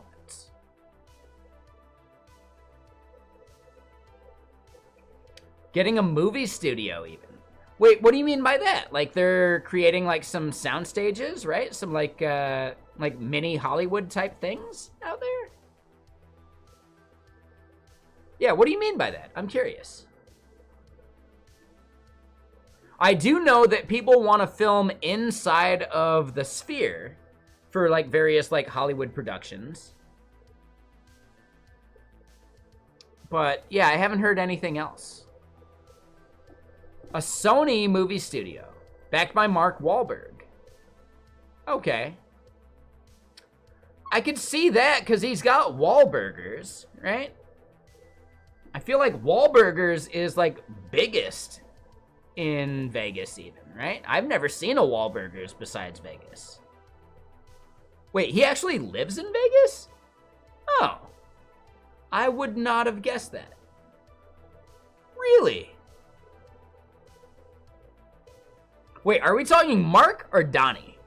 I could see Donnie living in Vegas. I can totally see Donnie Wahlberg living in Vegas. Duh. Obviously, yeah. Sure. I'm bullshitting right now. I'm just having some fun. Mark Wahlberg lives in Vegas. Interesting. All right. That's cool. Wait, Nick Cage lives in Vegas like full time now? Really? Huh. Hold up. I imagine Nicolas Cage lives at the very top of the Luxor, right? Like the pinnacle of the Luxor. That's Nicolas Cage's penthouse. Right?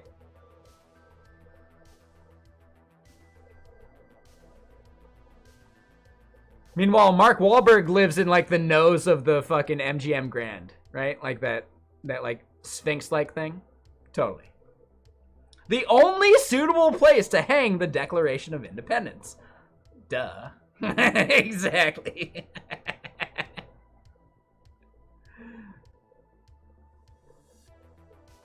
Really? Oh, that's super cool. Yeah, I never would have guessed. Huh.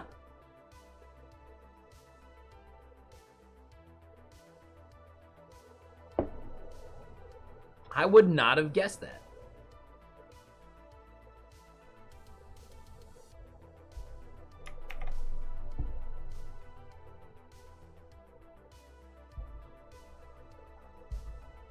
Yeah, Jason, honestly, like, super cool to see you, man. I was actually wondering the other day, like, where you been?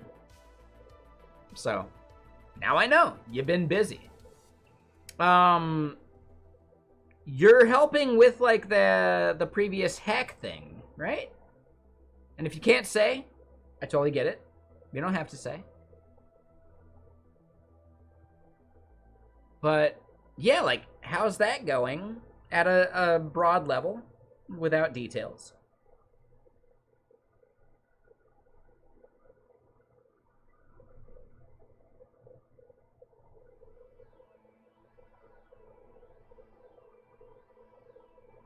You're in office. Okay, yep.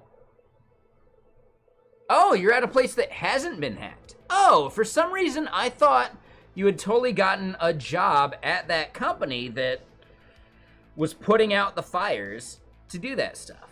Yeah, for some reason, I had it in my head that you were, like, helping out, what was it, MGM?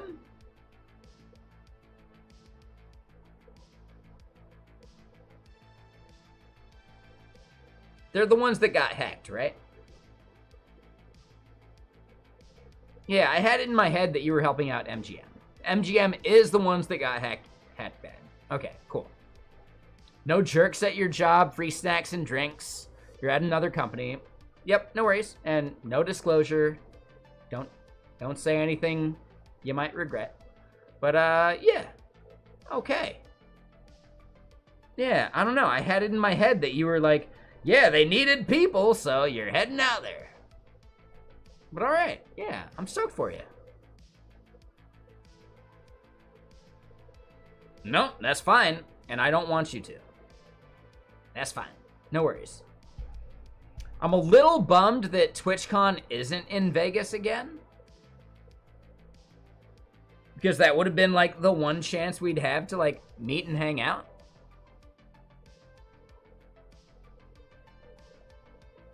I guess I'm just gonna have to, like, fly there and, you know, play a bunch of poker at the Bellagio, right?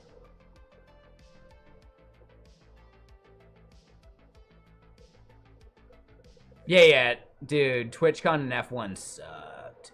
Like, traffic was the worst. Ugh. Like, so bad. just awful.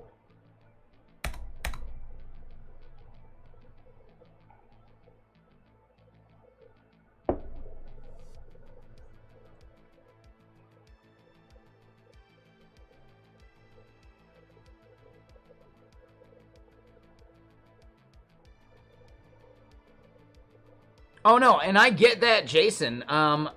Most businesses and people want it gone. I think the big problem is that there's so much effort to like spin it up and tear it down when instead they need to make it like permanent, right? And then from there, if it's permanent, then they're good to go. So really, to make it permanent, if it takes 6 months to put it up, they just need to have a race every 6 months. Time Enjoyed is a cunning supervillain who manipulates the very essence of time. With the ability to slow, speed up, and even freeze time at will, they can control every moment. Their suit is high-tech and covered in sleek, shimmering clock faces that constantly tick and glow in eerie synchronization. Time Enjoyed once was Dr. Evelyn Tides, a brilliant physicist whose groundbreaking research into temporal mechanics attracted the wrong kind of attention. An experiment gone awry infused them with temporal powers, causing them to lose faith in humanity and seek control over time itself. Their arch-nemesis is Chronogard, a valiant hero who possesses the Time Shield, an artifact capable of nullifying Time Enjoyed's powers. Chronogard stands as the only force between Time Enjoyed and their quest to rewrite history to their liking, making sure every second in their grasp counts for domination. Yeah, so Time Enjoyed, my bot imagines people as a supervillain, and then it imagines their nemesis, right? It imagines their powers, it imagines their origin story, etc. I would say if you want to do something similar for your stream, all you got to do is sign up for vappy.ai. Hold on, let me paste it in the right place. Slacking on that part. I wrote the bot that does that part, and it just wires up to vappy.ai, and you get to choose what voice it does. You get to choose like the prompt that it does. So maybe you imagine what someone's star sign is and what their future might be or whatever, right? You can totally make it your own. You give it the prompt. I give you some example prompts on that like demo thing. And then from there, you plug in the channel name that you want to tie it to, right? Right, the tarot card, any of that stuff. Totally, like, let me know. I want to see what you do with it because I think it'd be cool. And keep in mind, what just happened there cost me maybe like 16 cents. I'm fine with that for raids. You can turn it off for raids though and only do it for when someone does bits of like a minimum amount that you care about. You can do it for subs and gifted subs, right? It's up to you. Maybe you do it for raids, but only if it's above 50 or some junk, right? Really useful and really cool, and you're making profit if someone subscribes and they get to hear the name that gets read out, right? The thing. It kind of incentivizes people to like subscribe or donate bits or whatever. Damn right. You totally should. I'm looking forward to rating you and hearing what you do for that. That'd be fun, right? But yeah, the basic idea is you can wire up whatever prompt you want. And I want to see what other people do with the prompt. Technically, I think I did this. No, I did this for Adam Learns Live's code jam. I was like, did I do this for one of your code jams? No, I didn't. So, no, it was for Adam Learns Lives, and I didn't actually, like, launch it in time to, like, submit it for his thing. But, yeah, how's your, like, Code Jam site going? That's what you're working on right now, right? Sorry, I didn't even look at what Nightbot shouted out. Building webpage slowly, Tarot Art Night in Discord after. Ooh, hell yeah. Yeah, fashionably late. Exactly. Yeah, Adam Learns Live. He's such a good dude. I've met him in person because he's in the Seattle area. I don't want to disclose too much more because he doesn't like that. But yeah, like, I met him in person. He's just so cool. He's the best. And if you didn't know, he's like one of the OGs of the category. He had 100 viewers before Primogen ever even started like streaming in this category. you know? So yeah, Adam Learns Live. He's the man. He's great. I'm a big fan.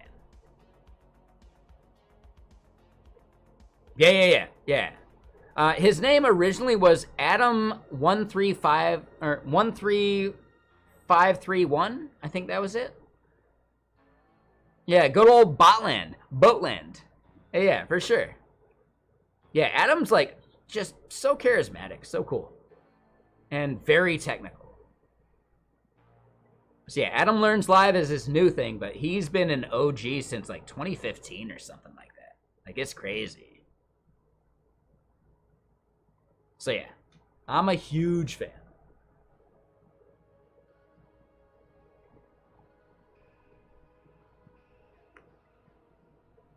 But yeah, so when you say building web page slowly, what part of your web page were you doing? And I'm pretty sure that was your like Code Jam web page, right? Like, yeah, what part? And hold on, secondary question. Gonna be at TwitchCon this year? It's not that far away from you. It's back in San Diego.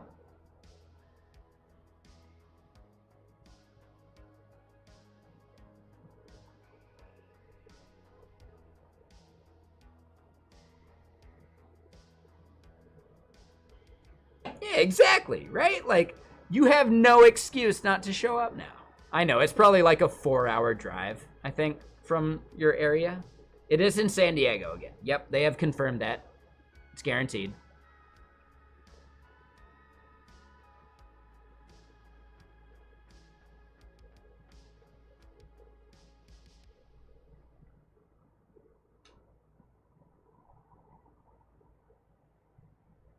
But working on the team creation part. So database API calls and the form for it.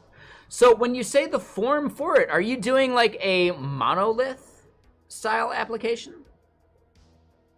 Is it really only 5 hours from Vegas? Oh. If you get a job, 100% yes? Okay.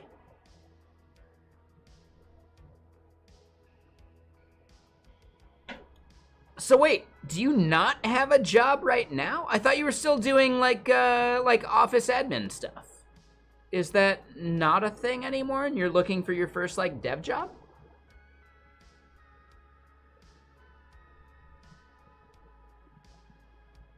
Oh, I'm sorry. I didn't know. Yeah, my bad. Yes, sorry to spread salt in the wound. My bad. You're killing it though, right? Like the stuff you're learning, the stuff you're building. If I had a position to give, I'd hire you on the spot. Maybe someday Vexilla will be able to actually hire people. I can't do it right now. But I will say, like, if you ever need a reference, throw me on the list.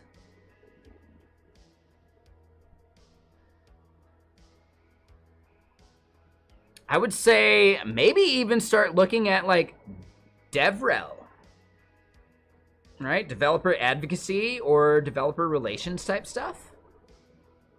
Again, like, yeah, you might not have that experience, but you can absolutely grow into that because you're already streaming, you know? I bet you could do some really, really good presentations about stuff you've learned. And you should probably start trying to like do it at meetups and things like that just to like get it out of your system. And in the area you're in, you should absolutely be proposing talks for meetups. I think you would kill it as a DevRel. Like, just slaughter, destroy. The new definition of decimate, right? I think you'd be a really good DevRel. I just don't think you know it yet.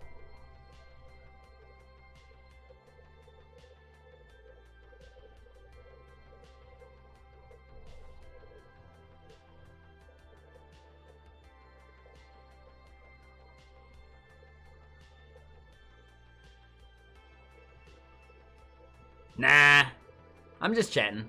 How's the book coming? It's on the back burner. I haven't done anything with it. I really want to do it, and I really want you to do the cover for it. But I've had other priorities. I'm on my first developer advocate role, so I'm trying to focus on that and make content. You know, I just did a workshop. Hold on, let me shout this one out. I just did a workshop for Highlight.io. Oh, that's the wrong link. Shit. One second. I just did a workshop for another company, and I've done some traveling for work too. Yeah. But again, like, I've just been a little, like, diverted. And I really do want to do that book. Like, I've got the outline for the first 2 acts. I gotta figure out the 3rd act. Or actually, I think I gotta figure out the 2nd act. I've got the 1st and 3rd act actually worked out. Yeah, they do take a lot of energy, right? You want to do it right. But, yeah, let me grab this link. Yeah, I just did a workshop for the company Highlight.io just earlier today.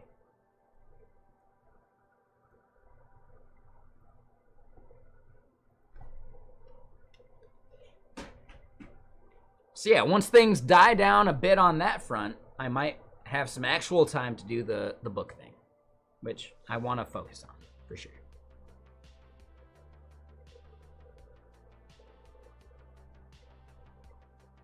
How about this? You have any book ideas? I love giving talks. Oh, it's so fun. It's so easy, right? Like, you can just talk. You can be a little bit wrong and people are fine with it, you know?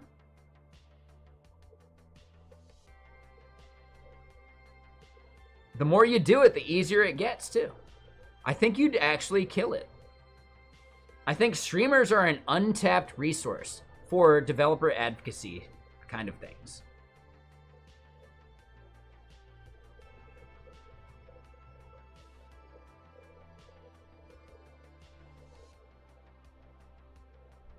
For sure. But let me at least shout out what we're doing here today on stream for everyone joining. We are trying to graph some stuff related to my feature flag tool, right? Hashing with the best of them is the blog post. And really, I want to consider hashing algorithms and which ones might be faster than others, which ones also have a good spread of performance. And right now we have way too many showing in this list. We can actually fix that pretty easily by trimming down the count to maybe the top 10, right? And then we're doing this within an Astro, page using MarkDoc to have a component render this out, and then voila, we only see the top 10 at this moment. Now, granted, this is not the same top 10 anymore, so something is wrong with how I'm doing this.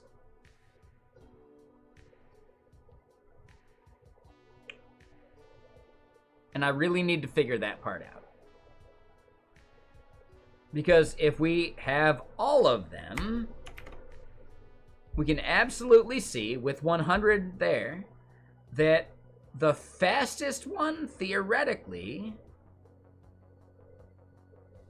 is the custom algorithm, right? But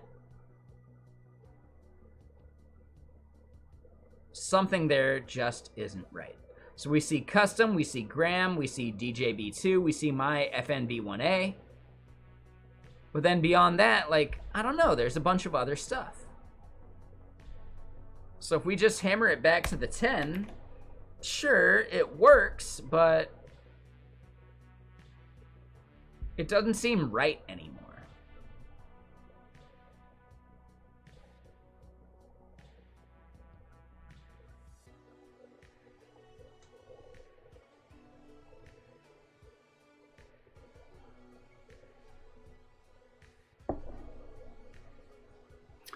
And yeah, thanks, Time. Yeah, so this visualization is done using Nevo, which is a React graphing framework built on top of D3. I didn't want to do raw D3 myself because that is so annoying. But the idea of what we're looking for with these functions is that we want something that has this middle, like, white line right there at 50%. We want 75% to be right there at 75, right? We want a good even distribution because this is trying to graph the hashing algorithm for our gradual release process for a feature flag tool.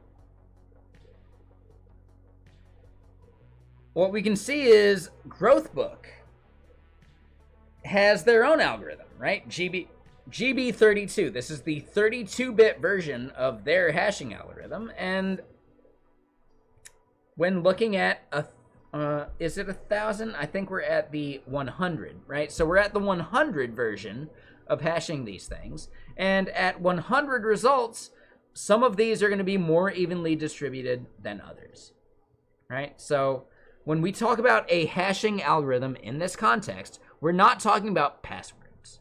We actually want collisions because we're trying to get it within a value between 0 and 100. So this is more like the hashing algorithm you would want for a hash map, right?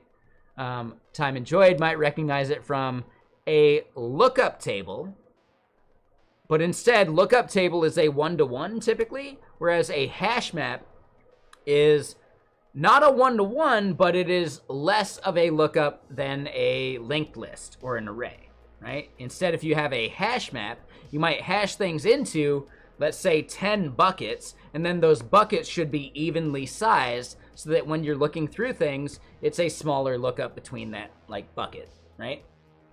So if we have 100 things and you have 10 buckets, there's only 10 things in that bucket, so there's 10 there's less things to iterate over if you're doing just like which thing is which. So hash map versus linked list versus like array is an important like performance thing to recognize, and there are times when it's useful and times when it's not. For what we're doing, we are absolutely looking for a value between 0 and 100 because this hashing algorithm is used for the gradual release process of a feature flag. If you want to release out to 20% of your users, this hash needs to have an even distribution of the 0 to 20, and then the rest needs to be evenly distributed as well. And then, yes, 20% of users accurately get this feature turned on. Is it good? Well, cool, let's ramp it up to 40. All right, is it good? Awesome, let's ramp it up to 60. Oh my God, we hit a catastrophic error. Let's turn it off completely. Feature flagging allows you to do this stuff completely decoupled from the deploy process you might deal with. And at large companies, dealing with that deploy process could take way more time than just the interval you might have for fetching the flags at runtime. So it's more about like decoupling runtime evaluation from deploy time, like just total time it takes to do that stuff. So yeah, anyway, we're hanging out, we're drinking whiskey, because I did a workshop today. We're in party mode. I got work to do, obviously. And when I say work, I gotta do some like expense stuff, and then I gotta play some video games later. And then I need to like get some sleep at a reasonable hour. So, work.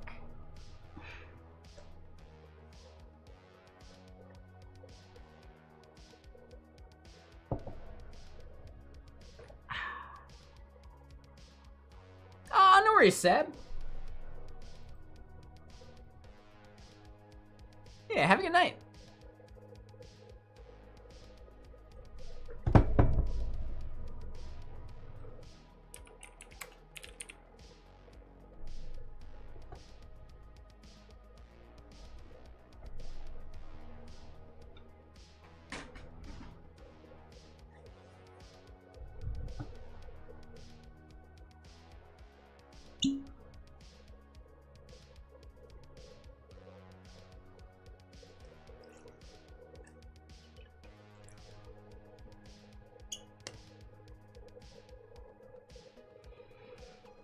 Yeah, go stretch your legs. I did a walk earlier today. I've been doing like a mile and a half, maybe like 4, possibly 5 times a week. I'm feeling way healthier because of it. So yeah, get a walk, stretch your legs, have a good one. Yeah, we'll see you again soon. Ooh, time, before you go, if you're still around, no worries if not. Tomorrow night, I kind of want to host like a Jackbox Games or something. Would you be down?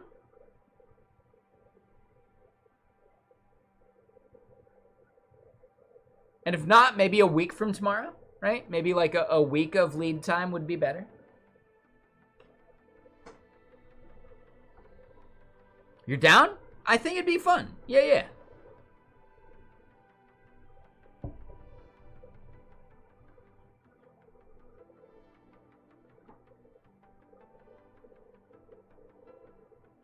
Yeah, so it'll be after stream tomorrow, around like, let's say 6, maybe 7 p.m. We'll go for like 2, maybe 3 hours. I'll be hosting the games themselves, so like I'll buy them and all that, and then yeah, it'll be on gaming stream, so Griffing and Chill, and we'll like meet up in you know, in the Discord.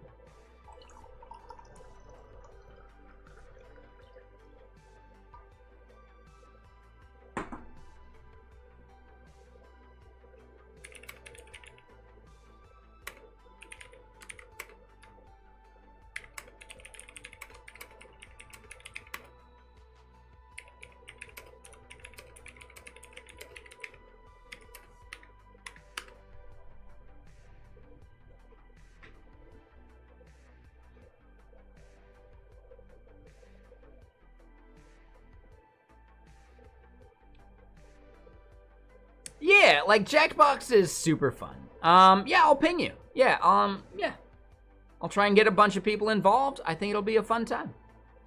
And we can even like rotate people in and out just in case there's a lot of people that want to do it. I doubt that, right? But yeah, I think it'd be fun. Like gaming stream kind of thing. For sure. I'm going to try and invite Atoda and Glasses and some of those people that used to organize their like Jackbox game stuff. But yeah, I think we'll totally do it. If it comes down to me hosting and everyone else is playing, I'm okay with that. That sounds fun. So yeah, I'll totally hit you up, for sure. Yeah, Naughty Knitter, tomorrow night. Let's make it happen.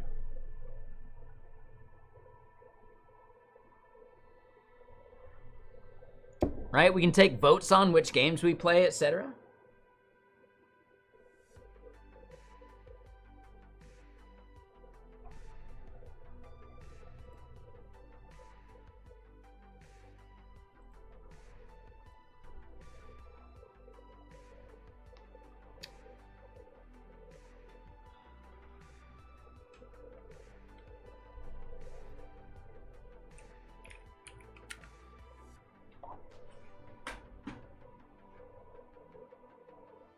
Yeah, it'll be fun.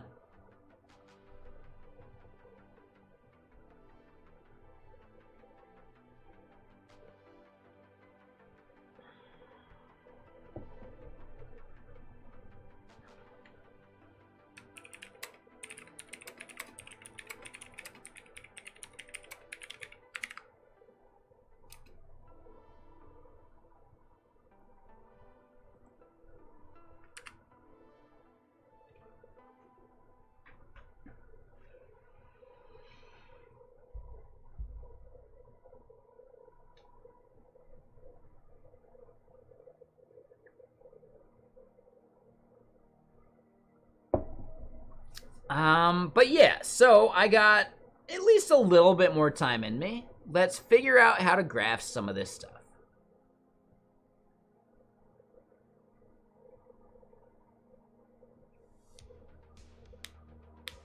And yeah, honestly, I'm fading. Only reason I'm still going is because we got raided.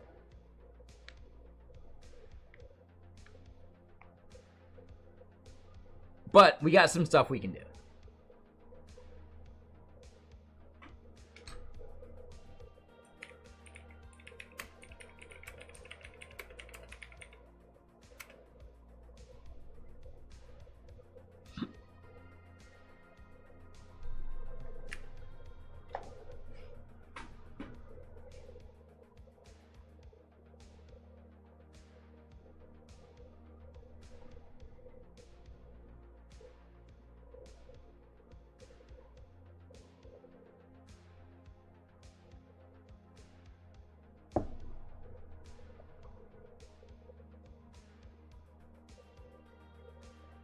But okay, so yeah, for everyone out there, we are establishing hashing algorithm like spreads, and we also want to figure out maybe like how to graph the performance of things, right? Like the runtime. And we did some hacking on that, for sure.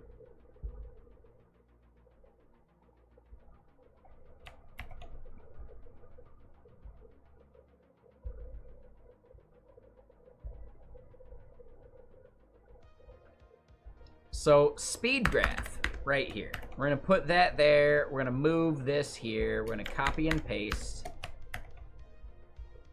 What I also want to think about is with this component, we want to show maybe like the top 10 results for some of these things. But then what if someone wants to see all of them? Within our component, we might want to actually conjure up a modal of some kind.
All right, so let's make it happen. We've got this thing here. We've got that, and we can just, you know. Oh, is that not the button? Oh, there it is. Let me just move that.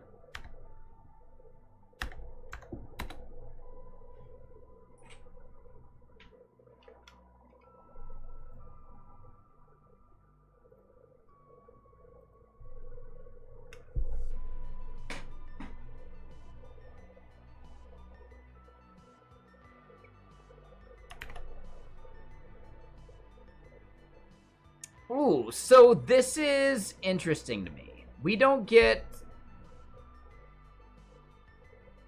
any of this turned on? All right, let me restart the extensions real quick. I think I might need to turn on the MarkDoc extension because we should be able to get some formatting from this. And if there's people out there wondering what MarkDoc actually is, it's like MDX, where you can get components in your Markdown code, but it's in like a shortcode syntax, like this, rather than like pure, like JSX. Because your documentation developers might not actually be devs. So at that point, like, yeah, being able to support them with a syntax that looks more familiar for content creation, like WordPress shortcode syntax, is actually incredibly valuable.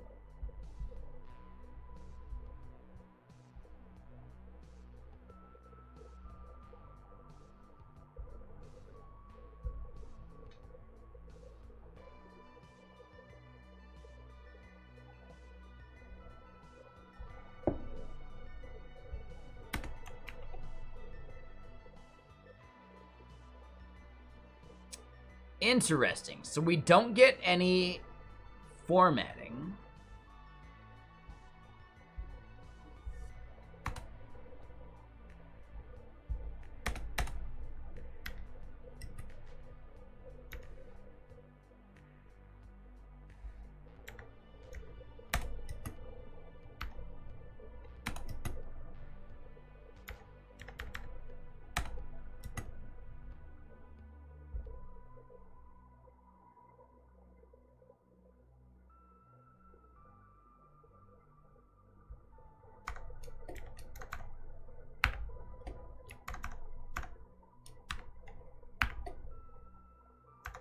Oh, never mind. I don't need to do that. I just need to get rid of these spaces. That's it.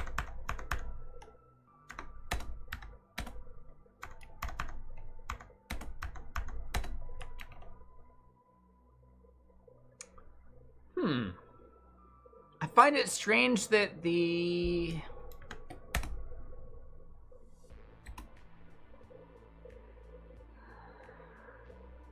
extension doesn't actually like format this in a way I was expecting.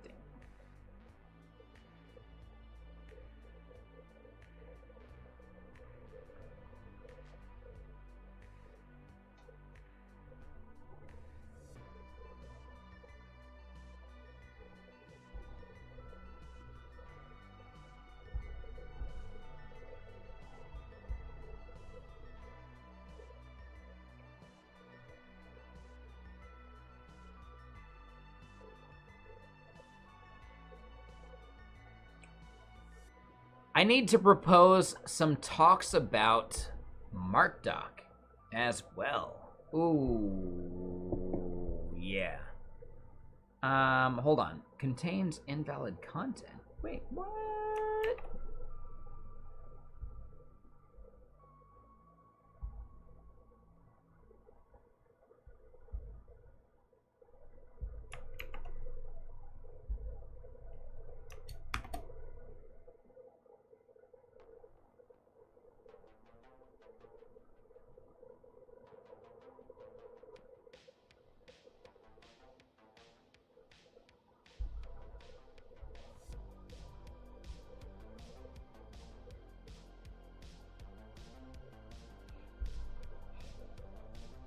Oh, yep.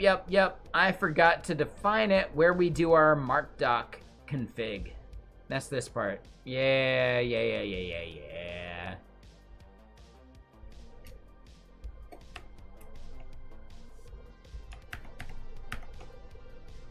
All right, so we see iterations 4 times. The one we want to care about is value key. That is a string.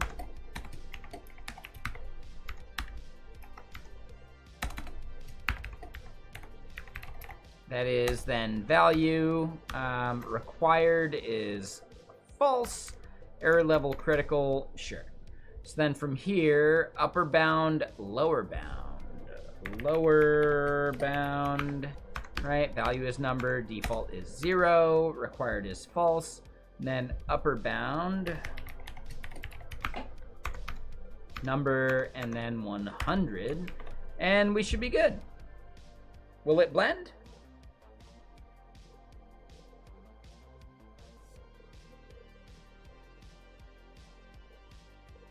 Bueller? Bueller?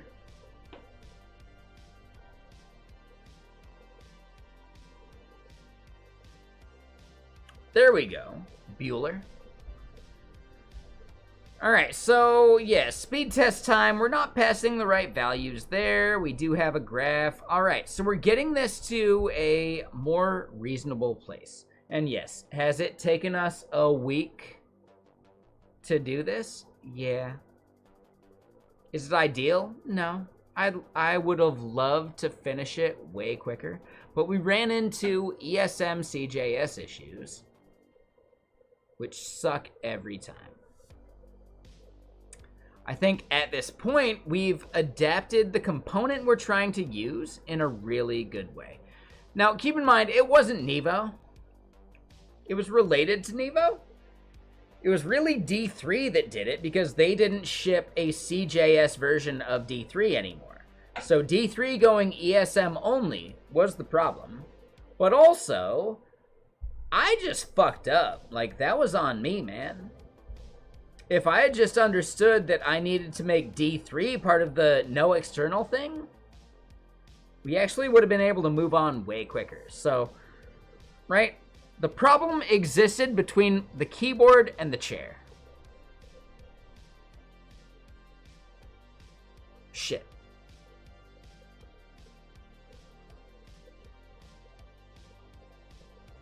Yeah, so really, we spent 2 days dealing with a PEBKAC issue. Problem exists between keyboard and chair. Right? The bug is coming from inside the house. Yeah, PEBKAC, if you're not aware, is a very common problem. This is a problem my dad told me about ages ago. He's a mainframe developer. Obviously, he couldn't say anything that's relevant. No. Like, so much of what he says is still so fucking relevant today. The only reason I know anything is because I've fucked up enough. That's a quote from my dad. Right?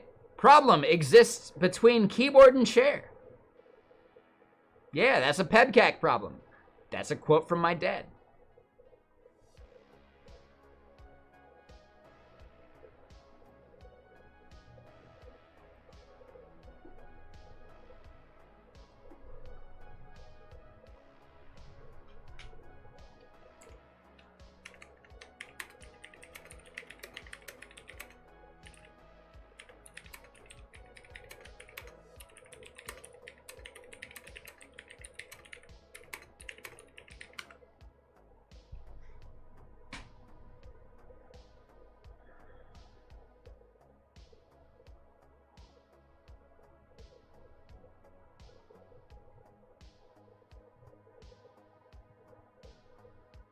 Oh, the ID10T form. Yeah, for sure. Yep. Yeah, the ID10T form is huge. It's also, yeah, sometimes you might need to get like, blinker fluid, right? Or find the left-handed wrench. Or left-handed screwdriver.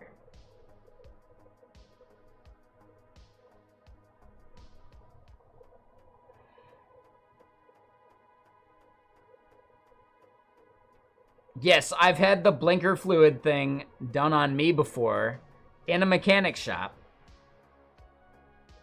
And I still laugh about it. It's good stuff.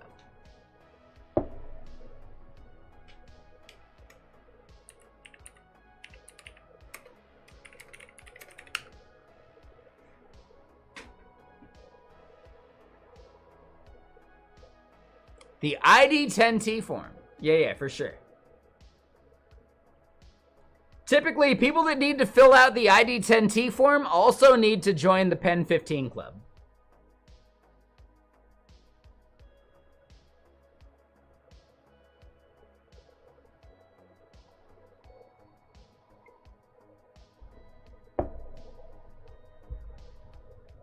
Would you like to join the Pen 15 Club? Just write this on your hand.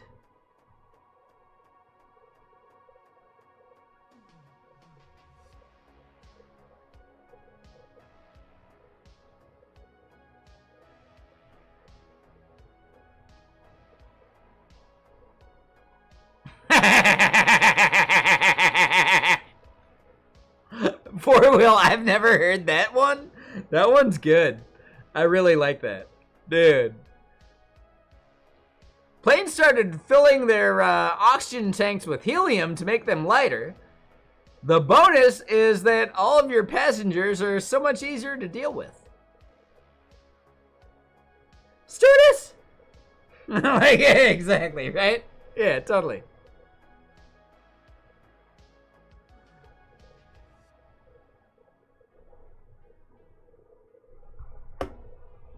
All right. I think we're at a good point. Thank you again, Time Enjoyed, for that raid. That was awesome, right? PEBKAC is skill issues. Yeah, skill issue is just the Zoomer version of it, for sure. PEBKAC is actually what it was when real people were doing real programming, you know? No, I'm kidding, by the way. PM walls. Yeah. PEBKAC is skill issue. Same thing. Tomato. I just called you a Zoomer. You're welcome. You have a really solid hairline. So honestly, you could pass for a Zoomer. I was a boomer in my 20s, you know?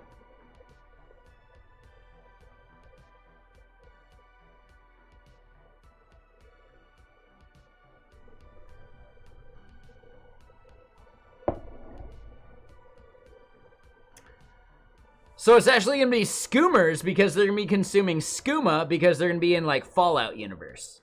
Right? Obviously. Once the AI takes over, yeah, Fallout universe kicks in. So yeah, they're going to be skoomers.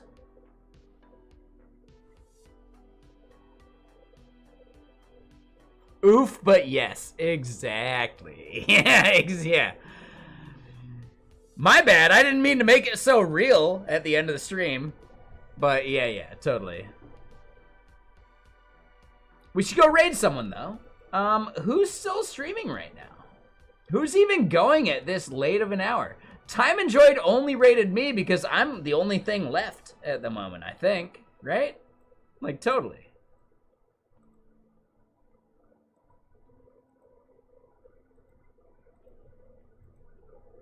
So where do we go from here, man? Where do we go now? Right? Ooh, PM Walls, I just made you feel old by making that reference, didn't I? Oh, where do we go? Where do we go now? So there you go. I brought you right back down. I built you up, and then I chopped you down. Where do we go? Right? Yeah. If I do the voice that way, you know exactly the reference I'm making. So now, yes, you are my age again. What's my age again? Sorry, bad joke. But yeah, let's go look at Twitch. Coding with Strangers is going. Coppinger's always going. Yeah, Coppinger is going way too much. We rated him just like 2 or 3 days ago. So we gotta mix it up a bit. We gotta like spread it around. We do see Snowcone doing leak code. We see Evan J. Stern. We see Het Tanis.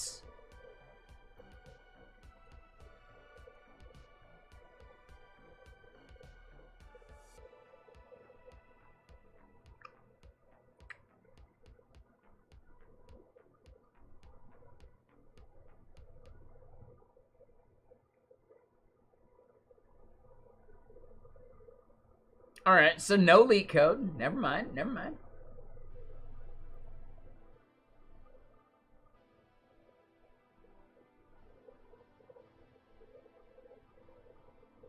I don't know why. Productive time. Their tags are not girl, e-girl, just. I don't know what that means. I think they might want to mix up the order to where it makes sense. But yeah, I don't get that. But whatever, it's fine. But yeah, productive time's great. I don't know if they're looking for a raid right now. We do see Coding with Strangers. Ooh, I see Dr. Kagster. That's my sister. They're playing Fortnite, though. So I want to say we'll save, like, gaming stream raid for tomorrow.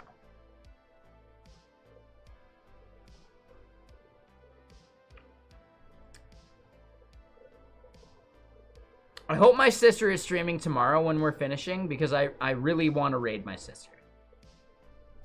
That's Dr. Kagster. So I'll at least shout her out. Yeah, my sister streams. I just found that out recently. So hold up.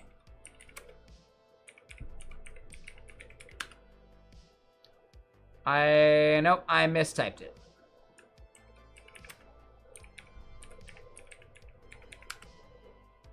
There you go. That's my sister, right? Half sister technically, but full sister in the way that matters. I'm gonna do like a proper shout out as well. Because again, if you enjoy Fortnite streams, please go check out her stream. Like, yeah, she's awesome. She kills it. She just got her, I think, doctorate? It might have been a master's. I forget. I don't know. I'm a bad brother. I forget totally what she just got her degree in. But yeah, she's awesome. She kills it. You should definitely check her out. If you don't like Fortnite, then, don't worry about hanging out there. But if you do like Fortnite, she's chilling, she's hanging out, and it's super cool. But I'm thinking we go raid either Coco Type, who is doing some Vision Pro app dev, which is really kind of fascinating. We go raid Coding with Strangers, or we go raid Hetanis. Hetanis is doing Socratic Method to Learn Linux.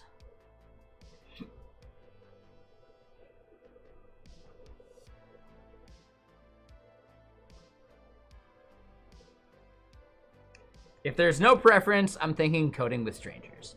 Vision Pro Dev sounds like a win.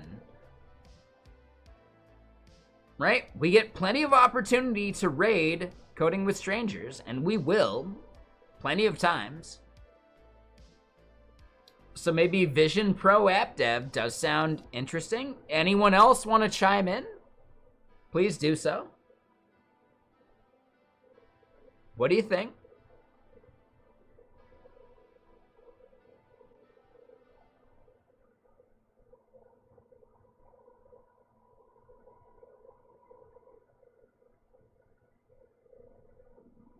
Anybody? Bueller? If not, Four Wheel just wins because they're the only person that said something. Beautiful Eyes, bro. I don't know what channel that is. Sorry. Yeah, what channel would that be? That's Coding with Strangers, right? So that's a vote for Coding with Strangers.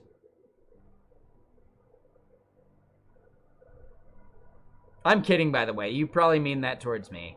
I fundamentally disagree. I got like dirty blue eyes. They're not even beautiful. They're just there. Right? It's like blue with like dirty green in the middle in like a starburst pattern. That's not pretty. It's just dirty. Ugh. It's not even like a bright blue. It's like faded blue.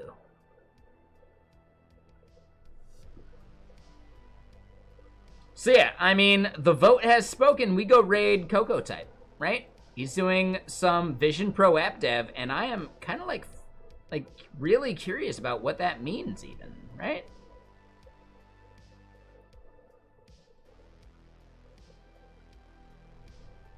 And then I'll see the rest of y'all over on gaming, right? If you don't know about gaming channel, I'll be over there in just a little bit.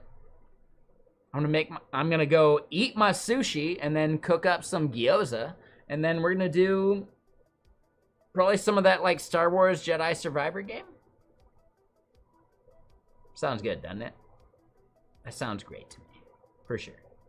So we're gonna go raid Coco Type. Let's make it happen. He's doing some Vision Pro app development, and I don't even know what that means, but I'd love to see some of that.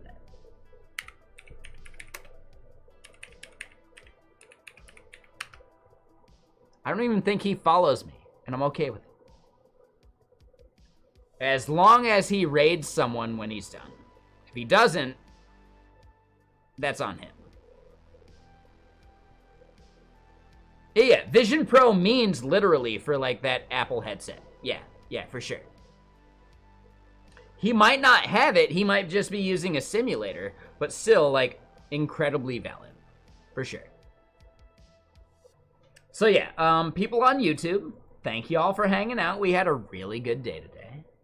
Really appreciate you just chilling, chatting, doing your thing. You're the best. But I'm gonna end stream on YouTube, and we're gonna be back here on this stream, YouTube, Twitch, Twitter, tomorrow. See you there? See you there, or B square? I don't know. I'm sorry. Whatever. Later, YouTube. Cheers. Twitter.